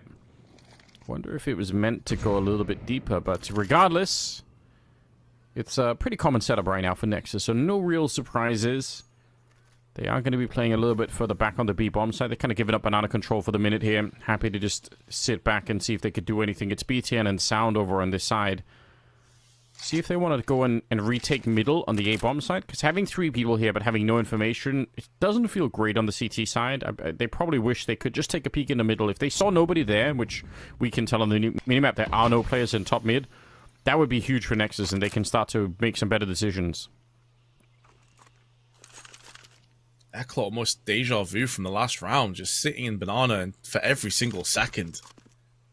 After this second smoke, there is going to be an incendiary as well that Sound can utilize, and a flash that can be popped in from BTN, so ECLOT will have the player's advantage here, but they're going to take a lot of damage on the approach, and they've got to get a move on. They can't wait this out. They need to push through together as a united force. The pop flash, again, is so good from CT side, but it is a 1-for-1 trade. Rag now coming through. Raga needs to get activated, but instead he waits too long, and both himself and BTN are found and fragged, giving ECLOT a 3v2 post-plant. That is so wild. One of them had to commit to planting the bomb because they just had no time to fight that back of bomb site position there. Little spray coming in, but it's 4Z getting the better of Adron, and they don't even want to go for it, which I can't blame them. Even the 2-on-3 was always going to be a very, very hard round to win, but now it is Cello running away with the AWP, but that's almost criminal, isn't it, Vince? That looked like there just wasn't enough time. The Nexus just had to stay alive for another 2 seconds or something like that, and the bomb could have been denied, but it just never really happened. USP here to fight it, Cello. At least making it expensive, and honestly, that kind of still matters. It actually is important to try and make sure that Dynamo don't have too much money to work with, but what they do have is 6 rounds. Yes, there's 2 or 3 players around $3,500, $3,600 now because they died to the hands of the AWP at the end. So this is going to have drastic reverberations on the side of ECLOT. I think Mac-10s or Galils are going to be in play here on a couple players. Yeah, you can see there. A Galil, I think the last player has like 2K, 3K left. Yep, the Alive, 3,600. So it is going to have some slight consequences at the bare minimum for trying to charge down that AWP. They'll feel like the risk was worth the reward, though, of course. But, you know, you did touch on this before, Anders, as we got into the game, just to switch up a little bit about, you know, some people are complaining about Inferno. They're not too happy, like, playing the map or watching it. What's your take on Inferno right now? Where do you feel it's falling down in the pool? I sort of feel pretty... unfortunately, sort of pretty middle of the road for me. I don't hate it, and I wouldn't say I love it. I think one of the things that makes Inferno a worse game to watch competitively is that there are some big untested truths about this map that people just keep saying. Like, everyone says you can't retake the B bomb site, but I actually went and looked at, I think, close to 200 rounds of, like, you know, of, like, top-tier Counter-Strike to figure out, does anyone even try to, like, does anyone even have, like, grenades that would, you know, Molotov out the back of some of these sites or whatever? Like, does anyone know how to do it? And I'm pretty sure I can say with great confidence, nobody does. Now, one of the problems is you might not have any grenades for a late-round retake on B, and that's fair. You obviously can't, you know, throw the grenades, you don't have them. But even when people do, they really just throw them sort of at random. So that's one of the things that I kind of feel like maybe the map is a bit more boring than it needs to be, just because we've all agreed that you can't do it. But I feel like no one's trying anyway. So, yeah, I don't hate the map. It is what it is, as they love to say. BTN is going to be almost flashed and killed, but I think that flash actually worked against the Alive too. Bit of a crossfire setup here. It's a bit awkward, and actually somehow getting away with murder there. Raga gets the kill eventually. 4 versus 4 now, and about 37 seconds. Well, Detour needs to finish this off onto Adron, but he stays alive, and as soon as he moves into the pit, that now is going to give some pretty nasty propositions when it comes to trying to push onto the site itself. BTN locks it down onto New Beak. Oh, no. Do they have time? They should have just about enough time, but there's a rotation also coming through. BTN making moves into CT side, but he's going to be alone. His teammate still needs to make through on the arch. Molotov in, but it's not going to deny the bomb plant. Nexus in a really awkward spot all of a sudden. My god. If he could have found the kill in the middle there, that was the bomb, and the round probably would have been over almost immediately. There's no way that he could have known. I don't think BTN had any way, and he was also very low on health, remember, so he's not going to feel like he can stick around for that fight. How interesting is that? They do make it out, and it will be a 7th round here for the T side, but that is so much closer than it seems. I don't know, every fight in this round was just, it was sort of on a razor's edge. You could see it right at the start when I think Raga is sort of jiggling the corner there, and then, like you said, Detour sort of pushing out, getting almost the entire kill, but not quite. It's every fight could have gone somewhere else, but at the end of it, it's a really, really good job here. Close to maybe finding that AWP in the pit, but they're going to be allowed to save it at the very least. Look at how awkward all of this is. So scrappy, honestly. It's one of the kind of words that we use to describe how we think this game may have came down in the pre-game segment, and it's living up to that right now. A lot of close and labored fights, confrontations. But the fact of the matter is, ECLOT have been winning the lion's share of them, so they're up to 7-2 on the T side already. Every bit of pressure is mounted firmly on Nexus. If you have a P90 in play, Mickey says, screw this, I'm just going to be pushing him by myself, and he gets one. And Mikey wants to get more from that, but Adron peeks around the corner to nail him. A lot of damage inflicted, but ECLOT have the opportunity to just hit B again. Do they expect a 3rd player on there, though? I don't even care about the stats. Mikey bought a P90. That's so sickening. I feel like that's sort of psychological warfare. If you buy a P90 in the quarterfinals of a $300,000 tournament, you're really sending a message. We just don't respect you. We're gonna try and win and make you feel bad about it at the same time.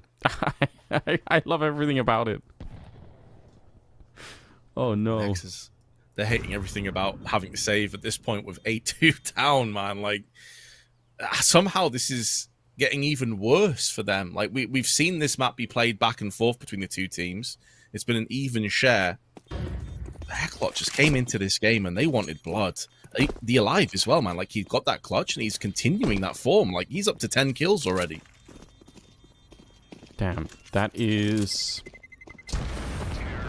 not what I was expecting coming into it, I'm not going to lie. But the fact that it's on Inferno and they start on the CT side, I also think it does mean that somebody like YaLLa AWPing on CT side Inferno can be kind of awkward, even though he's tried to give it a shot, but it's not really working out. And again, just as the team as a whole, you start on the CT side, it typically means you're on the receiving end of a lot of decisions that are being made by your opponent, instead of you being in charge of a lot of things. So I can see a world in which just playing CT side Inferno for the first half in a best of 3, it can make you feel like, you're just kind of trying to react a lot and you're not in control the same way. But the problem is they're falling so far behind right now that they're not building enough of a buffer for them to get back into the second half. Because I think if they get the last couple of rounds, if they can make this 8-4, I still think there's a way for NEXUS to get back into it. And playing the T side can feel a lot more empowering, especially when you win the pistol here. So I'm not going to count them out completely, but it's definitely, I don't know, it's definitely gone well for Dynamo ECLOT at the moment. Certainly a map as well, when you look at the stats, like not just between the two teams when they've played each other quite a few times in the past, but their overall standing, 15 times played, ECLOT over the last 3 months with a 67% win rate, whereas only a 28% win rate for NEXUS. So something to also take into account. The best is maybe yet to come for them on Nuke, which is our second map. And as you highlighted before, Anders, the winner of this plays Na'Vi Juniors, and they've looked pretty damn good lately themselves. Yeah, they have. Na'Vi Junior, I think one of the most exciting projects that's going on in the, I don't even really want to call it tier 2, I say sort of, 1.5, just to edge them a bit closer, because they really are a super competent team. They've got so much going for them, and just not in terms of the individual firepower is there, but they've got some great leadership from Krabani, who's playing over there, so I think either way, whoever ends up facing them here, it will be a really, really hard battle for both teams, or either one of the teams.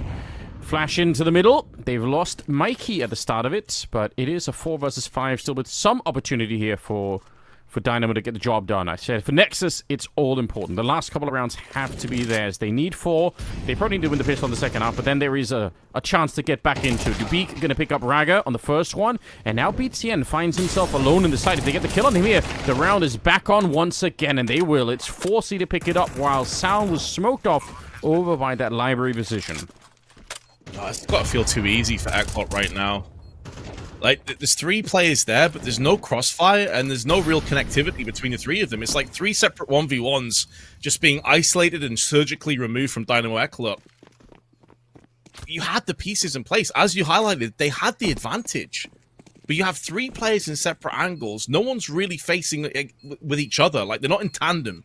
Typically, if you're playing pit and sight, you're wide swinging together, or you have a pop flash into a double peak. There was nothing like that from NEXUS. They were just sat back, crossing their fingers, and praying and hoping for the best. And you can't play like that against a team in this kind of form. Yeah, you really can't. I mean, I think you nailed it here. Once they get the space, Dynamo ECLOT, they actually make great work of it. Their spacing when taking some of these fights, the trades are really good. Even in a round like this one, where actually for a hot minute there, NEXUS were at a man advantage.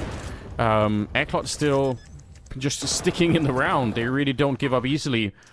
And they slow down the round enough to wait for the smoke to go down at Library so that they can take the fight against BTN on his own without any chance for any kind of a backup. 9 on the side of ECLOT here. Really well played. You even saw on that replay that BTN is watching for the tight angle, but his teammate is basically hung on the end of a fishing rod and just baited. Like, you've got to have a tighter angle on the short side so that when he shoots your teammate in the small pit, you can hit him in the back and get the counter frag. It's no real teamwork. YaLLa again opens up his account in this round, kicks off with the opening kill. But can they do anything with it? So often they've let these opportunities slip. Yeah, can't be the case now.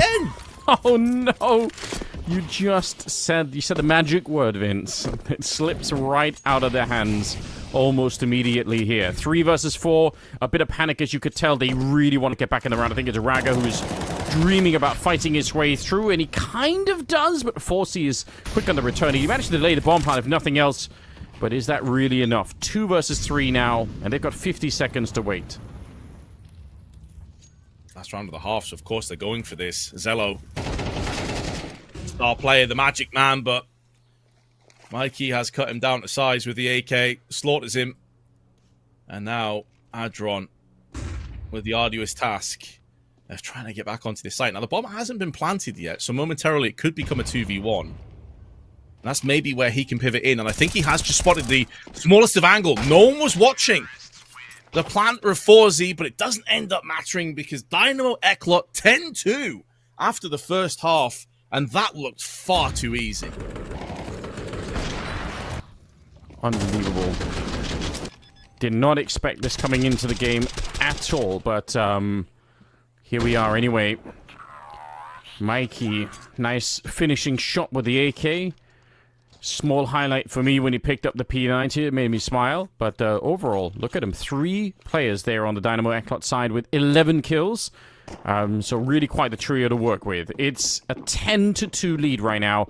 Going into the second half here. NEXUS, I don't know. Again, it's a hard choice there. What will it take to get back? I mean, obviously winning the pistol is the first step, but it's a long, long road ahead of them. So let's see if the ECLOT team on the other side can find a way to close this out really quickly, because when you've got this much of a lead, that's what you're dreaming about. Don't make it a long game. Just find a way to shut it down. And there we go. Just punches through the head with the USP round. And what's kind of wild as well is the top player for Dynamo ECLOT, typically by every single metric, is 4Z, and he's 5-5. He's just not been needed.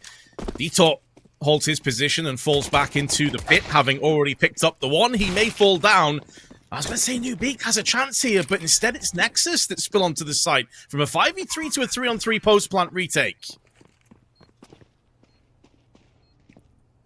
Bit of a tricky position right here, but Mikey sets them up nicely. He just cuts down YaLLa. He gets another headshot. Now it's just Raga down in the pit, hoping he's not going to get the same treatment, but he will at the hands of Forsey. Some stunning USP shots are coming out here, and the retake is made to look a little bit easier than maybe it could have been. NEXUS just absolutely ready. Dynamo ECLOT, I'm going to be honest, I'm not really ready for it either. I feel like they are landing some very sharp shots in this particular series.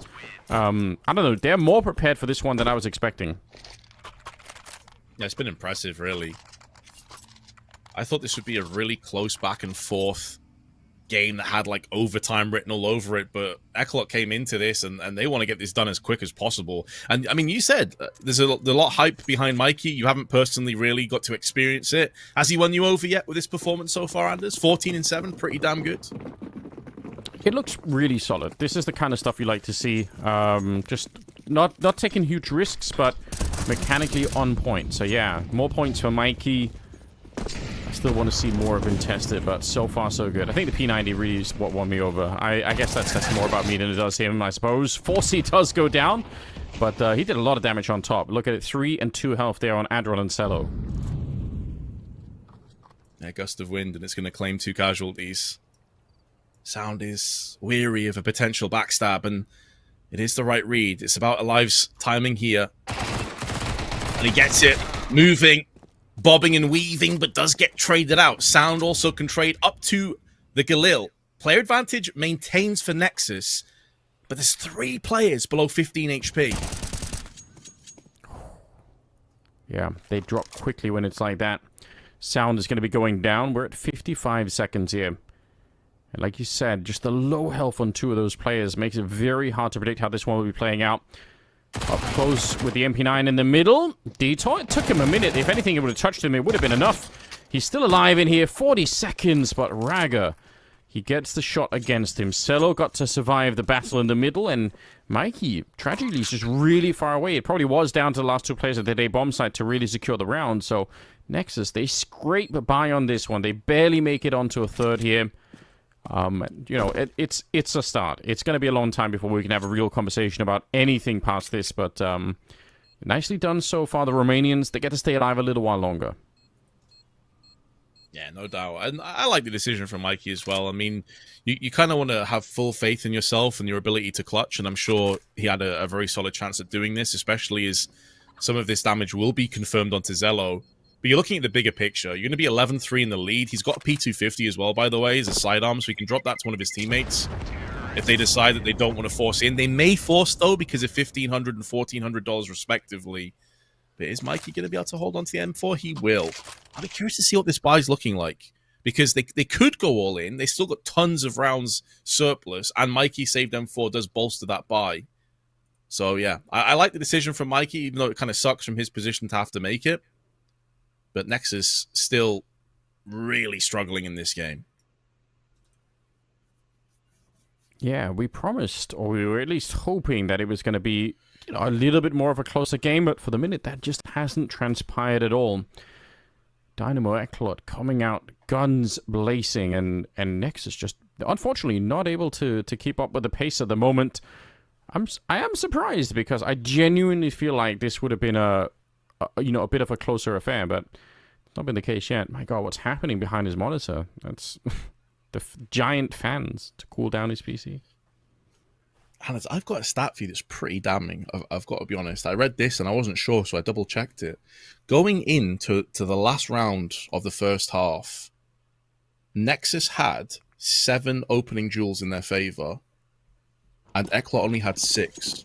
Ooh. And they still lost that half 10-2. That goes to show how bad their conversion rate is, picking up the first kill into getting the round themselves on the CT side. That's really interesting. So they actually win a bunch of the fights to begin with and just can't follow it up. That's even more frustrating in a way, isn't it?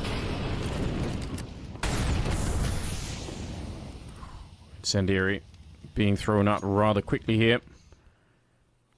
ECLOT have no business, you know, winning a round like this one at all. They have the stack over at towards the arch position, but Nexus, they have all of the rest of the advantage here. Smoke going down for the Alive. He's obviously trying to sell the fact that there might be more of a presence. He threw down the Incendiary pretty early on, and now he's smoking it off and hoping that pushes them back to the bomb site. It doesn't seem to be the case for the minute. Romanian squad showing up for B, and I feel like they're just going to power through here. It does feel that way. The Alive may not be living up to his name for too much longer here, because if he decides to try and stand his ground and deliver, there's going to be 5 angry Romanians forcing him down. Flashbang through. Doesn't decide to peek behind it. Instead, stays alive in the apps area. Rest of his team now going to start to make moves through. I mean, it would be within their reason, especially with this kind of a round buffer, to just hold on to what they have and play it again and basically run it back into the next round. And the Alive can stay close, try and look for an exit frag to upgrade to a rifle. But now that the smoke is down CT, that kind of gives him a way out if he wants to. And it looks like he's trying to exploit that. Yep, so he'll dip out. We may have the very rare situation of a full 10-player save. Everyone coming out of the round alive. Looks like that's going to happen. You're right, that is a weird kind of stalemate. I think sometimes we call them a unicorn round, where it's just nobody takes really, or no casualties at least. A little bit of damage has been taken with the bomb as well, but okay. Handshake in the round, we all move on. Kind of peaceful, kind of nice, I guess. A break from the norm. Yep, that ceasefire, though, is going to be called momentarily because ECLOT still have those weapons. So, yeah, they can run it back. They get the second crack at the whip for this one. And also, going back onto that stat line I talked about before, Zello had 5 and 0 in his opening duels. Like you were calling how aggressive he is, that's on the CT side. He was playing aggro with the scouts, with the AWPs, and he was getting a lot of success, and they still couldn't do anything with it. So let's see if his fortunes change now he's on the T half. If he can get even a couple of good entries off the bat here, I mean, that would be one route to maybe get back into it. course, for the CT side, it's still really not the best of weaponry here, but they try for a little bit of a boost up. I like the idea, but it does backfire. Nubeek goes down, blown up with a couple of HEs. It's Detour next in line, but it looks like Adron's going to have the better angle against him. And pretty much every single fight's been won here by Nexus, so finally something that's going in their favor. Might just challenge 4C, and he will. BT, and why not? You know where he is. No reason to spend any more time in the round. So 11-5. And with this being more of a convincing round, again, it does mean they're going to have a lot more money to work with on the Nexus side. I'm not convinced of any kind of a comeback yet, but I mean, this is some good steps in the right direction, I would say, at a minimum. Yeah, it's good groundwork. Foundations being planted down, but they can easily get blown over, especially now that ECLOT have some firepower at their disposal. They've been on this weird sort of SMG pistol buy for the last couple of rounds. Well, now they get a crack at 4 M4s. No AWP, though, for Zello. I feel like that could be a potential issue. Well, Forzy, pardon me, I mean to say. Zello doesn't have the AWP. We don't really care about that so much on the T side, of course. He's got the AK and he's looking pretty good. So that there is a lack of weaponry, and there's not everything that you'd want from ECLOT's perspective. I mean, they have no kits. They have a lack of grenades on Nubeek as well. Yeah. So maybe something to keep an eye out for. Yeah, and even if it's not a ton of grenades that are missing, we just know that on Inferno, it's such a huge part of the meta on the CT side to shuffle around the grenades for as long as you can. And even, you know, a 5 or a 10-second delay because of an extra flash or an extra incendiary grenade goes a really long way. It might not seem like it, but it absolutely does. So we'll see if that comes back to haunt them towards the last, 20 or 30 seconds of the round. It definitely could. And the lack of the AWP, like you said, as well, kind of a concern. Standard opening here for ECLOT. Haven't tried anything super crazy. They just need 2 rounds, so maybe that's something that they're going to try a little bit later on.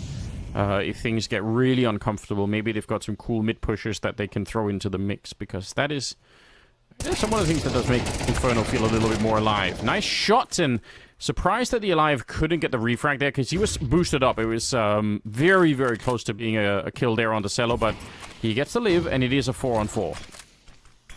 Yeah, I'm right along with you. They even kind of called that play for the intent of getting a 2-4 trade, so he'll be disappointed he didn't finalize the kill onto Zello, who's down to 6 HP.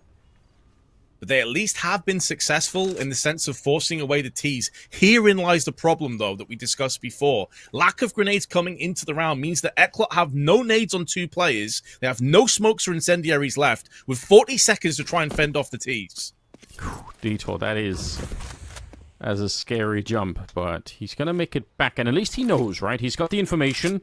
Smoke goes up towards Arch, and they're feeling the pressure right now on that A-bomb side. Only 2 people to defend. One of them, though, Nubeek, going to get that early kill on the Cello. He was low on health, and now they're going to be committing to this one. 20 seconds. The bomb is dropped way back there, so yeah, they're getting some kills, but they'd have to run back and pick up the bomb, and in a 1 versus 3, that is not going to happen. 4C with some good shots. Gets a double kill and brings ECLOT up to 12 rounds. It's just a massive step in the right direction here. Best they could do right now, Nexus, is get into overtime, and that's such a long ways away. And that is the best way of counteracting a lack of utility, is taking heads-up fights and being aggressive. We saw Nubeek get aggro into apps, have success, pushing out of library at the same time, kind of hitting Nexus from all different angles simultaneously. And the way these duels have been working out from the start to the end has fared very well for ECLOT. YaLLa getting aggressive down on Banana. Haven't really seen this from ECLOT so far. Haven't really had the finances to afford this luxury. They're already right down in the face of Nexus and applying that pressure directly to the head. I do like it. I like the grenades even more. Sound. You feel like you're that far back on the T-ramp. You're not even fighting for Banana. You should be able to do, to stay out of the range of those HEs, but that really hasn't been the case. Raga, he is pushed on the other side. Nobody's there to peek him at the moment, and it's going to be down to just 1 player on this Banana position. So the Alive, he is hoping to, just fall back. He's going to get grenaded out there. So actually call in Mikey once again. Just maybe for the grenade. Gonna throw the standard retake top Banana utility. We've all seen it before. The smoke and then the incendiary that lands in front of the smoke to stop anyone from really being on that side, and they're gonna go together and actually clear it out. I like this from ECLOT. Unfortunately, they're gonna lose 4C on the other side. Bomb being picked up now at the bottom of the T ramp, and about 40 seconds left. They need to just clear out this pit and get the bomb planted with no delay. They're gonna get the first one, but there is a surprise. It's Nubeek down here. They checked him though, but Nubeek, oh, I thought he was gonna get 2, and that could have been good enough.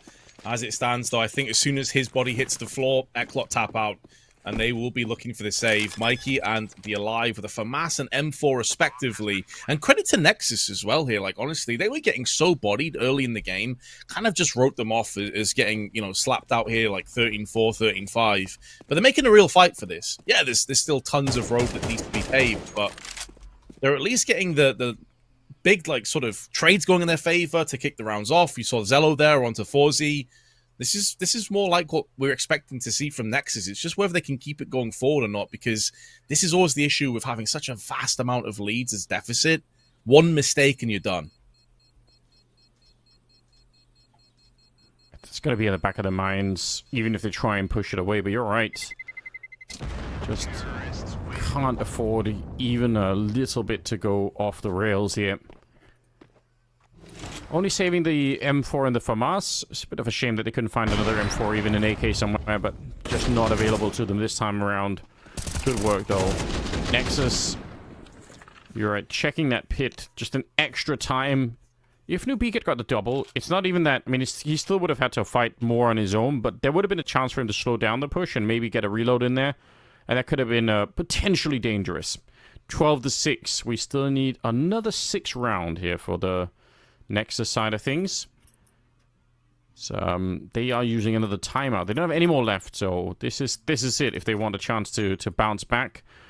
Cello's playing really well at the moment, right? 14 kills, that's good. The rest of them, they're not that far behind. So it could just be, again, a sort of a case of them being a bit slow to get into the game. Now that they're all here, though, I mean, I don't know. It's not out of the question they can get into overtime. The way that I always think about this is, even if 6 rounds sounds like a lot, you have to remember that there's a good chance that, you know, maybe not half, but close to half of the rounds for ECLOT are going to be without a great economy. So it's going to be sort of 6 rounds technically, but with a bit of an asterisk next to it, you know? Yeah, exactly. You're going to be against a fair chunk of rounds just like this with USPs, FAMAS, 5.7s. Thing is, though, on maps like Inferno on the CT side, you can get a lot of crossfires established with P250s and 5.7s, and that can be a real problem. So Nexus need to still make sure that they are oh so careful in each and every one of these moments.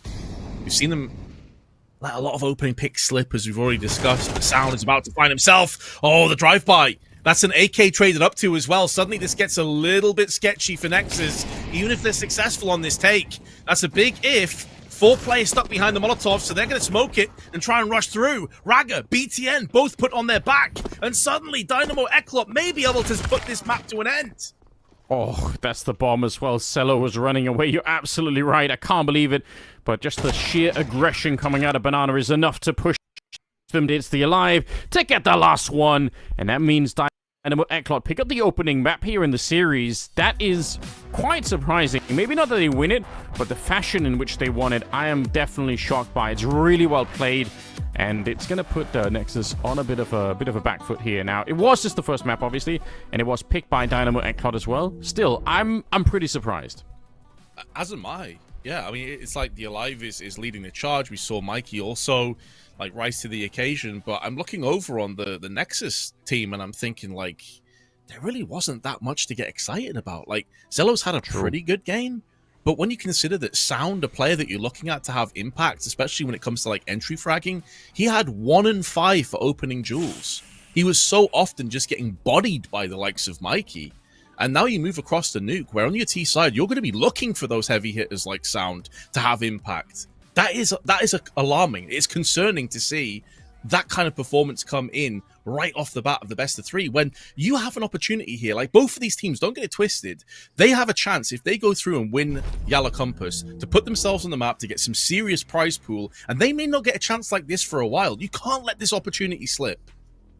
Yeah, I mean, it's a really, really big deal for them. There's just no question about it. These are teams that are normally fighting their way through to try and qualify for events, and or more than anything, maybe fighting in a bunch of different online tournaments to scrape together VRS points. Like that's what the year is about a lot of the time. It's really rare they get a chance to compete for this kind of cash, and you want to make the most of it, no question about it. Unfortunately, the opening map here just didn't work out the way that Nexus had planned. You could see it on the scoreboard, like you said, Cello. Pretty good stuff, just not enough to pave the way for the rest of the team, and unfortunately, they were, maybe the rest of them just a little bit slow to get started into this one. Nuke has to be significantly different. It has to be a strong start. Cello, more of the same, that's fine, but we need some of the other players to really step it up, and, I mean, ECLOT, there's nothing you'd really want to change. They just played a real first game there. Yeah, they were clinical. I think that's the difference between these two teams for me, Anders, is on one side you had a team that had multiple opportunities. They were getting opening picks. They were being a real nuisance. And on the other side, a team that was just letting opportunities slip left, right, and center. Like, how many clutches did we see ECLOT win? How many times were they in 3v5s and somehow just grind out a win? Like, these are things that you can't allow to happen on Nuke. Like, if you let this happen on CT side especially, your economy is just going to die so quick and you are going to lose the game fast. Yeah, and that's unfortunately pretty much what happened. So, tough break for them. But we do have a second map coming up. It is on Nuke. It will be after the break. So don't go anywhere. The quarterfinals will continue after a quick message here. She said she loves you, but she can't love me. But I love you.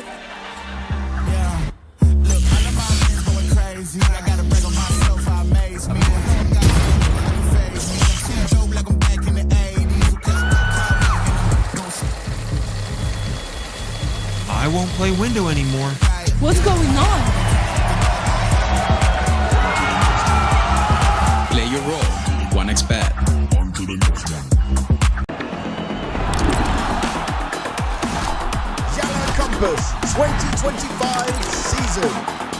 If anyone peeks through, they're both dead. They're both dead in the smoke. Bomb dropped, popped up behind it at the edge of.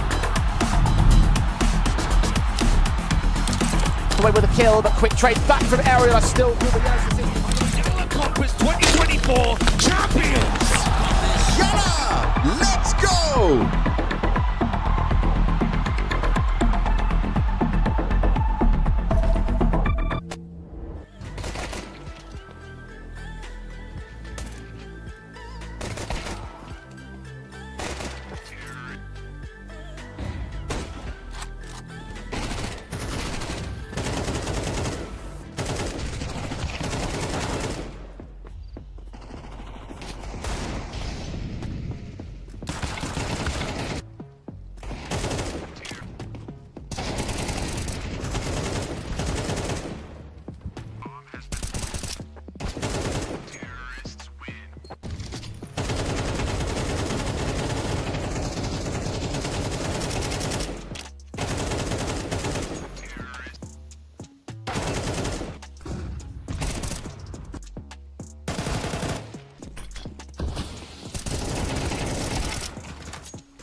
One of our Group B teams is Nexus, and they are here with me now to talk about the YaLLa Campus Grand Finals. Sound and BTN are joining us. Sound, Hello. are you excited about the tournament, and have you had a chance to look at your group and see who you're playing against? Yes, I'm really excited, and I also saw that we're playing some teams that we have played in the close qualifier as well. So that's a good sight to see, especially playing against the teams that actually beat us. So yeah, it's gonna be a nice redemption story, I would say. So yeah, pretty excited. BTN, the one team, when you take a look in the groups, is there one team here at YaLLa Campus that you really want to beat? Like, is there a grudge match coming? Yeah, let's say it's ENCE, because in the close qualifier they kinda wrecked us, so would be nice to turn this back now. Have you had a chance, BTN, to go and look at that match, see where you made mistakes, figure out a new game plan to face off against them? Yes, of course. All set, we are ready. Yeah, you're ready. You're not going to give me any insight into what you've prepped. No, not too much, not too much. Yeah.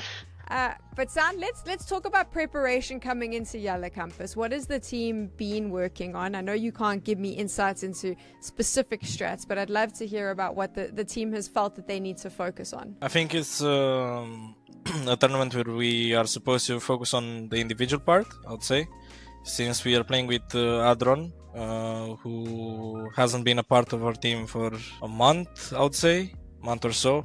So yeah, it's really time to focus on the vibes and the individual level. Is it difficult adding someone new because of how busy Tier 2 is and how many events you guys are constantly playing? Because I think a lot of people don't realize if they're not watching Tier 2, you're constantly in cups and tournaments and all of that. Is it difficult to get a new player accustomed to the team because you're just playing in tournaments and you don't really have time to do actual practice, BTN? Well, yeah, it's true. We don't have a lot of practice days, but since we have so many officials, we take the officials as practice, so we can review the games and actually grant a lot of officials, and this turns into better situation because we can review when we play like 100%. Yeah, some mistakes are occurring because we have new players, but in the end, after a while, it's better than practice, these officials.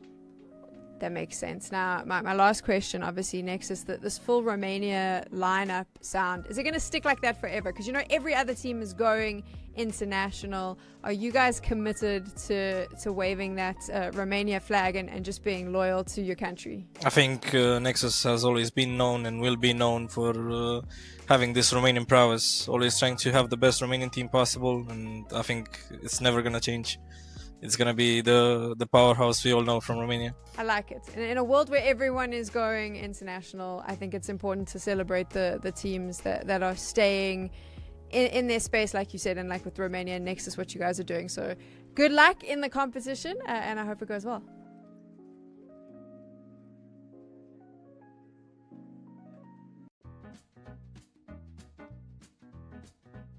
Okay. Oh my This is god. me. Okay. Is it you? Yeah. I know it. Man, I couldn't see this with that so many pixels.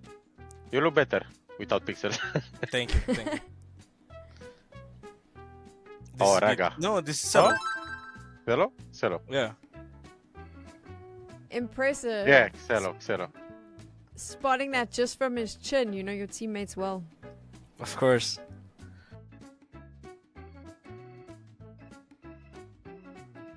Prioritize is just jumping across, doesn't want to die to that all appearance on NEXUS now to get the timing, and he lines them up, rolls a strike. It's a 4K spray down and nobody's ready for it.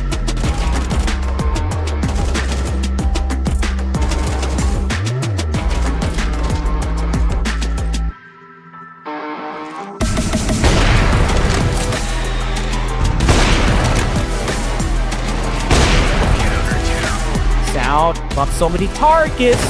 And he's gonna try and expertly navigate it. He's spreading the needle. How is he doing this? That's 3, could be 4, and that shot down. That boom Sound.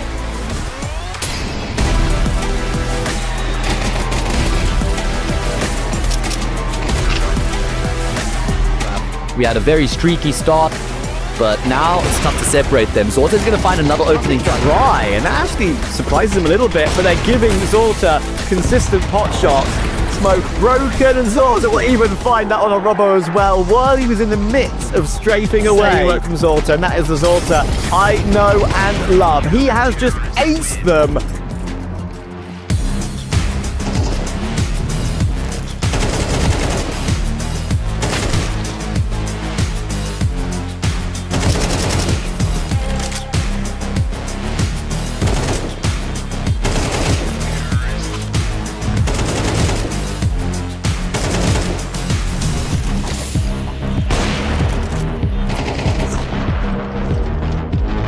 Looking at the right direction. Oh, and the Pandas have just walked past him. And now Kraveni can walk up behind him for a second round consecutive. This was 9 Pandas by round, but it is certain to play a shot out of apartment. Kraveni makes quick work of round.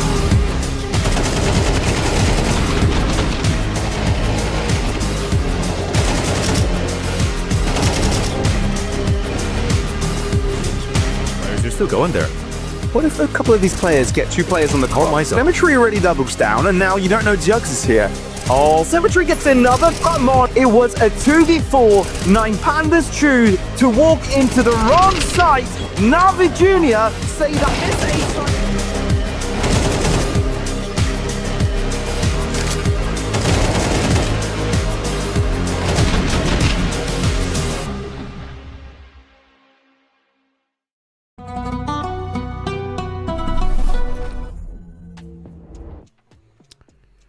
Here we go. The quarterfinals are going to continue. It's Nexus playing Dynamo ECLOT, and we promised, or at least hinted, that it could have been a closer affair at the start of it, but it actually didn't turn out that way. Dynamo ECLOT just played a lot better on the opening map of Inferno.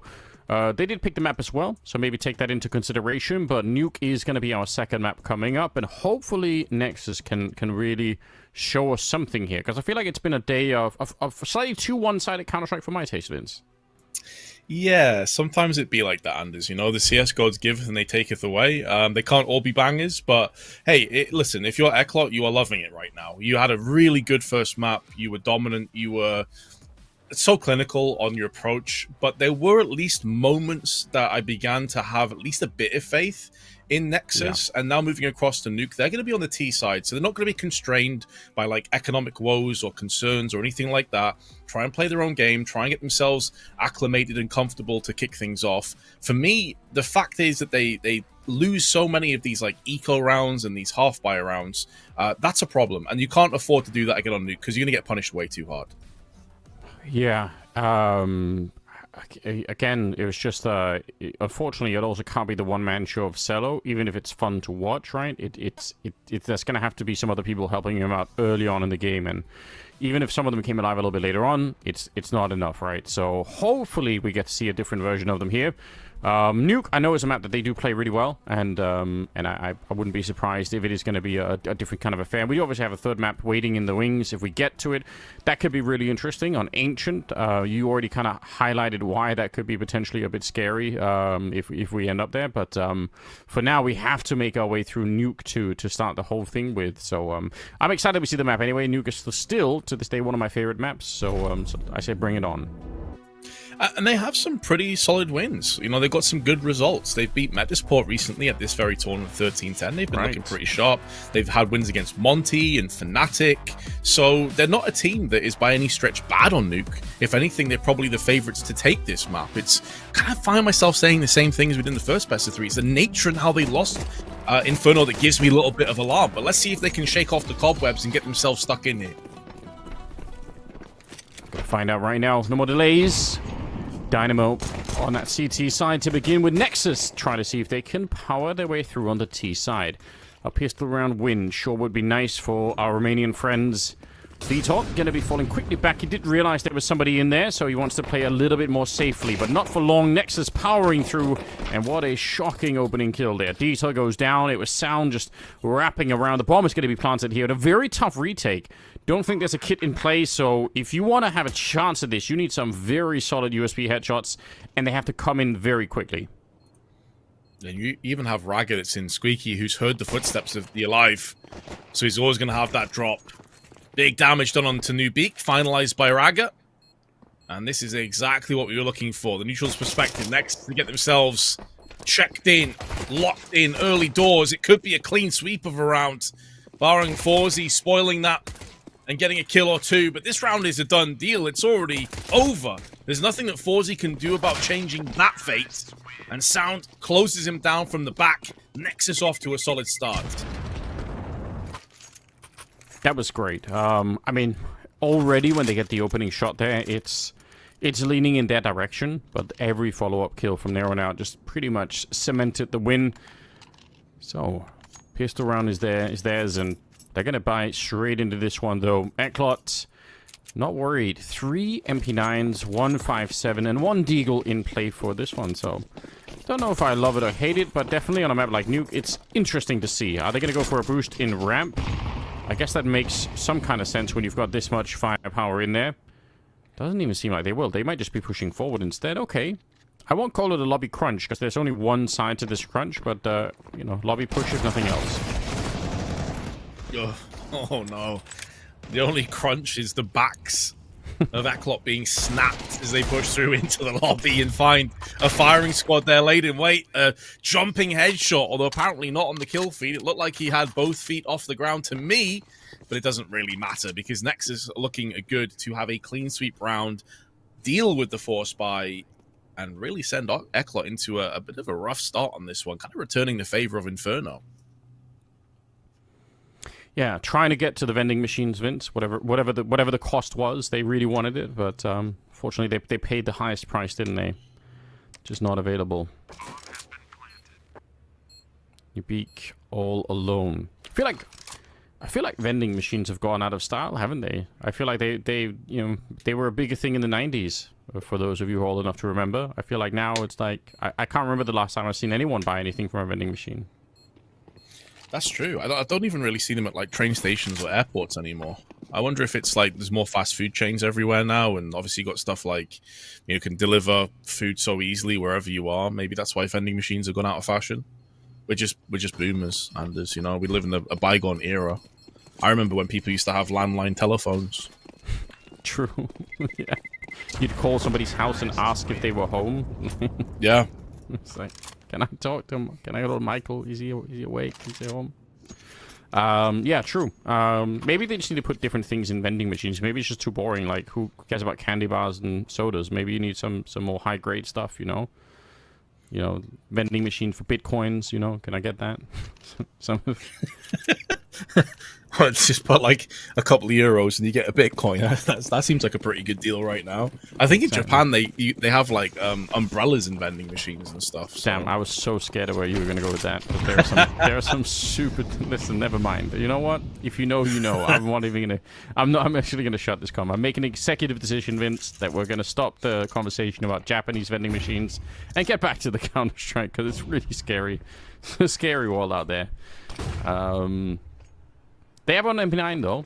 That's something. Trying to get the job done. But in fairness, this should just be a third round for Nexus without too much trouble. Which, in terms of recovering the series and the whole quarterfinals, getting back into it, this is some nice beginnings here on Nuke. Love that flash. So good. Pop flash straight into the eyes of Nubeek. Fully blinded. And there was no follow-up damage either from the Alive. He will at least get the P250 onto BTN, but I mean, this just feels like a drop in the bucket. It's expendable weapons that are being sent into their grave, and so realistically, it makes no difference for how the overall stature of this game is going to be, which is going to be a 3-0, of course. It's the Romanians, the perfect answer, perfect retort to a disappointing flat Inferno.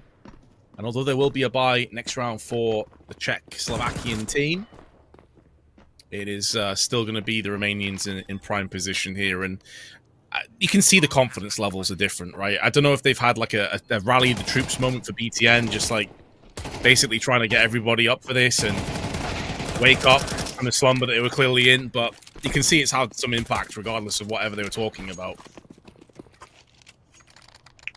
It is really, really important. And, we got some sense of it going out of the first map there on the second half of Inferno.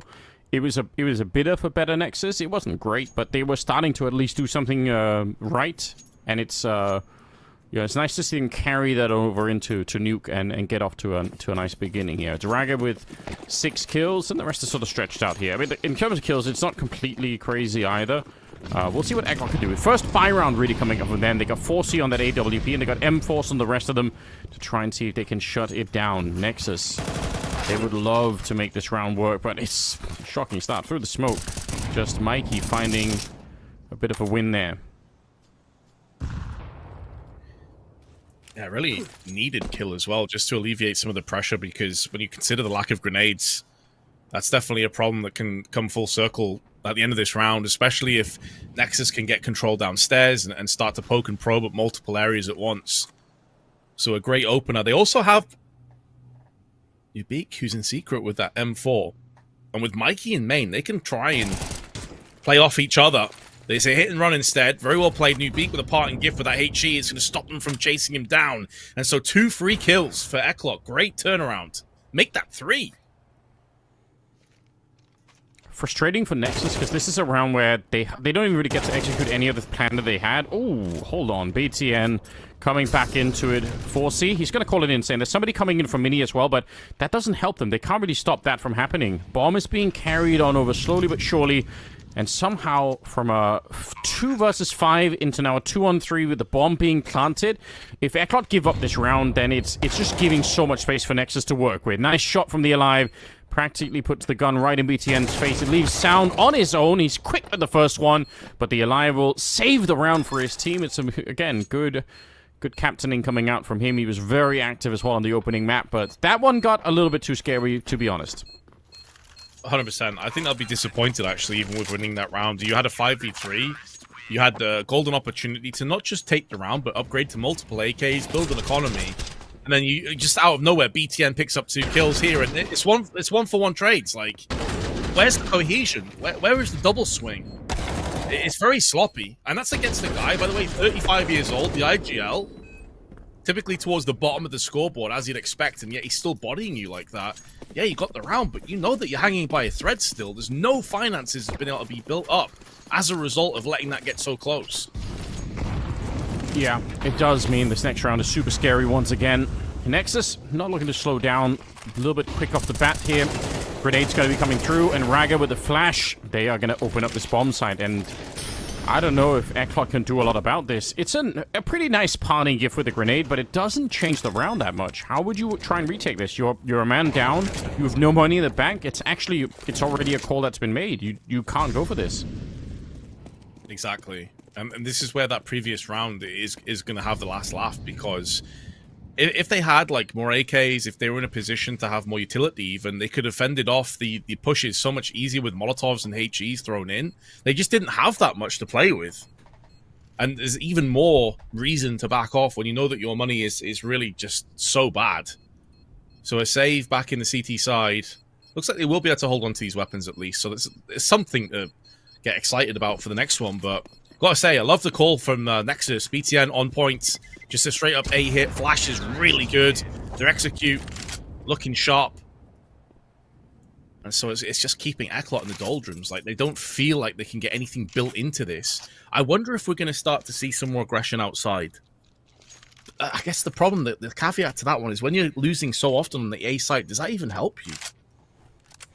Yeah, it's a risk even potentially, right? It could be, at least, if you want to push that on the CT side. You might have even less of a chance to actually defend the A site, but I don't know. I mean, you're right though. That was a really good call, and the flash to come through the smoke like that for Raga as well to get the entry is so sick. I mean, it couldn't have been any better.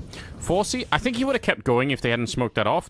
He really, really wanted to push that and try and see if he could find an opening, but instead he's going to dive down into secret with the AWP. So he's going to be down there and with a potential for an opening kill. That would be a nice change of pace right now for ECLOT. They do need to start to put some of them all together on the CT side. It's been too much of a slow start, to be honest.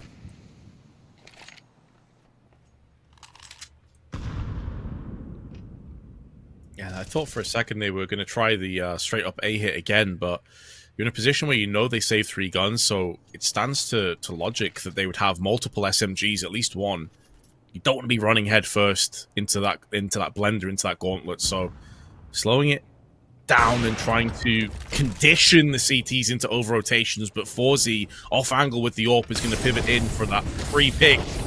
And Detour taking quite a bit of damage on top of the heart is going to be nailed. Mikey, though, keeping the round alive, but only for a couple of extra seconds, and suddenly, once again, Nexus successfully take the A site. How frustrating is this? It doesn't really matter what happens to the rest of the map, you just can't hold the A site. And it's the same kind of execution. The Molotov on top of the hot, the flash is coming through the ceiling, and it works incredibly well. Cello holding this angle and stops the Alive. Now, there's the second player peeking in. They don't know about that yet, but NBQ missed the opportunity, and actually they'll call it off immediately, and I kind of get it. If he'd had that kill, there was a chance to get back into the round, but BTN catches him, even as he'd pretty much given up. He was just running away to try and save the weapon there. 4C, nice shot. Not going to change anything about it. 5-1 in favor of Nexus here. And the money is just so unstable there on the CT side. So they're going to have this AWP in the next round. Oh, maybe not even that. Oh, he did it. He did enough damage to 4C for the bomb to take him. It was worth it.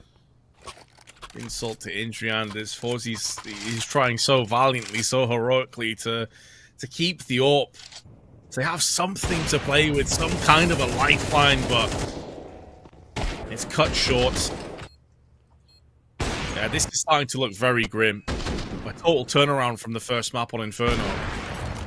And like, if they decide to stack a third player on A now, as like a temporary quick fix, the way that Nexus have been playing, though, is they're not fully committing to A hits. We saw players outside. You even had Sound getting picked off from 4Z down on Secret. And although that is obviously a negative, it is a positive in the respect that you are making ECLOT understand that you could push downstairs at any time. They've hit A so many times, barely touched ramp, barely gone downstairs, haven't tried a vent dive, none of these shenanigans. So that's going to be in the back of your mind if you are ECLOT. Like, is this the moment where they pull that play out of their hat? Can we afford to stack 3 players on A? Because that leaves us very one-dimensional. I agree. They have to be so frustrated right now. Like, they just can't hold on to it. Yeah, even when they actually, get somewhat of a decent opening, just might not change quite enough. And obviously, now the next conversation becomes about the economy. Scout instead of the AWP, FAMAS instead of the M4. And then it gets worse from there on out. So very, very hard. And Nexus are happy to play it slow at the start of the round, which is going to bleed out some of the utility here.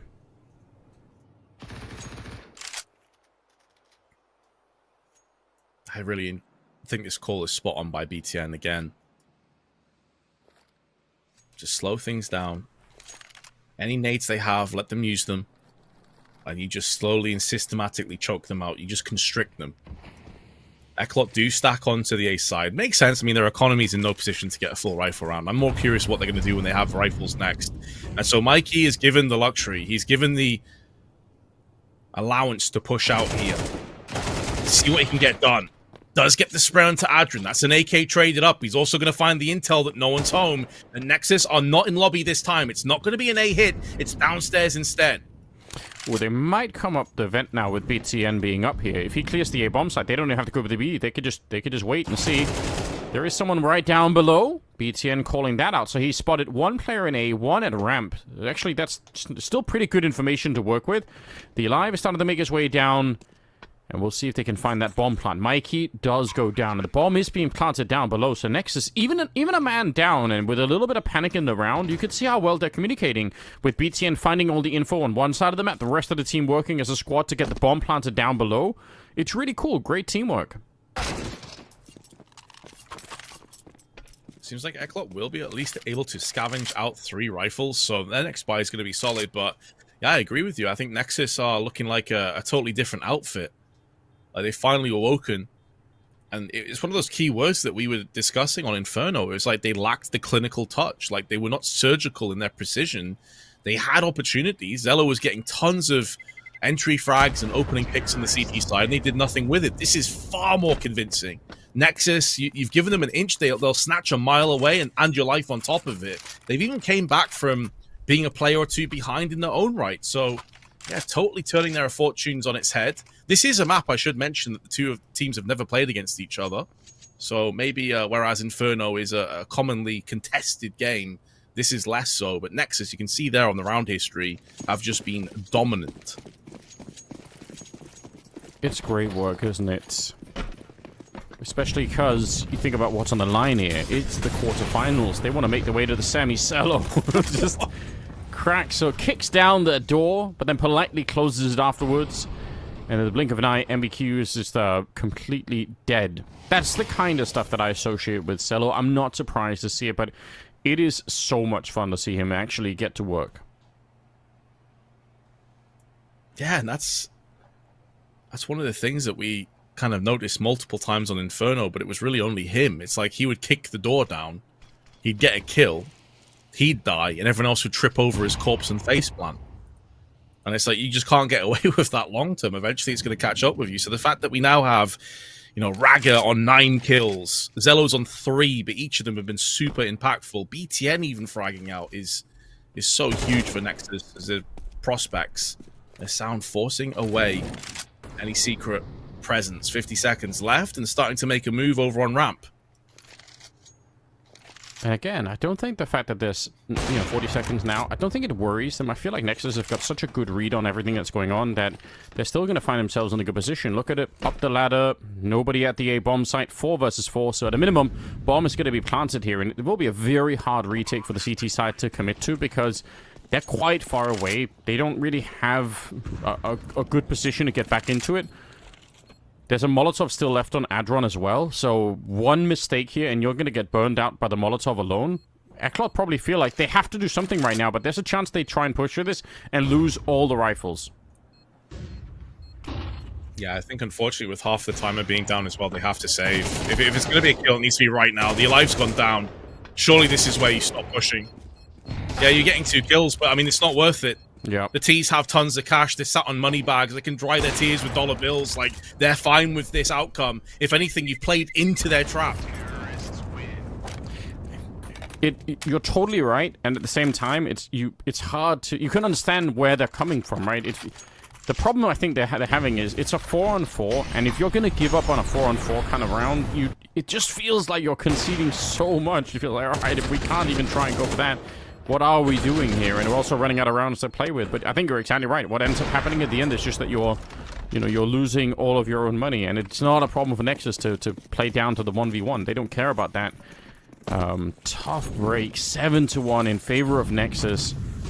Good job for the Romanian side to bring themselves back. Oh, it's close, isn't it? Nearly gets caught now. Backfighting outside. Beak coming up with some very strong kills. And Mikey and Forsey there to help out. So actually, they just get the job done. An incredibly one-sided round here that ECLOT needed. And they need all the rest. I mean, 5 rounds in the first half. If that happens, actually, I'm down to open up the conversation again. But to be honest, that was very close. At least that first fight is what I mean. Oh, yeah. Yeah, for sure. I understand what you mean. After that point, I think it was that Nexus were so disjointed. They pushed outside, weren't anticipating a player out in the open in that kind of position. And that definitely caught them unawares on the red container.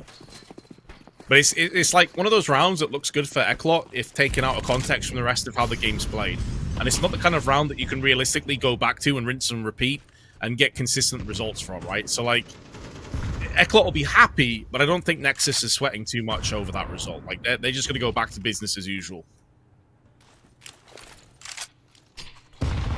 Yeah, they should.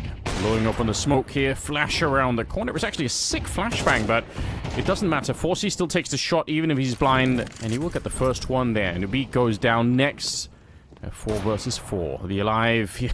He's so lucky to be still here with us. But he's going to take it out of sound. Not bad, not bad. I think he was about to get shot at the back there. 3 versus 4. And again, I think Nexus calling for a bit of a freeze. They want to see if ECLOT is pushing anywhere right now. And they have so much time for it. So, yeah, this is a nice idea. Just wait and see if there's going to be a mistake on the other side. Live, last spotted outside. Hasn't really moved too much. And so he'll be punished. Understandable why he'd hold that angle, though. It's not an easy one to clear. Gives him information to see if a wrap up the stairs would take place. And now Mikey outside spotted that, but he's about to get nailed from BTN. And once again, the advantage was in favor of ECLOT. And once again, it could just come spiraling and unravel. Adron Well-placed Molotov. Due diligence is enforced. And all of a sudden, 4Z against the world. This is the kind of round that kind of fully encapsulates and epitomizes how this half has gone for ECLOT. They had opportunities, but just could at no point grab on. 4C here. Best he could do, save the AWP. I mean, it's not much of a headline, is it? When you're just down to, you know, you're not fighting for the rounds. Even when you have a bit of a lead in them, it doesn't really matter. NEXUS every single time find a way out. It's really impressive. The mid and late rounding here for NEXUS is actually world class. You can see, you know, even when they're man down and they run into a little bit of resistance, they slow it down, they make some good calls, and they follow it up from there. It's been happening multiple times where it's the mid rounds that are really bringing them out here. Obviously, in the beginning, it was some of the A attacks where there is no real mid round. You either win or you lose, and they won those. But since then, they've shown that there's much more depth to the T side here for NEXUS, and that's been a lot of fun to see. Again, we're always hoping that these games aren't going to be so one-sided, and today it's been pretty one-sided. But I can find a lot of enjoyment of watching NEXUS just do, you know, have good tactics really on Nuke. This is pretty sick. Yeah, you just have to sit back and admire BTN's sort of masterclass here on Nuke, and you can make an argument it's been a bit of a disaster class for ECLOT in terms of how they've often played off having advantages. But I agree with you, man. The mid-round calling for NEXUS here has honestly been a thing of beauty, and they've been really making the most of any small chinks in the armor or things they could exploit. Yeah. Making moves down onto the red container, though. I don't know if 4Z realizes it. The smoke was in his eyes, so Sound may get the drop. Got to be real careful here, but you're right. There is a chance. Still a minute left. The bomb is still over by the lobby area, so NEXUS very slow out the gate on this one. They're not really committed to anything just yet. AK trained right on the stairs, but a deep flashbang, and Mikey sets up for it. That's such a common way to get that peek. But I mean, it's nice. It's not complicated, which means it works probably a lot of the time. You could set that up with your friends, just count and throw the flashbangs. Now moved as well. I love this. Relocates instantly down. The downside is that BTN has snuck his way downstairs. But ECLOT have nailed the second player on the approach, and I believe that was the bomb carrier. So the bomb is probably outside somewhere, out in the open, where the AWPer can still have eyes on it. That's horrible news for NEXUS, and that's a horrible spray from Mikey. You expect better from his very capable hands. BTN still in a position to make a solid call, but the problem is the bomb still. You got 15 seconds left coming up on the clock. There's no real hopes of clutching this, so they will just tap out and save instead. ECLOT finally get a third round, but it feels like it might just be a little bit too little too late. Really, really important stuff here. If we want to have the conversation about a potential ECLOT comeback on this particular map, it's, you know, again, I think even 4 rounds, it is on the low side. It's not going to be easy to do it. Of course, there's still a chance, but at a minimum, get the 4 rounds, get the pistol on the second half. Even then, I feel like NEXUS just they're looking pretty dominant right now, so I don't want to start the conversation too early, but this one was a lot more convincing, a lot more interesting to watch.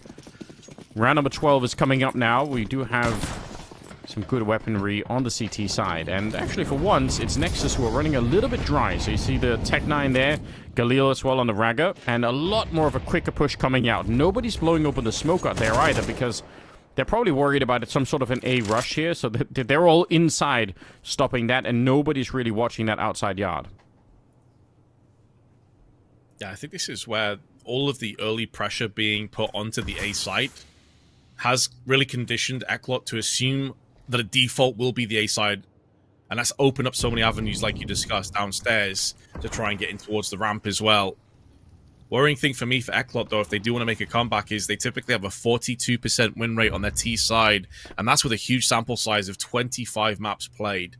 So most of their success is on the CT side, and it's been pretty mediocre at best, I think it's safe to say. Meanwhile, though, looks like Adron is going to have the opportunity, but Detour will send it packing. Definitely felt like there was an opportunity there. Detour's had a very rough first half, along with most of the rest of the team, but that was his 3rd kill just now. Nabik spots it out. Not a bad hold, and he's got ForeC covering the other side of it. We're down to 30 seconds, by the way, so Nexus, they don't have forever to get this job done. Beat gets one kill there on a Raga. Does get, unfortunately, timed by BTN, but the Molotov is the incendiary there. It's going to slow him down just a bit. Detour coming in. That's the bomb as well. And very, very low. I feel like the time is running out here for Nexus to actually get the job done. ForeC with some nice shots before he's finally taken down. And now it's a 1 versus 4 for Cello. He got the first one already, but for him to pick up the bomb and everything else, it's just not possible any longer. You could see he's simply out of time. Mikey shooting him in the back. And it's a 4th round for ECLOT, which is not that much to celebrate, but at least they kind of finish on a bit of a high here. And I won't count them out yet, even if they've got their backs to the wall.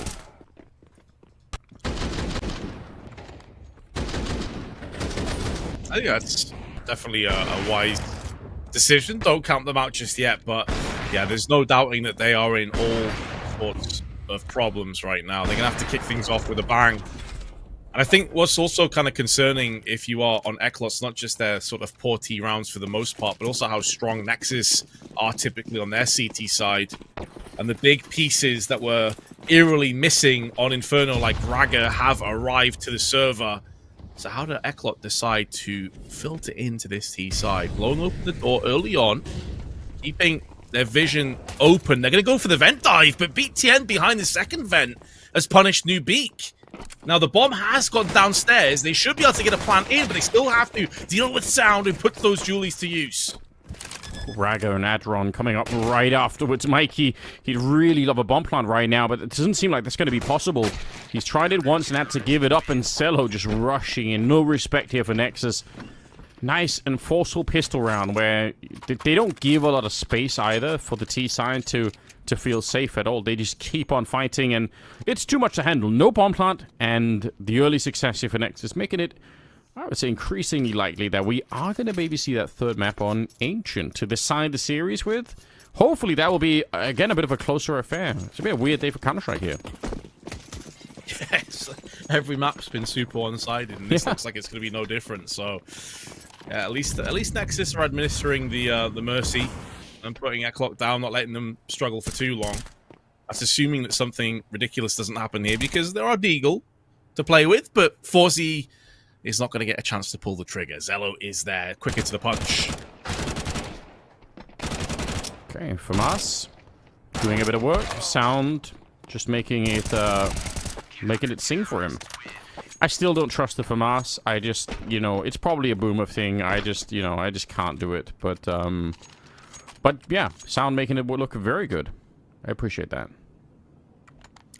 I think the boost is like a really the buff, I should say, to the FAMAS is in a really interesting spot where you now have like a legit choice. A lot of players are utilizing between the MP9, the 5.7, and the FAMAS. And for positions like ramp, which is sort of mid-range, to even long-range, depending on the angle you use, I think it makes perfect sense. But I get you. It's been trashed for a long time, so it makes sense. The MP9 is still super strong as well, of course. What was the nerf they did? It's like, well, nerf the MP9, but only when you're crouching. Like, bro, who's crouching with an MP9? You're running and gunning with that gun. Yeah, I think maybe also a slight nerf to like the mobility, like when you're running and shooting, but I don't even think it's not noticeable as far as I can tell. So, yeah, it's still a fantastically powerful weapon. But I guess it is good that the FAMAS is actually a legit choice. So I appreciate that, even if I'm not the one using it. So, I'll buy a Scout over that or the MP9 just for the fun of it myself. Sound is going to be going down early on here. Raga, bit of a return, 4 versus 3, and make it a 2 versus 4 now as the Alive will be taking down BTN. So, yeah, nicely done here for ECLOT. I would be so impressed. Imagine if they could make a comeback from this scoreline. I mean, it's such a long road back, but maybe the T side will just be different for them.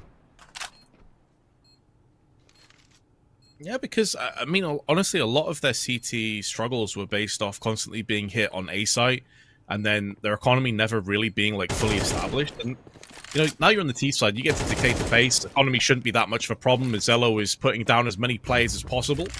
There's still quite a bit of time on the clock, and he does have a kit. This isn't out of the realms of possibility that Zello could even clutch this, but Ozzy from the Huts plays the angle perfectly. But yeah, I think the dynamic of the T side for ECLOT here, as we saw in Inferno as well, where they were honestly really, really solid, that there is a possibility I'm not ready to write them off either. Yeah, I think they showed so much on the opening map that you can't help but think that there might be a chance. And honestly, it looks like the Alive and also ForeSee are starting to really play pretty well. And ForeSee's got 15 kills. He's actually top fragging in the server right now, so maybe he could power them into something really interesting. NEXUS not going to have a lot to work with in this round. I mean, down a couple of pistols, messing around with those, bit of a stack going on the upside of the map, but Nubik is already down. He's just checked everything. He's saying, that's it. I'm calling it pretty much clear. There's nobody on this side of the map. So if the rest of them can get there with the bomb, then it's going to be a fairly predictable round here. Yeah, it should be a closed case and a closed casket on the Nexus side. They do still have some pretty decent positions, though, and it feels like ECLOT haven't fully committed to either side here, but the USPs are never going to win out against the AK. The Alive just pads those stats a little bit. Mikey also, good Deagle shot, though. Keeping them honest, but it is just the one casualty, so the round falls into place as we expected, and there will be a healthy purchase, including an AWP for Zello now coming into fruition in round 17. So this is a pretty important round, I gotta say. If Nexus were to lose, I think ECLOT are on the fast track to making a real go of this map. So let's see what the Romanians have up their sleeve. You know, this is where I would expect at least somebody like Zello to have a big impact on the map. It's the yard, it's the potential for the ramp situation with the AWP. It has to be the case that ECLOT can't just easily move across the map right now. It has to be a constant fear in the back of their mind that they're going to run into that Zello AWP. We'll see if it actually plays out that way or not. They're set up towards the lobby position, going to blow open the smoke, and Raga very nearly getting caught, but actually comes out on top with the fight. The Alive coming into it and takes down Zello instead. The fight continues towards the hut position and still trading somewhat evenly. It's 4 versus 3, but look at Raga. He's almost dead. The issue, though, for ECLOT is they've really utilized most of their grenades on that attempted push. And you'd have to say it is a failed push. Like, a 2-for-1's not good enough. You have a Molotov, a HE, a real lack of any kind of map presence or control either. It's not like you have a player downstairs that's wrapping around or outside wrapping around. All 3 of them are stuck in lobby. This is a problem. It's hard to see how ECLOT can burst out of lobby here and have success. I agree, especially because Raga's made a fantastic choice. So he's low on health, he's picked up the AWP instead. He knows that one shot is really all he has to get off here, and it's going to be absolutely fine. And like they have a Molotov, but I don't think they're going to go back on the T-roof to throw it, so he's probably going to get this one. Ooh, not at all. The Alive will take him down. BTN up close here. Bit of an awkward fight they keep on going through, and because everyone from Nexus was there, by numbers alone, it's going to be working out in their favor. Well done for the defense, and that's 11 rounds on their side.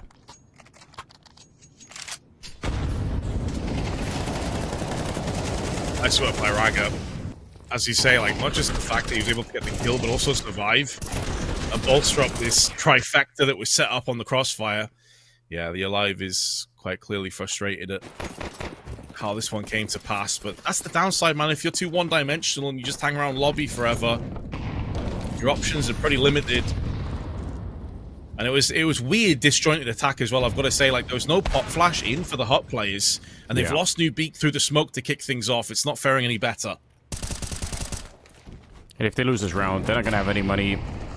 Mikey hoping to work a bit of magic in the hut there, but the straight counter position up on top of the silo, not much you could do about that one. And a 3 versus 5 to start the round with before ECLOT even have really a chance to have much of a say in it. Like you said, kill for the smoke at the beginning, the next one getting shot right in the ankles, and it doesn't get any easier from here. Just one smoke as well available on the side of ECLOT. So they're trying to mainly just get on the back of ForeSee and say, listen, you need to get us some entries here. You need to get us some impact.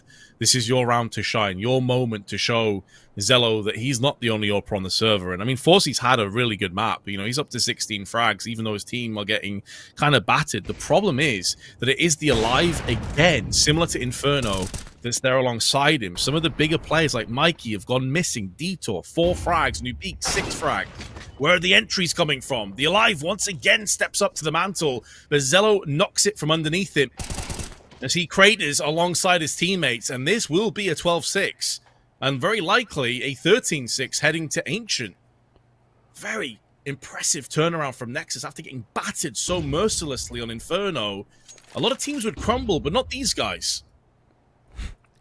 I don't know what's happening, Vince, but I don't think we've seen anyone get more than 6 rounds in a loss here today, haven't we? I think the first one was like 16-3, 16-6, right? And then the opening map on this one was 13-6 as well. It's like we're just not getting across that mark right now, which is, I think it's super rare. Like we've been saying, and it's really true. Like a lot of this, like, you know, tier 2 or 1.5 kind of Counter-Strike, there's a lot of really hard-hitting teams. Usually it's sort of a battle all the way to the end, and right now it's just been more one-sided, but at least it looks like we're going to get the third map. I'm crossing my fingers it's going to be a closer affair on that one, just because it's more fun to watch, although it's nice to see Nexus bouncing back and not just completely folding after the loss on the opening map, but still just an unusual day, I would say, for this kind of Counter-Strike.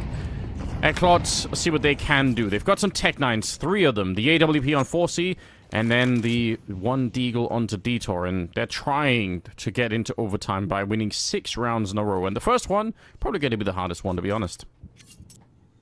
Yeah, down to the bare minimum. ECLOT needs success and realistically need to once again heavily rely on 4Z, and he will pass that test with flying colors. It's a solid shot onto Zello, opens up ramp room, and they're going to push downstairs. They need to try and utilize the aggressive, explosive components of their assortment of weaponry down on the pistols. You can't sit around and wait for too long. You've got to try and get those forward positions and take the fight to Nexus. Already getting onto the site, looking to try and get the plant down here. But Sound has spotted one, throws the incendiary. That's going to cordon off a couple of areas and allow Adron maybe to have impact from Decon. There is a flank coming in as well from the secret steps. They already know. They already heard Sound running back, so the timing is brutal. Beak, yeah, there's no reason why Sound should suspect it. He already checked the stairs once and thought, okay, there's really nobody on that side. So with that kill, it should be pretty much game over. There is a kit in play, but it's on Raga, who's got 1 health after that fight. So even a chance for like a late ninja defuse or whatever, he would have had to have been down below already for that to happen. So, ECLOT, I like it. They get that early kill, and like you said, they really do have, there's no delay in them making the call to go for the B-bomb side. They didn't have the utility or anything else to wait and play that round slowly, so they just knew it has to work. Either we get down and plant the bomb and win, or we're probably going to get slowly whittled away by the rest of the M4s on the other side.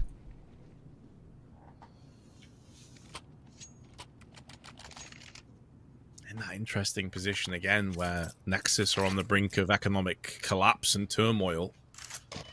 And ECLOT, even though it's 12-7, I mean, it looks pretty bad, but I think it's actually quite a bit closer than the scoreline suggests. And that's assuming that ECLOT can get this W, and that's assuming a lot, because, I mean, we've seen time after time, they've ran into this blend of this gauntlet of Nexus being able to hold the line, stand tall together, and deliver some really solid crossfires. They're going to be taking outside control here, Anders, and for the most part, it's gone uncontested. There's not really that much. They have no one in secret. No one's really playing too aggro around red. And although they're throwing in HEs, it's not really affecting the smokes. Yeah, that one was too short. And the truth is, if that would have landed right inside of the center of the smoke, it would have revealed like 2 or 3 different players. So, unfortunately, something that we do see every once in a while, where they just fall a little bit too short, and then they only blow open half the smoke. And that's not really helpful. Down below again, the bomb is headed down secret for the minute. Adron right on top of Mikey, who's on the other side inside of the smoke here. Can he actually spot him out? A couple of more seconds, and there's going to be a battle brewing. Mikey looks like he's sort of facing the wrong way, but ooh, there we go. Yeah, he was not really ready for it. Don't know, maybe look at the radar or something else, but 4 and 5 to begin with. Nexus just need 4 more kills, make it 3, and we are going to go to a third map. I really can't fathom what Mikey was looking at there. Like, he wasn't even... no. His crosshair wasn't even towards the top of hut, and that looks like it's probably going to just seal the deal, and indeed it is. Nexus! Damn. It's the closest map we've had today, somehow at 13-7, but they still get it done super easy in the end, and what a turnaround. Yeah. Very interesting to see just how one-sided these games have been pretty much all throughout the day. All right, Sound giving us a little bit of a celebration there. I appreciate that. Nexus, they bring us the third map. It's going to be on Ancient to decide the series with. Remember what we're playing for at the end of it. It is the playoffs here at YaLLa Campus, Spring 2025. We're looking for an opponent that's going to be playing Na'Vi Junior in the semi-final. They're waiting there, and at this stage, who knows where that's going to be. Ancient will be our final battleground to really decide. There's a lot on the line here. It's a $300,000 tournament, and for both these teams, it would be really, really important to try and make it and get a bigger share of that money. And I mean, if you can even go all the way to the grand final, that'd be really sick. Although I think making your way through Na'Vi Junior will not be easy. But Ancient as the deciding map. Let's all cross our fingers and hope that we're going to get, you know, a bit of a closer game. I really want to see that.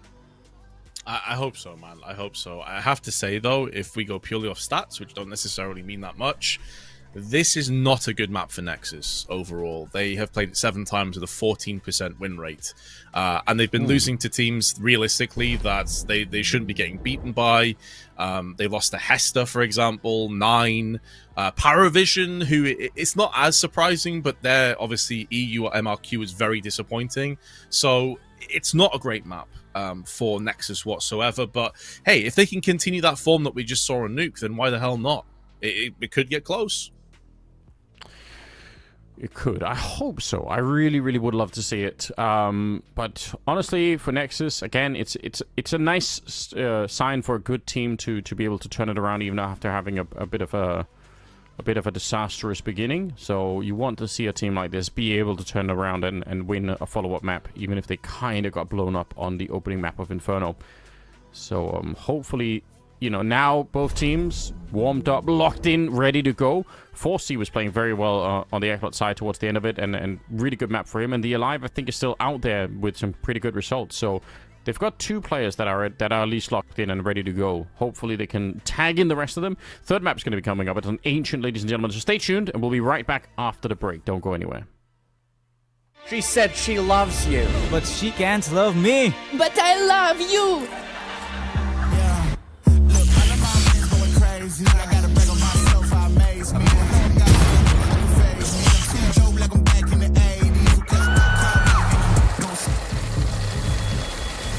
I won't play window anymore.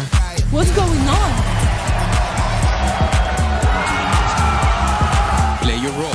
1xBet. On to the next one. YaLLa Campus 2025 season. If anyone peeks through, they're both dead. They're both dead in the smoke! Bomb drops, coughed up behind it at the edge of...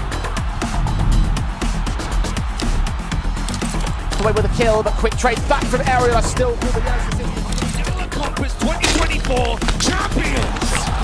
YaLLa, let's go!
Ties is just jumping across, doesn't want to die to that all peer. It's on NEXUS now to get the timing, and he lines them up, rolls a strike.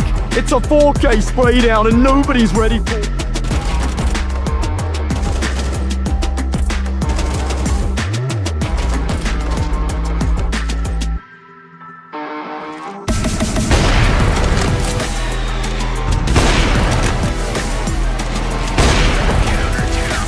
Out, got so many targets, and he's gonna try and expertly navigate it. He's spreading the needle. How is he doing this? That's 3, could be 4, and that shot down.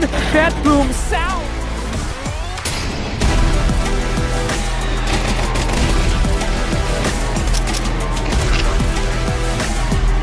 We had a very streaky start, but now it's tough to separate them. Zorta's going to find another opening try, and that actually surprises him a little bit, but they're giving Zorta consistent pot shots. Smoke broken, and Zorta will even find that on a Robbo as well while he was in the midst of strafing away. Work from Zorta, and that is the Zorta I know and love. He has just aced them.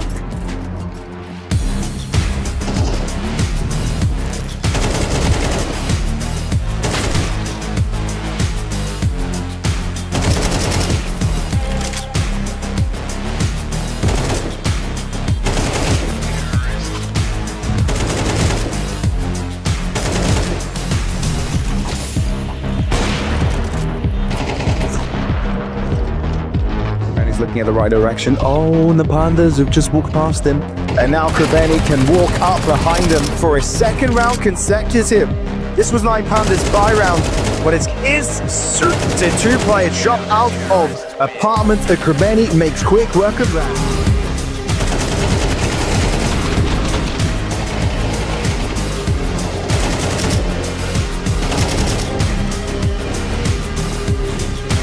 They're still going there. What if a couple of these players get 2 players on the court? Cemetery already doubles down, and now you don't know Jugs is here. Oh, Cemetery gets another come on. It was a 2v4. 9 Pandas choose to walk into the wrong site. Navi Jr. say that this ace.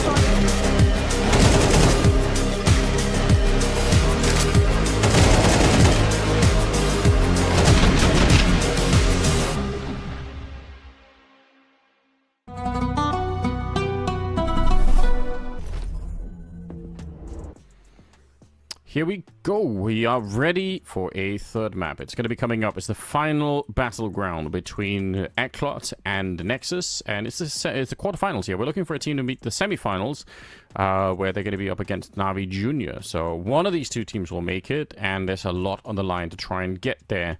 And you know, we're a bit worried, Vince. You already brought it up right at the start of the series when we saw the veto, that the fact that it's ancient could be a bit of a problem for NEXUS. Their win rate on this map, not that high. ECLOT played a lot more, and their win rate is a lot higher. So just by those stats, it could be complicated. But then again, they're coming off the high of winning the second map, so maybe it all evens out and we can have like a really close game at the end of it.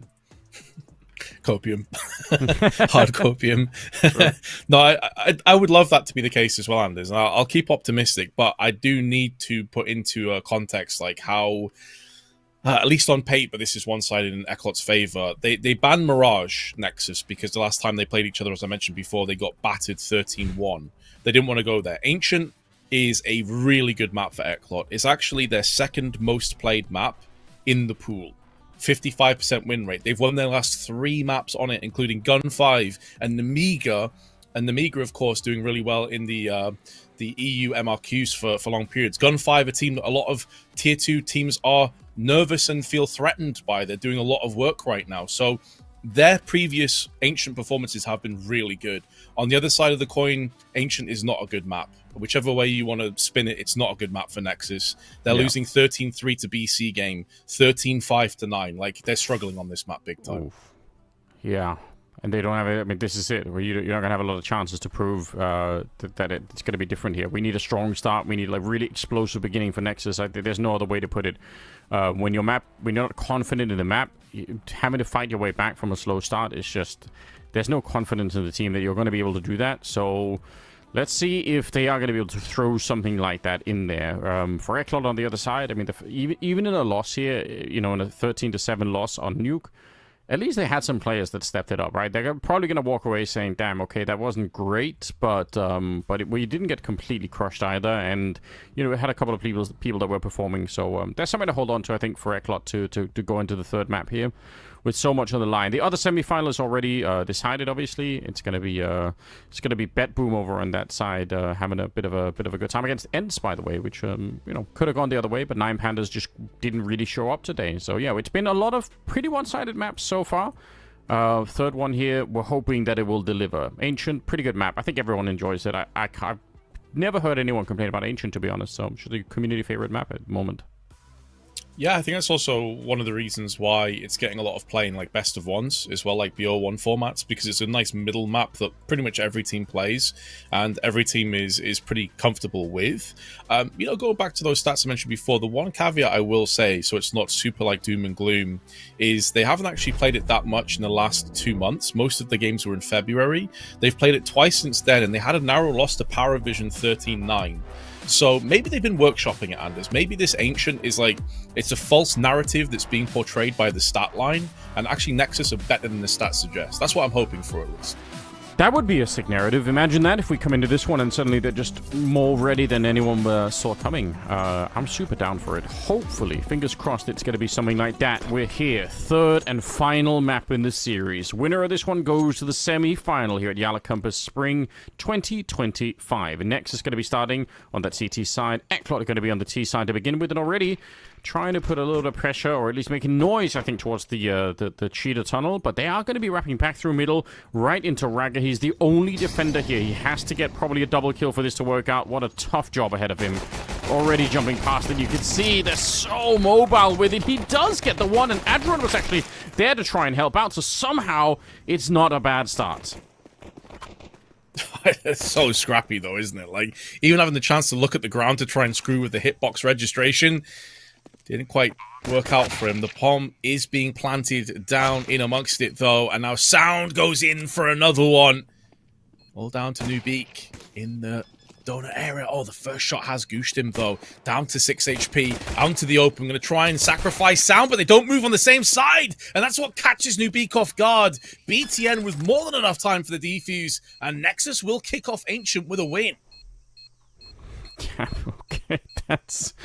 If you just paused for a minute at the start there, where there's only one player at the donut and the entire ECLOT team is coming in either from A main or from the donut position, you think that's it. They're going to be in some trouble, but they actually found a way to make it work. Anyway, Nexus, nice recovery, hard round to win, no question about it. But with the bomb plant, you know that there's going to be some pressure on almost immediately here. So, second round, and we'll see a couple of Galils being picked up, and yeah, this is going to be a tough round. There are helmets on everyone on Nexus, so they're well prepared. If nothing else, they know that there could be some early pressure.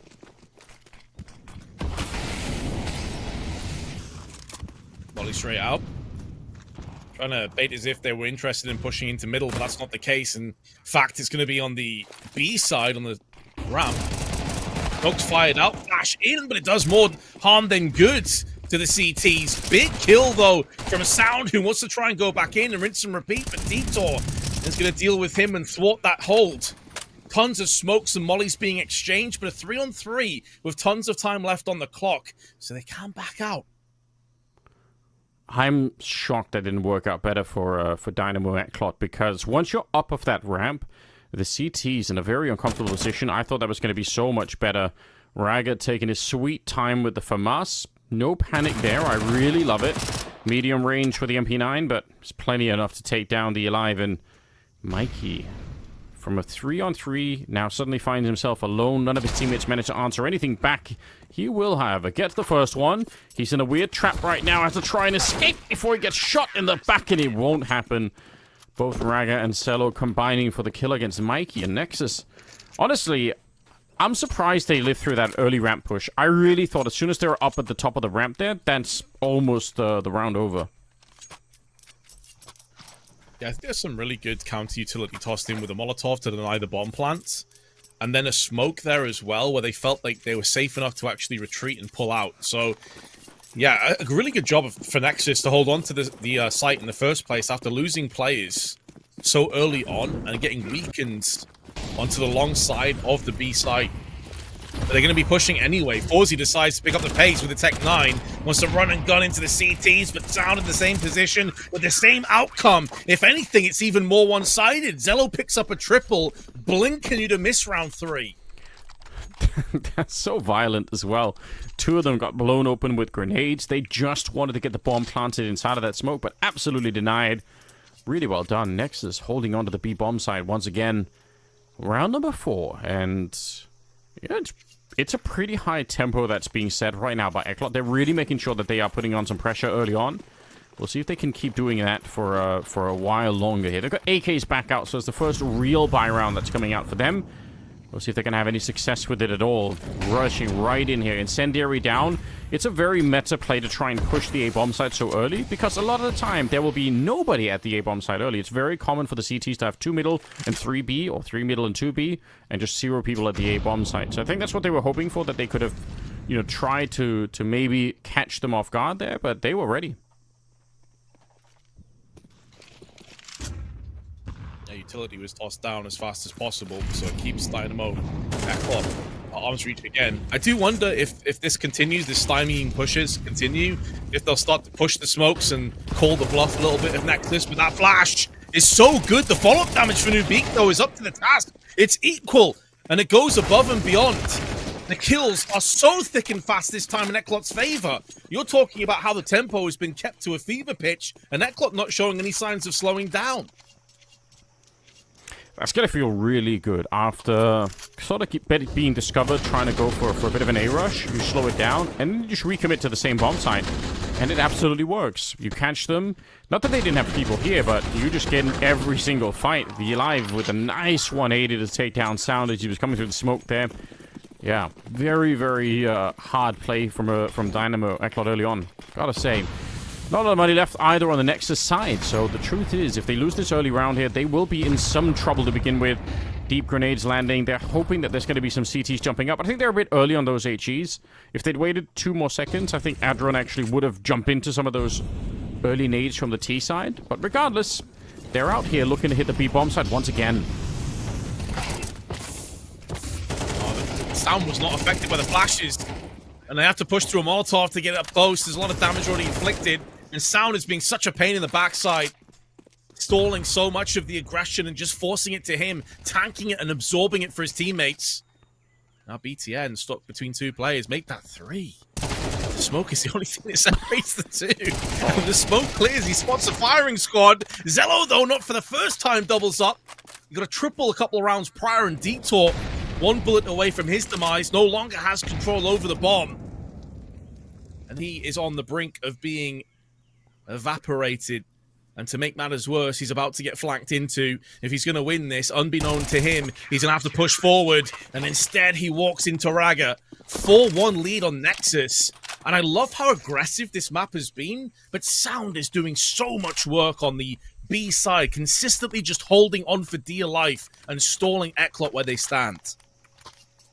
Massive double kill of right at the beginning. You're definitely true. I think here for Sound, the only mistake maybe is the fact that he's kind of caught weirdly juggling at the end. Like, he's not quite sure if he wants to reload or pull out the USP, and he kind of does a little bit of both and wasn't ready for a follow-up fight. But again, he did fine work at the beginning, so I don't want to be criticizing it too much. Regardless, it's a 4-1 lead, like you said. Now, they still had a bit of money, so they're going to be pushing another buy. It's not a lot of utility, and it's the AWP on 4C as well, which is kind of interesting.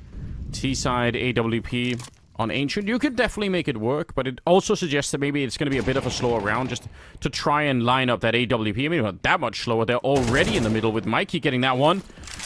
Taken straight down, unfortunately. Still, that AWP is revealed, so at least Nexus know what they're up against. Oh, Raga. Ooh, smacked by Forzy, who was kind of looking half towards Red Room and half towards the smoke. Whichever way, he does get his man. 2v2, though. Sound once again, as ever, present on the B site. 55 seconds, though. Plenty of time for ECLOT to slowly maneuver their way around the back, but they are disjointed. It's very surprising to me that Forzy is still in elbow with the AWP playing super passive, and he's going to look to try and go into main, but this should be a fight that BTN wins. Instead, it's the AWP that nails him, And that will be the site falling prey to the bomb plant. It looks like ECLOT good to dial in their second round. It's just so much chaos. Even in that round, like I said, the AWP normally assigned that things are going to be a little bit slower on that T side, but they really weren't. They just kept the pressure on. Fearless right now. ECLOT, they've come in with a bit of a plan. It really seems to revolve around this relentless aggression, and it's working, right? If you look at the money on the Nexus side, they can't afford to lose this kind of a round. AK is going to get picked up on sound, but that will be the most dangerous weapon they have in the next one. So it's a lot of rounds to potentially throw away at the beginning when you don't have a lot of economy going on the T side. Everything is a bit of a struggle, but because you're getting so much damage in every single round, it is worth it to keep going. And now they're getting the real payoff that they were looking for this whole time. 4C does go down. It's a bit of a shame, but it doesn't change the fact that this AK is the real threat in this next upcoming round. If ECLOT can win this one, then, I mean, again, they're going to be having a pretty good start, even in spite of losing the pistol here. Yeah, this is the moment where I thought things could get a little bit sketchy for ECLOT when Raga was pushing into that smoke. Another chance there where if it goes in BTN's favor, who knows how this round finalizes itself, but valiant attempts. Aggression through middle once more. Mikey fully blinded. You even saw from his perspective, he's just glowing white, like he's already in heaven. A precursor to his actual fate on the server, perhaps. Multiple flashes. But this is effectively a very rough buy on the side of Nexus, but they're making it work. They've got 2 kills so far, but Detour now cracks open the site. Down a man. Bomb looking to be planted here. Oh, if they could make it back, it would be a bit of a miracle. Sound gets a kill onto Detour. Nexus, they'd be dodging a lot of trouble if they were able to pick up this round, but great work. 4C in the alive. Keeping this round viable for ECLOT. They somehow ended up losing 3 players in this round. It's kind of incredible, and it wasn't even necessarily Sound. He got one of them, but it was Adron and BTN trying to follow it up here, and with the 5-7 and the low health on the other side, it's totally still a winnable round. BTN getting a little bit of timing here, but 4C, he's just snuck around. He actually holds it. He wanted to see if he could find the next player in. It's doable. Gets the headshot. He knows where the other one is. Obviously not going to be a kit in play, and he tries for a little bit of a wallbang. Doesn't quite work out, and it's a straight-up 50-50, 1 versus 1 here. 4C, you can see spraying with celebration as he takes down BTN and ECLOT. They barely make their way through that round. That's incredibly scary, but it's a massive swing round here. If they lost this one, Nexus would be celebrating, but instead, I mean, this is going to bring Dynamo ECLOT right back into this game. I kind of feel bad for BTN. I think he played that 1v2 perfectly, like allowing the first player to go in cave so he could close the noose on the ramp player. But yeah, both players were 1 shot away from death, and it just went against him in the end. The issue here is, although they did good damage in that previous round, Nexus, because they're now into an eco, this is prime opportunity for ECLOT to just grind and churn out the dollar bills. They got a Mac 10 in play. Mikey, if they have a good read of the economy, may go for one of his own, which he has. Love that call. And so Nexus, who were looking so good at 4-1, suddenly brought back down to reality. And I've got to give like a shout out to the Alive, by the way. And it's like, he has been the top rated player on both teams over the first 2 maps. He's the IGL for Dynamo ECLOT, and he has consistently been having the most impact on the server. Somebody needs to help this man out if they want to convert and take this series. I mean, you're not wrong. And he's not normally the person that we're going to be looking for to have this kind of an impact. I think you mentioned it earlier already, but sometimes the IGLs are pretty busy worrying about the totality of the team, and it ends up affecting some of the individual performances, but that hasn't really been the case here.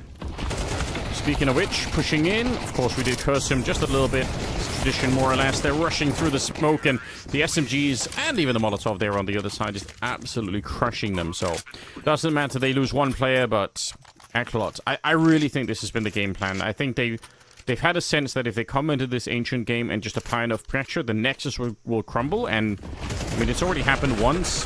They're going to be buying again in the next round, but if they crumble again, they're going to get washed away on Ancient.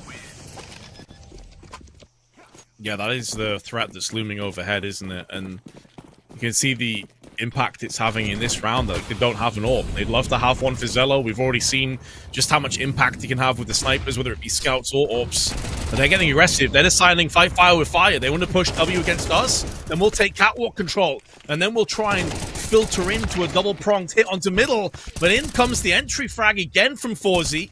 A lot of damage done. Molotov to the back of the site alongside a HE, but then he is divided. Detour goes out alone. He was hoping for a bit of help from his teammates, but they left him out to dry. Much better start in the round for Nexus, though. Just what they were looking for. You're talking about them getting washed away, where they've planted their feet firmly in the ground and they're refusing to budge.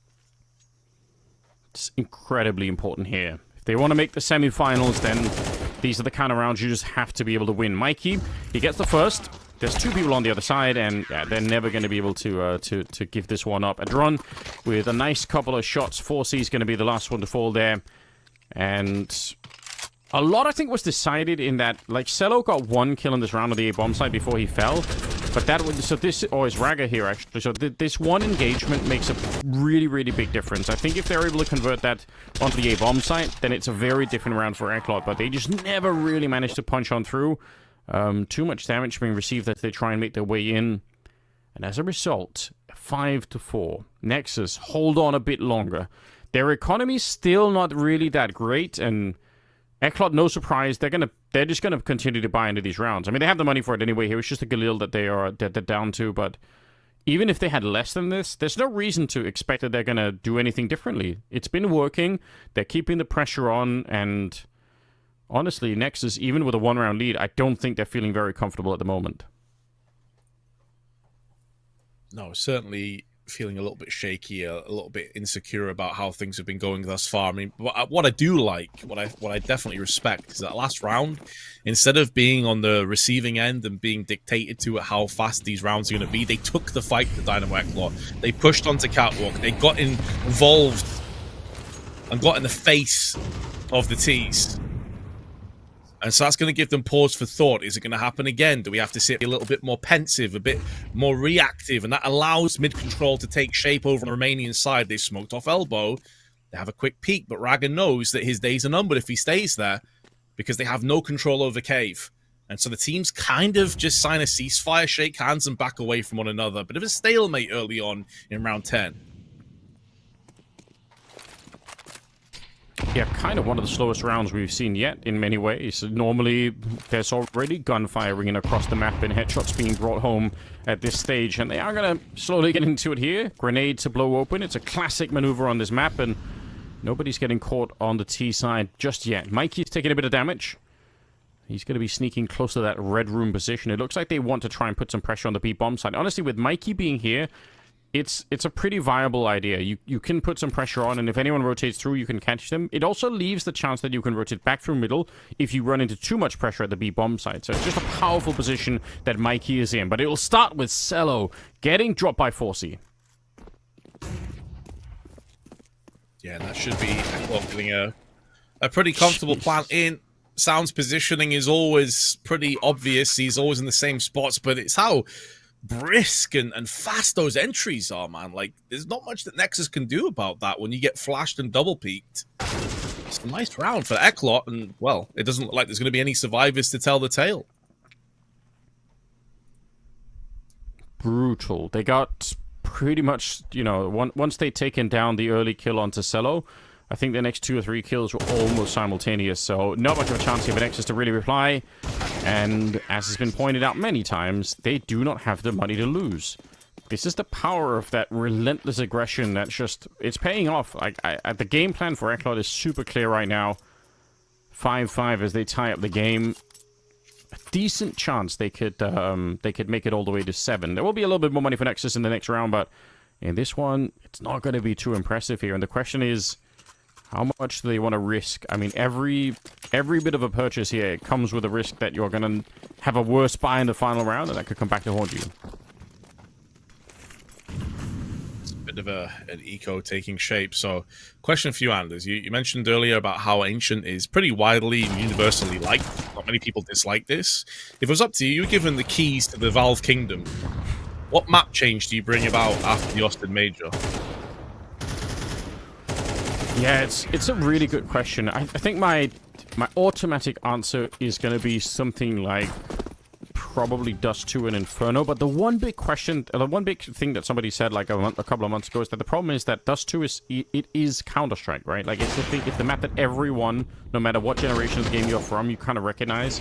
So I actually think that is a really hard reason. Like it's hard to overlook that, right? Just as like a brand thing for the game, it's kind of hard to get rid of Dust 2. So. But that probably would be it for me. Like, I would really love Overpass back. I think Overpass was a sick map. You know, you could rebuild it a bit if you want to. So, yeah, and Cash obviously is out there. The new version, to me, looks pretty sick. So, so I wouldn't mind that. But, yeah, it'd probably be one of those two maps that had to go for me. All right. Yeah, I think I'm pretty much in agreement with you. I would remove Dust 2 for sure. I might go for Mirage instead. And then I would bring back Overpass or Overpass. If they want to go for a double change, man, I would be totally down for that. Bring Overpass and Cash. Let's go. I think sometimes double changes could be nice because we saw the problem with having one change with Vertigo and Train is that people just can't continue to ban the new map, right? So it's like, yeah, it doesn't even matter if the map is good or not. I think Train is fine as a map, but you know, there's no real big incentive. So sometimes maybe you ban 2, you're like, well, now there's no choice. You have to learn at least one of them. So that could be a case made for it. Ooh, that's a lot of damage. Raga. He sensed it. Maybe heard the dink coming through. Mikey is so lucky to be alive. Well, it's last round of the half anyway, so... I don't know. We wanted a closer affair, and this has been it, right? Nobody's running away with anything here. It's pretty much cut right down the middle. Chance maybe for Dynamo and ECLOT to get a bit of a lead going into, but even if they do, it's not like Nexus have completely got wrecked here. They're still very much alive. They're concerned about the lack of grenades that Nexus have. Like, you got 2 incendiaries, so they need to get just raw kills. And although it's 1 for sound, it has been answered back. There is a wraparound though. Information being gathered over on the A side. The Dynamo, ECLOT. In a little bit of trouble, but again they go for the wallbang, and again they get success. It's so funny how this spot exists, because it really felt like, at least in CSGO, at one point Valve were trying to eliminate every wallbang available, but now there are a lot more maps, and I like it. I think it's funny. It does add an interesting dynamic. Is there any time here? BTN, can he get into position? There's only 24 seconds left. They're really cutting it down low.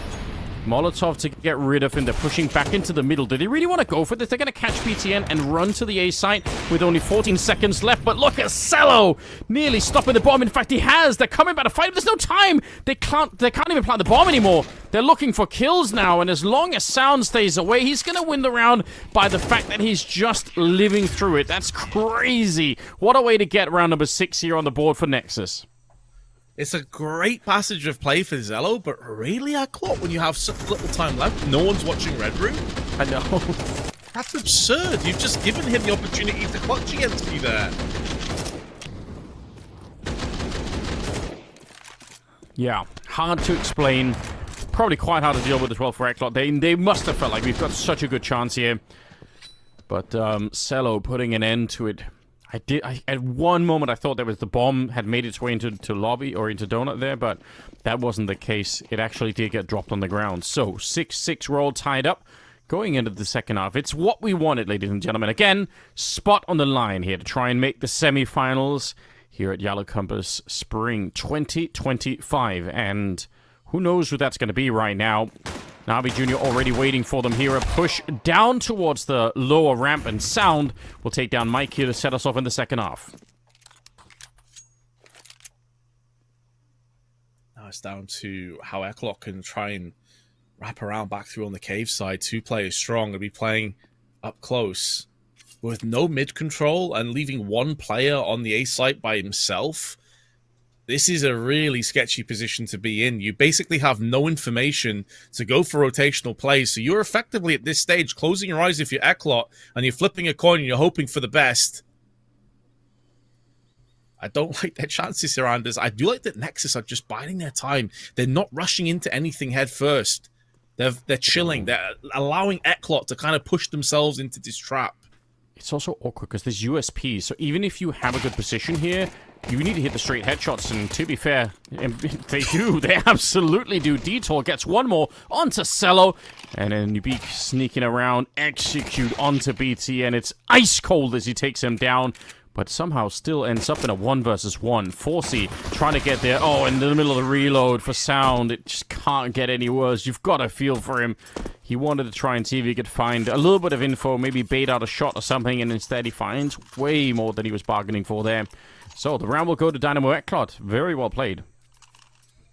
Oh, and the extra little sting in the tail as well as he was on 4 kills. He was on for the ace. It would have been an ace, it would have been a clutch, it would have been all the accolades, and it would have been a really important second pistol.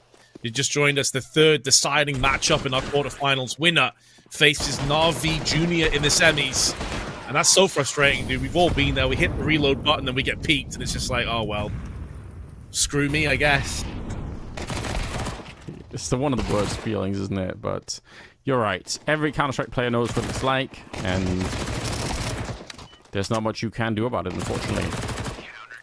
Mikey, going to get the last one there. The MP9's just getting some real cash on board. 5 kills, all of them with the MP9, so a lot of money to be made on the CT side. It does obviously set them up for one of these bonus rounds where now NEXUS is going to have a lot better weaponry in this one.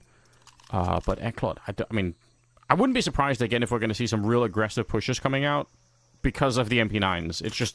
It's sort of made for it in a way. I guess at the B-bomb site, it's a little bit easier to play further back and just play the top ramp with the MP9 close, but, you know, towards middle or A, you've almost got to get a little bit closer. Oh, speaking of closer with the MP9, it looked like Mikey really should have nailed that kill. He landed a dink, I think, with the first bullet, but out into the open, Nubique will traverse and Sound laying a smackdown right now. There's another one. He is feeling it. He's been pretty quiet over the duration of this best of 3, but stepping up when it really counts. The Alive once again, though, he has struck for 2. I don't think they realistically want to go for this. It's probably just going to be a save, but at least they can save 2 rifles. Yeah, they're so far away.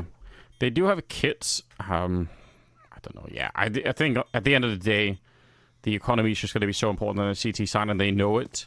Just the fact that they had the 2 defuse kits sort of made me think maybe you can position yourself to look for an exit.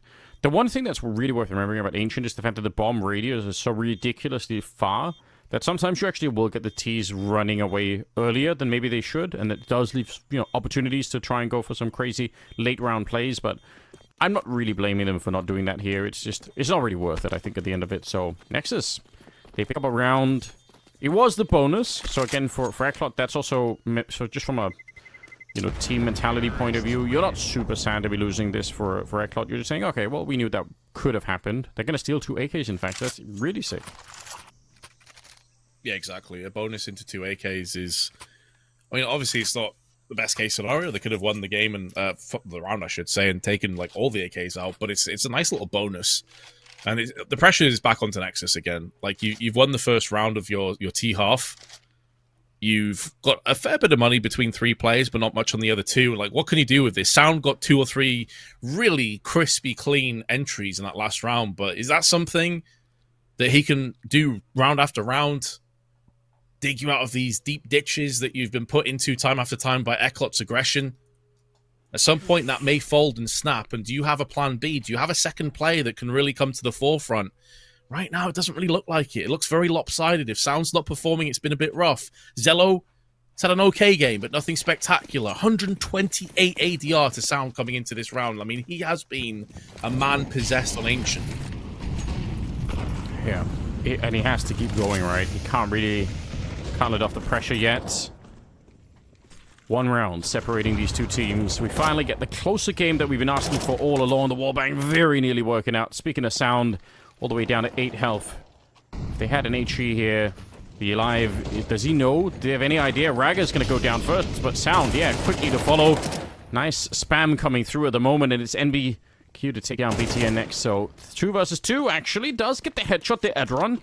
He's ready for it. Forsey gets dropped before they can stabilize the round. A bit of a shame that ECLOT are not able to disengage from that battle in the middle when they actually had the advantage. So now instead, there's going to be a bomb plant happening, and the health advantage, it's slightly in favor of ECLOT here, but I'm not sure that will make the real difference. It'll probably, if anything, be down to the smoke hit combination that's on Detour at the moment. Oh, the shadow. Zello's shadow completely gave him away. You could see the mini adjustment from Detour. He was ready to fully commit to the donut push to try and help his teammate defuse, but a small pixel of the shadow showed itself, and you'll see him just adjust and remove the head. The timing there was so rough for Nexus. I hope we see that again in the replay, but you'll just see this little bit of shadow peek around the corner, and that was what effectively won them the round. Oh, that is brutal. I think you're absolutely right. What a struggle in the middle. It was a relentless fight. Most of the most of the round was decided just by that continuous back and forth. And it is ECLOT winning it. 9 on their side, a 2-round win. There is a bomb plant, and as a result, Nexus, they know how close that was, down to the 1v1. They want to keep the pressure on and buy themselves, which is very much how ECLOT was playing their T side. Relentless buying, relentless fighting, trying to break Nexus, and they're going to give them a little bit of a taste of their own medicine here by forcing up into this round. I think what we saw in this last round is that they knew the money for Nexus wasn't good, and they were maybe anticipating an A main push. Typically, as you highlighted and you're spot on, you normally send your A players, at least one of them, the donut player, to try and push into middle and take control. They didn't really do it in this round. It's a bait and switch, but they're getting each other's way. Still able to hold on, though. But the A site is being pressured into. Flash was trying to get tossed in, but I think Adron may have peeked into the alive before he fully got that out. A real chaotic back and forth round, but it's going to favor Nexus, assuming they can get back onto that side, but Forzy's there with the AWP. Yeah, they slowed down and got stuck in Donut for just a second. Lubik does go down. Cello with a kill onto Mikey, and all of a sudden, they fought their way back in. 2 versus 3, but quickly converted in their favor, and Forcy, look at him trying to play a million miles ahead. He's already made a rotation, Vince. This is so sick. They've got no idea. They think there's so many steps ahead of him. He's right in front. Flick goes in, but he can't hit the no-scope. It's BTN to take him down instead. Nice double here for the captain of Nexus, and they get to win the round. Oh, if they'd lost this one, they would have been out of money, and ECLOT would have been a couple of steps closer to that semi-final, but somehow, the no-scope, he was right in front of him, and he just couldn't connect it. I honestly thought once he landed that first flick, I thought he was going to win the round. There's the confidence, you could just see it building from his POV. But, you know, you're talking about the economy for Nexus being in the toilet. The same can be said for ECLOT as well, man. I mean, they're down below $2,000. They've got a Force and an MP9. You can see there on the left-hand side, a FAMAS is in play, but there's going to be 3 players without a primary weapon, more than likely. A Deagle, maybe 5.7s. That's it. So, I mean, if Nexus have an amazing opportunity, not just to tie us up, but to actually take the lead here as well in Ancient. Yeah, this is this is pretty concerning, but it's also a lot more exciting than some of the earlier maps that we were seeing. Just the one-sidedness kind of made it a little bit more predictable. I've got to be honest here. Who the hell knows how this is going to be playing out? At the current stage, there is just no way to tell. They will force up into it ECLOT, so I don't know about this. This seems very risky. You've got a 1-round lead, and you decide to say, maybe we can just crush Nexus right now by, you know, buying a couple of 5.7s and a FAMAS. That's a big maybe. There's definitely not much confidence behind that, is there? It's a hope and it's a prayer. And you're getting themselves into positions where they can at least have like this two-man hit squad where if one player goes down, there's an easy avenging frag, but it may just get completely avoided because Nexus, once again, just taking slow mid control. That's bypassing the cave where 3 players are, bypassing B site where 4 players are stacked.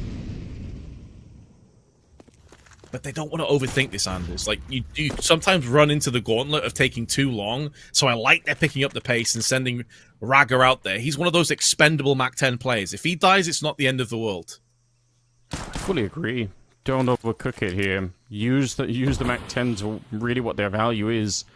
Smoke is there, but it doesn't look like they're going to change their minds. They're pretty much already committed to this one. Gonna find one of them inside, and that's a perfectly reasonable trade here. Sound, unfortunately, will give up the AK-47. Doesn't really matter for winning or losing the round here. I think that's more or less locked in. They're a man down, but there's no kit, and the rest of ECLOT is so far away. So it hurts a little bit to have to give up this round, but I would say save the FAMAS and the AK especially. If you want to use the MP9 to find another kill, you can. But it's going to be really risky. If you throw everything away here, then you're not going to be in a good position. Remember, they did force into the round. They don't have that much to work with. And they certainly don't have the defuse kit either. Cello gets the first one there, and I think 4C's kind of getting the message. It's not going to be worth it. Even if it's close and you could do some damage here, getting the first one in, it's a nice touch. But again, it's going to be so expensive. They get one more shot in, but they can't defuse the bomb. So, I mean, it's impressive that they managed to optimize the round as much as it did. They get all the kills and still save these two weapons.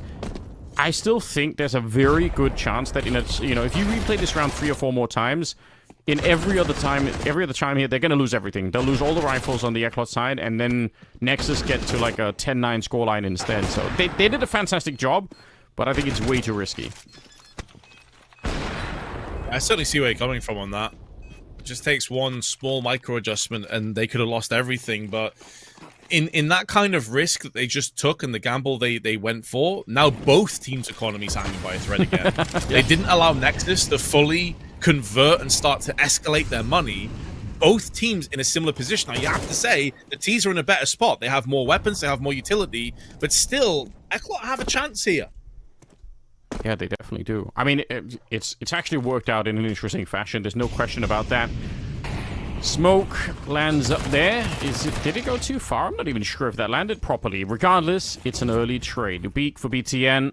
4 versus 4 now as they try and get onto that B bomb site with no delay. Sound still playing great Counter-Strike, and he very nearly has that shot. Detail gonna get traded immediately, and that leaves a player here in the Cheetah Cave. 2 versus 2 once again. It's relentless here. There's no slowdown in this game. It's exactly what we wanted all evening. The Alive, very low, unfortunately. I think, did they spot the gun barrel? No, they didn't. They're not checking it. If he had a little bit of trigger discipline, I think he gets both of them there, but that is easily said and very hard to do. 1 versus 1 for one more go, and... Oh. Never mind. Oh, dear. It's not ideal, is it, as a smoke goes? He wanted to throw that on the plant so he could retrieve the bomb, and honestly, that's gonna waste so much time. The good news, though, for Zello, of course, he doesn't know this. He's not privy to this information, but Forzi is playing very passive. He's waiting to hear the bomb plant. He's waiting to find out which of these sites it's actually on. Now, the smoke being plumed down on ramp will give him a good idea as to what's coming up. The timing here, though, it's a fake. Zello's going to try and... He finds him and nails him with the headshot. Such an integral fulcrum point moment in this best of 3. And it does go the way of Nexus. I honestly thought that flub smoke was going to cost him everything. He did as well. The margins are so thin right now. But Cello proving his worth. 3 kills in this round. A 10-9 scoreline. And the money... blown open. ECLOT, how much do you want to put into this round? They're actually buying a lot more than I was expecting already. You could see 1100 there on Nubik, trying to just optimize every bit of this game, but at the end of the day, it could also backfire, but he's going to get the opening, because why not? Takes down BTN, and it's a 4 versus 5. Oof, Mikey. Thought for a second that a player of his caliber, he might be able to rattle a couple of headshots with that deagle, but he is killed on the drive-by. Never really stood a chance, and it does seem as if it will be a case of 11-9 in favor of Nexus. They also have this middle kind of contingent in play in the form of Raga, who is just kind of sat there watching Elbow, so saving as a kind of a multi-purpose utility tool.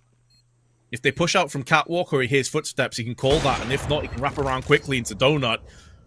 And they're trying again, like they're dipping their toe into the pool, but it's another one of those scenarios where ECLOT can't really hope to get too much done here. Best case is to take some weapons away. They don't really have anything to play with in terms of kits or grenades. It needs to be raw frags, and although there's a couple of stray shots and warning shots fired out, none of the Nexus players are dropping in this incursion. Sure, they get one, but that's not going to be good enough. 11-9 will be the score, and these two are going to go down with the ship as they get blown into pieces. Nexus 2 rounds away from securing their spot in the semi-finals. I do appreciate the pettiness of sitting on the actual explosion just to get one more kill with the Deagle and say, oh, at least you're not going to make it out, you know? So we'll try and secure that. It's not a bad idea. Again, any bit of damage you could do right now to the Nexus economy, if you're ECLOT, you know you can't win the round, but just try and take something away from them so that it becomes a little bit harder for them down the road. 11-9. Nexus, 2 rounds away from the semi-final.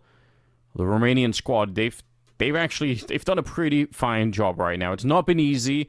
I think Dynamo ECLOT they've set such a high pace for this particular Ancient game, but somehow, I mean, we talked about the stats endlessly when we were coming up to it, and the win rate for Nexus on this map is terrible. So they're playing way, way above what we were expecting at the moment.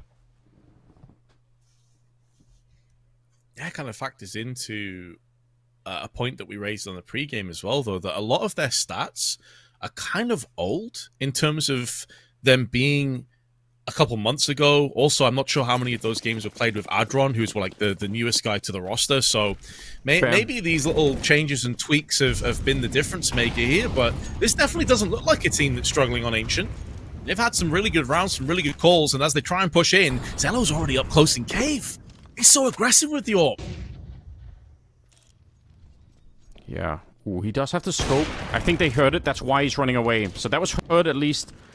Still, he gets the leg shot, and the battle is on. Oh, they spot Ubik in the corner. I don't know how he's allowed to get the kill once they actually seen him. Mikey gets one of the Adron. Again, it's impossible to tell who's going to be coming out on top right now. 4 versus 3, with Detour already very low on health here, and the bomb being slowly carried in for the plant itself. Another smoke going down, and that's the last that they have. No more grenades, really, but they do have Cello there. Look at him! He's so quick! This is the real superpower of having him on the team. There's no time to react. They just drop like flies there at Claudius. They try to face him. They know that he's going to re-peek as well, but it doesn't matter. Oh, it's wild. It's wild spray through the doorway, but it is going to be Dynamo ECLOT that have the advantage in this 2v1, but there goes Raga, nearly gets the double spray, nearly transitions and transfers in, but there is a kit, there is time, and ECLOT are going to get double digits by the thinnest of margins. They're keeping themselves in this. I actually think you could see Forsey was laughing at the end there. What a way to retake the bomb site. Cello, that's supposed to be a round-winning double kill that he picks up defending the bomb at the beginning, but then suddenly wall bangs are raining in. He almost gets sprayed down, and then just as he's about to escape, he gets shot in the back again with a wall bang. This is so wild. I just can't even believe it.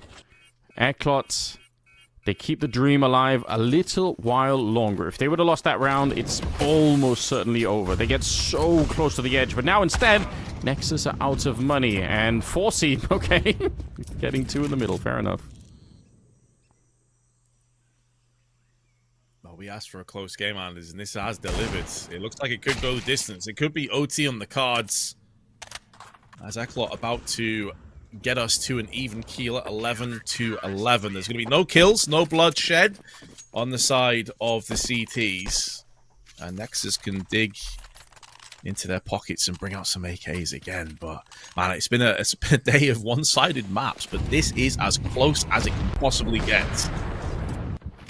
Yeah, you're right. I love it. You know, you wish every game was like this, but now that it's finally here, it does make you feel a little bit more alive. And I think it's fitting as well, like we said, it's a spot in the semi-final, so we really want to find the best team possible, and they're certainly being tested to the limit on this final map. Raga setting down the early shoulder Molotov there to try and stop the CTs from getting too close and finding out if anyone's actually in middle. It's going to be Forsey holding the other side. He doesn't have really any backup here, so there's a limit to how long he can stay, although there is a player in Red Room that's about to try and join him. And you can already see that he's worried that they sneak a little bit too close. Oh, it's been spotted out. Mikey's going to say, you're in trouble, mate, and it's going to be a little bit too late. Forsey can't back off from the position. They don't get the info in time, and it's a 4 versus 5 to start with. Our timing there for Sound is sweet. And in doing so, it has effectively neutralized the entire B portion of presence on the CT side.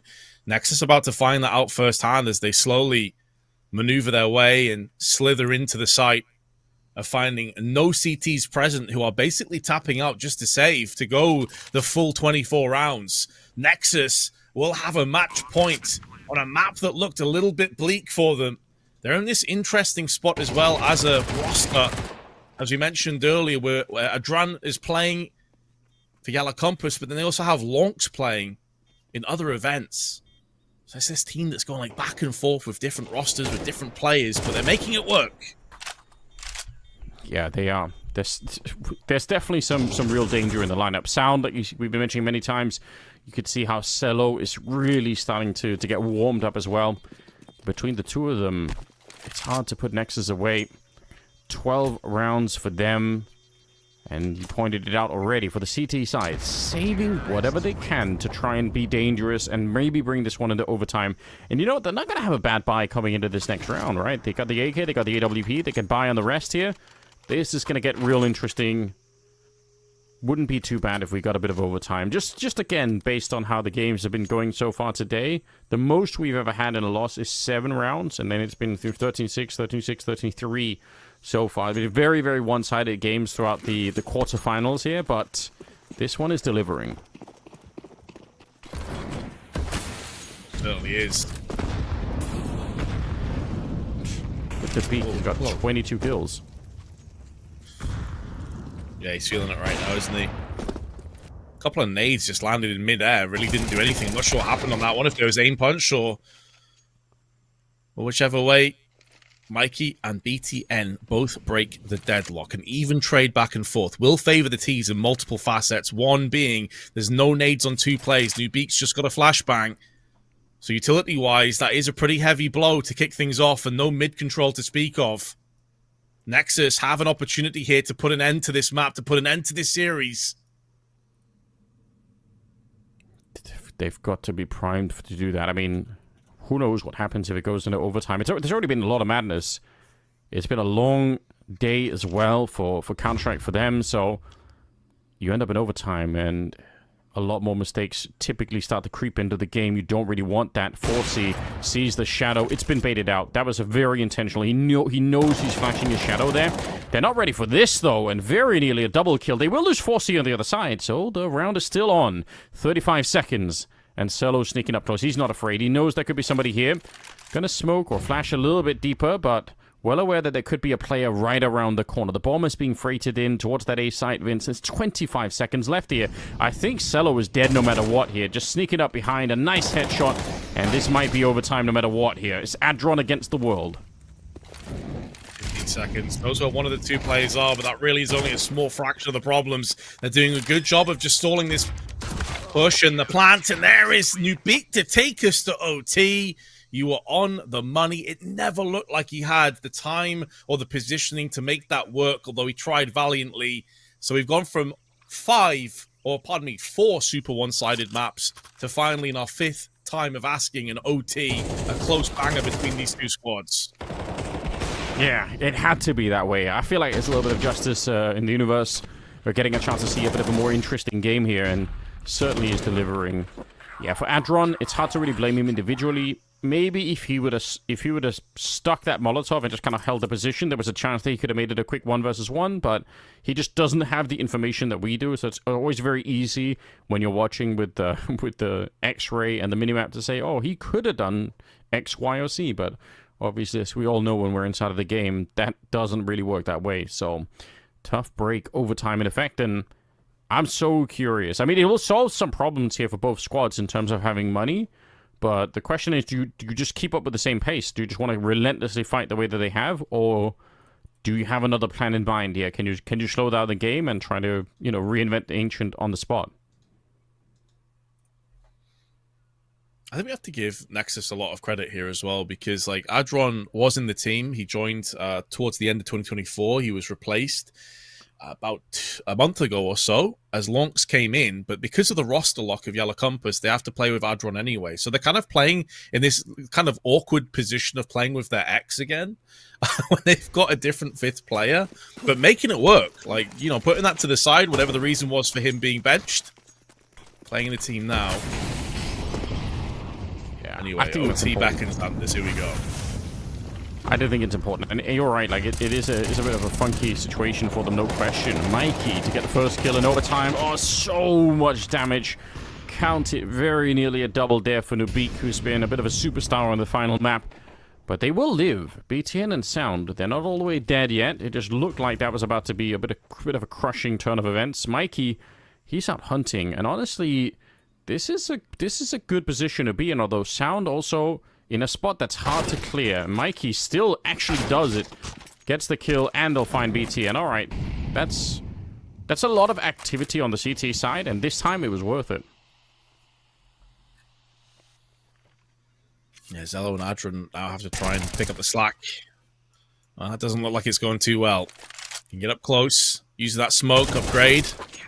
But head to head, and Mikey will make sure that this round is done quick. So advantage to ECLOT after being behind for the bulk of the second half of that map to start to arrive now and really push themselves rapidly towards the finish line. Finding that perfect timing. 13-12. Okay. Again, the fact that they have money now on both sides, this is one of the dynamics that was so weird when we were playing in regulation, is the fact that any loss almost instantly resulted in one team being completely out of money. That's not the case any longer. Cello, combat AWPing. No surprise there. Only surprise is that he slowed down. I was expecting him to push the next corner just to find another kill, but good opening. 4 and 5 in their favor. And now they've slowed it down. They want to see if there's going to be any chance that there's a peek coming in from the CT side. They've got one player trapped in the middle here. They know it as well by now, but the incendiary actually works really well. And they managed to sort of push their way out of it. Otherwise, I think they were going to be in a lot of trouble. Crisis averted on the side of Nexus. At least they've backed out after getting the opening they were looking for. They've also drawn over... Oh dear, this could be a problem for ECLOT. They've drawn over another rotational element through, but they've second-guessed themselves and sent 2 players to mid instead. Effectively a 1-2-1 formation. And this is going to put a lot of pressure on the shoulders of Forzi, who's backing away with that AWP. Mikey, though, is going to alleviate it. Opens up his account on middle, and now they can rotate back around. Smoke's coming over onto the B side. Nexus have to push forward. The bomb's now starting to make moves through. There is 1 HE there on 4C, so that smoke being up, I mean, there is a way that they could try and blow it open and just find the right timing for that one grenade. We'll see if they actually remember to do that. 20 seconds here. They're making their way around. There's the blowing open. You can see BTN is not ready for it. Just caught out in the wilderness. It's so unlikely there's an HE left that late in the round, and I can understand why BTN just wasn't ready for it. Cello and Adron now 2 versus 4. A hard round to win, but exactly where Cello could do such great work. He finds Detail to begin with, and you can see the fear is setting on ever so slowly here on the ECLOT side. They should win this one every single time, but there is that strange AWP in the middle of the site. They lose Adron, and now it's just Cello. Wall banged a little bit behind him, gets the quick no-scope, and actually 4C will put an end to it, but you could see he was getting warmed up. There was a chance there that he could have got the job done. Yeah, such a nice effort, isn't it? Like a 3K in the round, did pretty much everything he possibly could to get his team that win. Lovely shot at the end.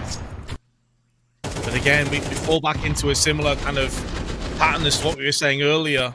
This is sometimes Nexus, and where they kind of falter a little bit is it's Zello or bust. You know, he's either popping off with 2 or 3 kills. It doesn't really have a supporting cast.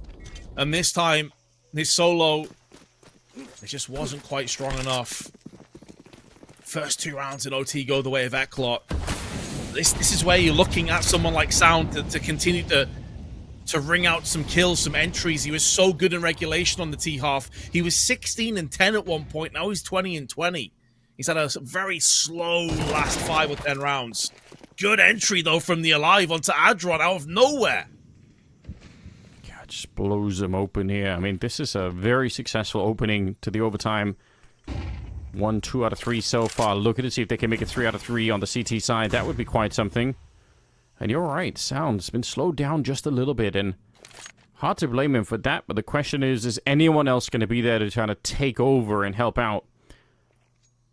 If not, then it really feels like ECLOT are you know, they're adding more and more players. It was 4C and Mikey at one point, well, and Nubik, but now pretty much everyone is there to help out. Raga gets the one, but traded out rather quickly. Cello and BTN sticking around in that Red Room, 2 versus 3, but they're going to find a very fast shot. Sound to try and help out. Do they realize where Nubik is?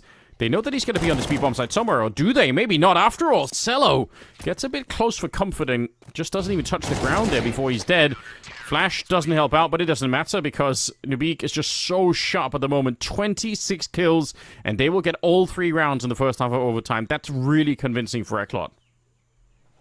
Yeah, tons of respect and admiration across the Nubik because, I mean, coming into this map, he had a 0.76 rating. He had more deaths than kills in this series.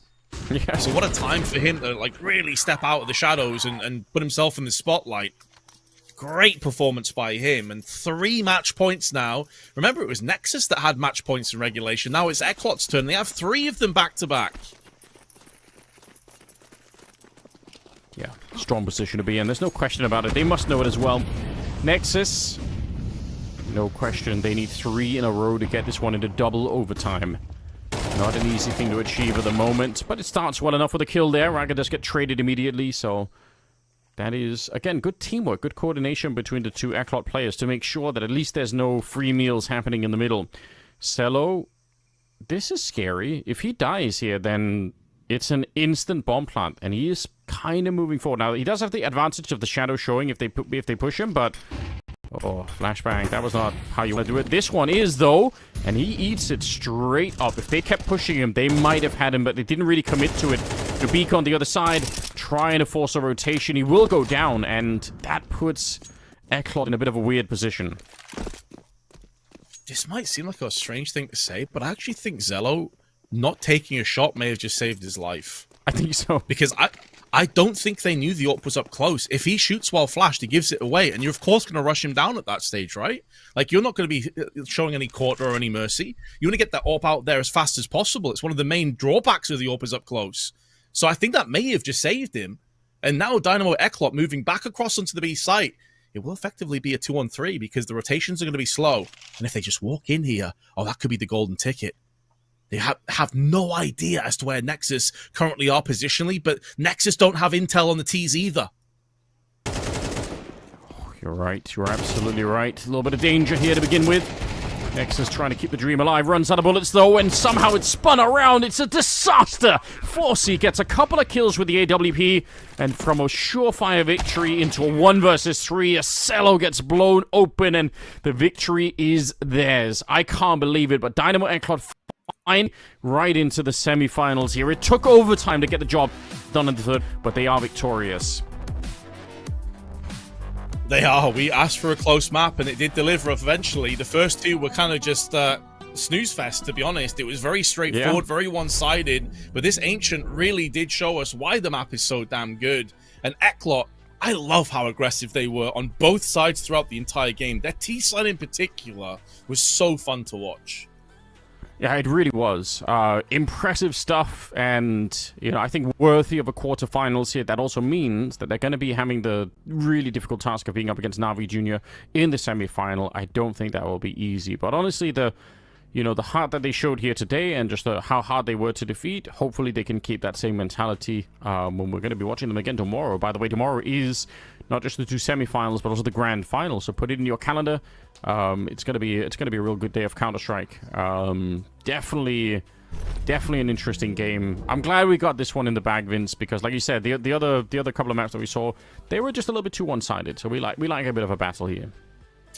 Yes, I can tell you from a casting viewpoint, one of the biggest nightmares is casting like one-sided map after one-sided map, because you can't really get into it too much. Like the game is speaking for itself. So when we get an interesting game like that, a back and forth, which let's also be honest, like either team could have won this, Anders. Both teams had opportunities to actually close this one out and secure their spot in the semi-finals. It was super fun to watch throughout, but I think you just saw that overall standing of ECLOT just rise a little bit above. It was kind of the Zello show for a lot of this series, and unfortunately, it just wasn't enough in the end.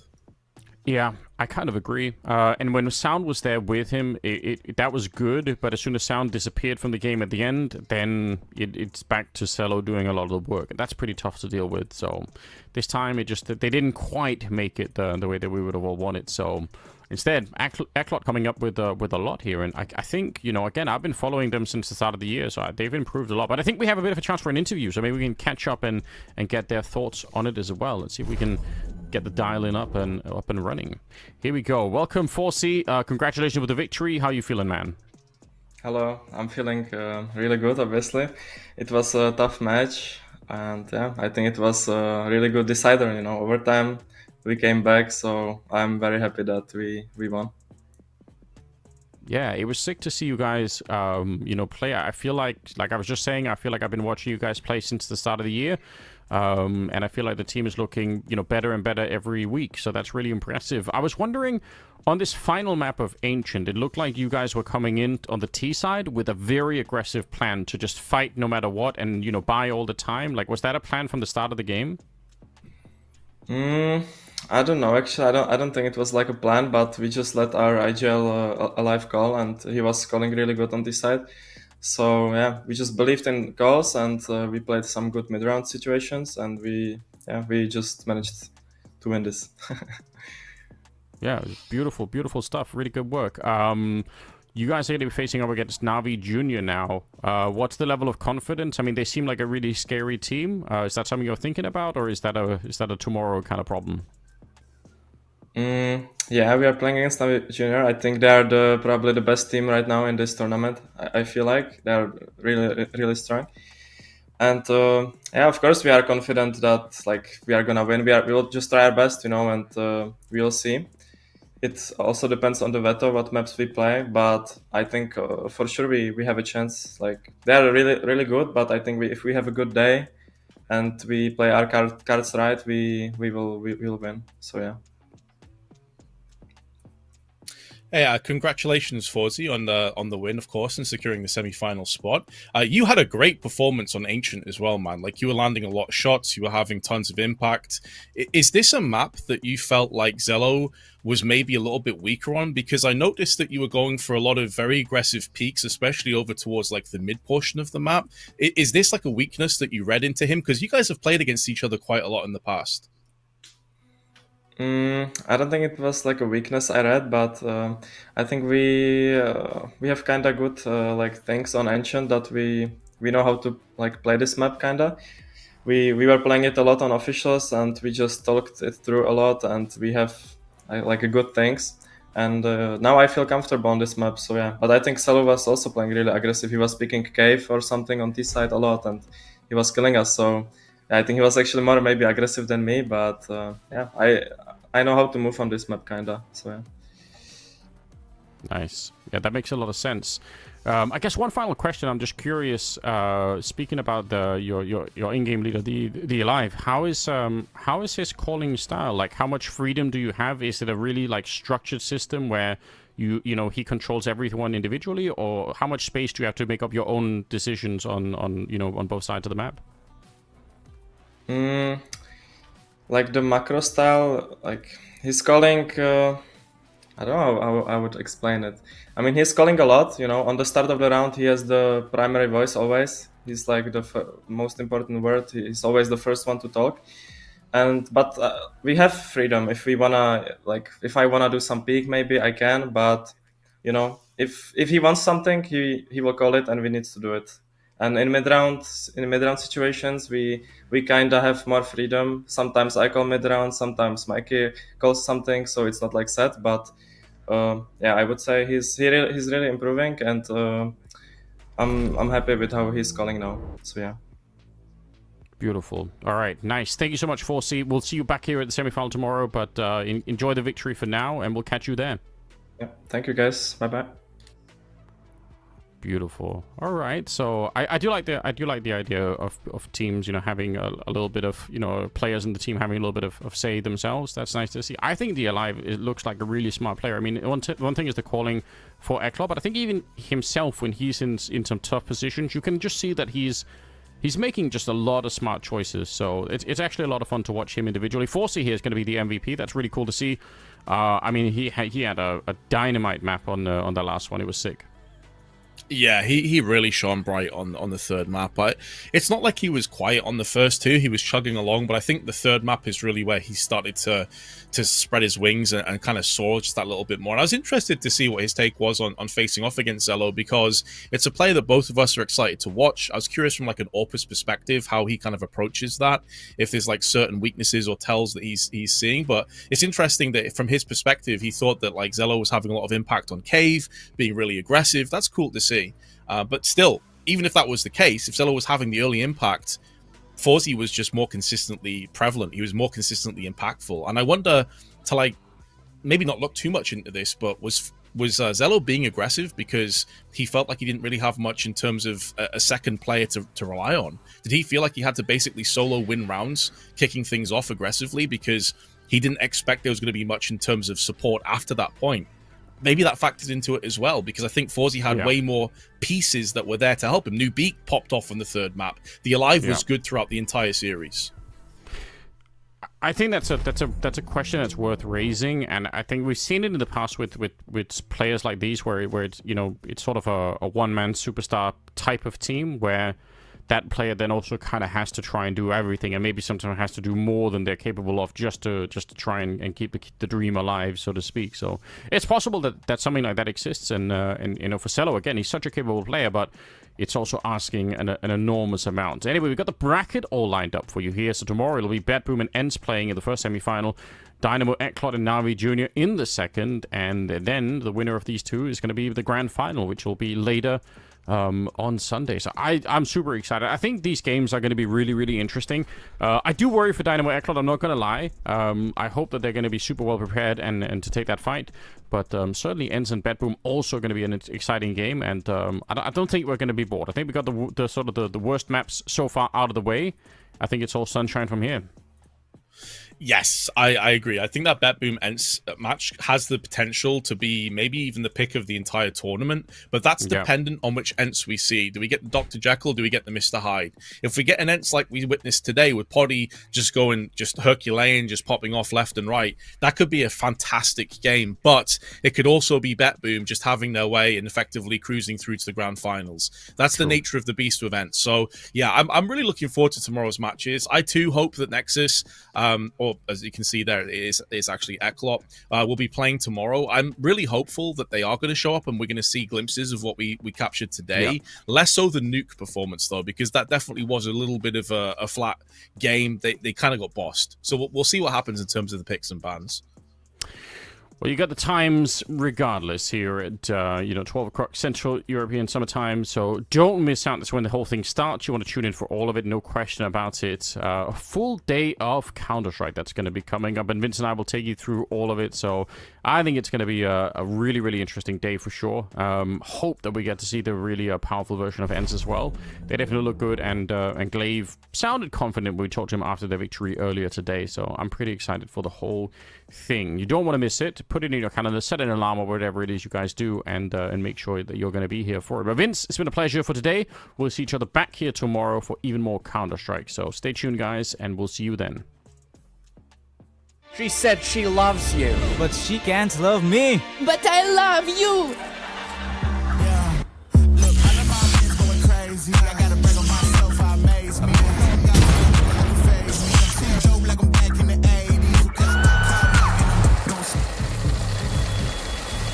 I won't play window anymore. What's going on? Play your role. 1xBet. On to the next one. YaLLa Compass 2025 season. If anyone peeks through, they're both dead. They're both dead in the smoke. Bomb dropped, popped up behind it at the edge of... Away with a kill, but quick trade back from Aerial are still good. YaLLa Compass 2024 champions! YaLLa, let's go!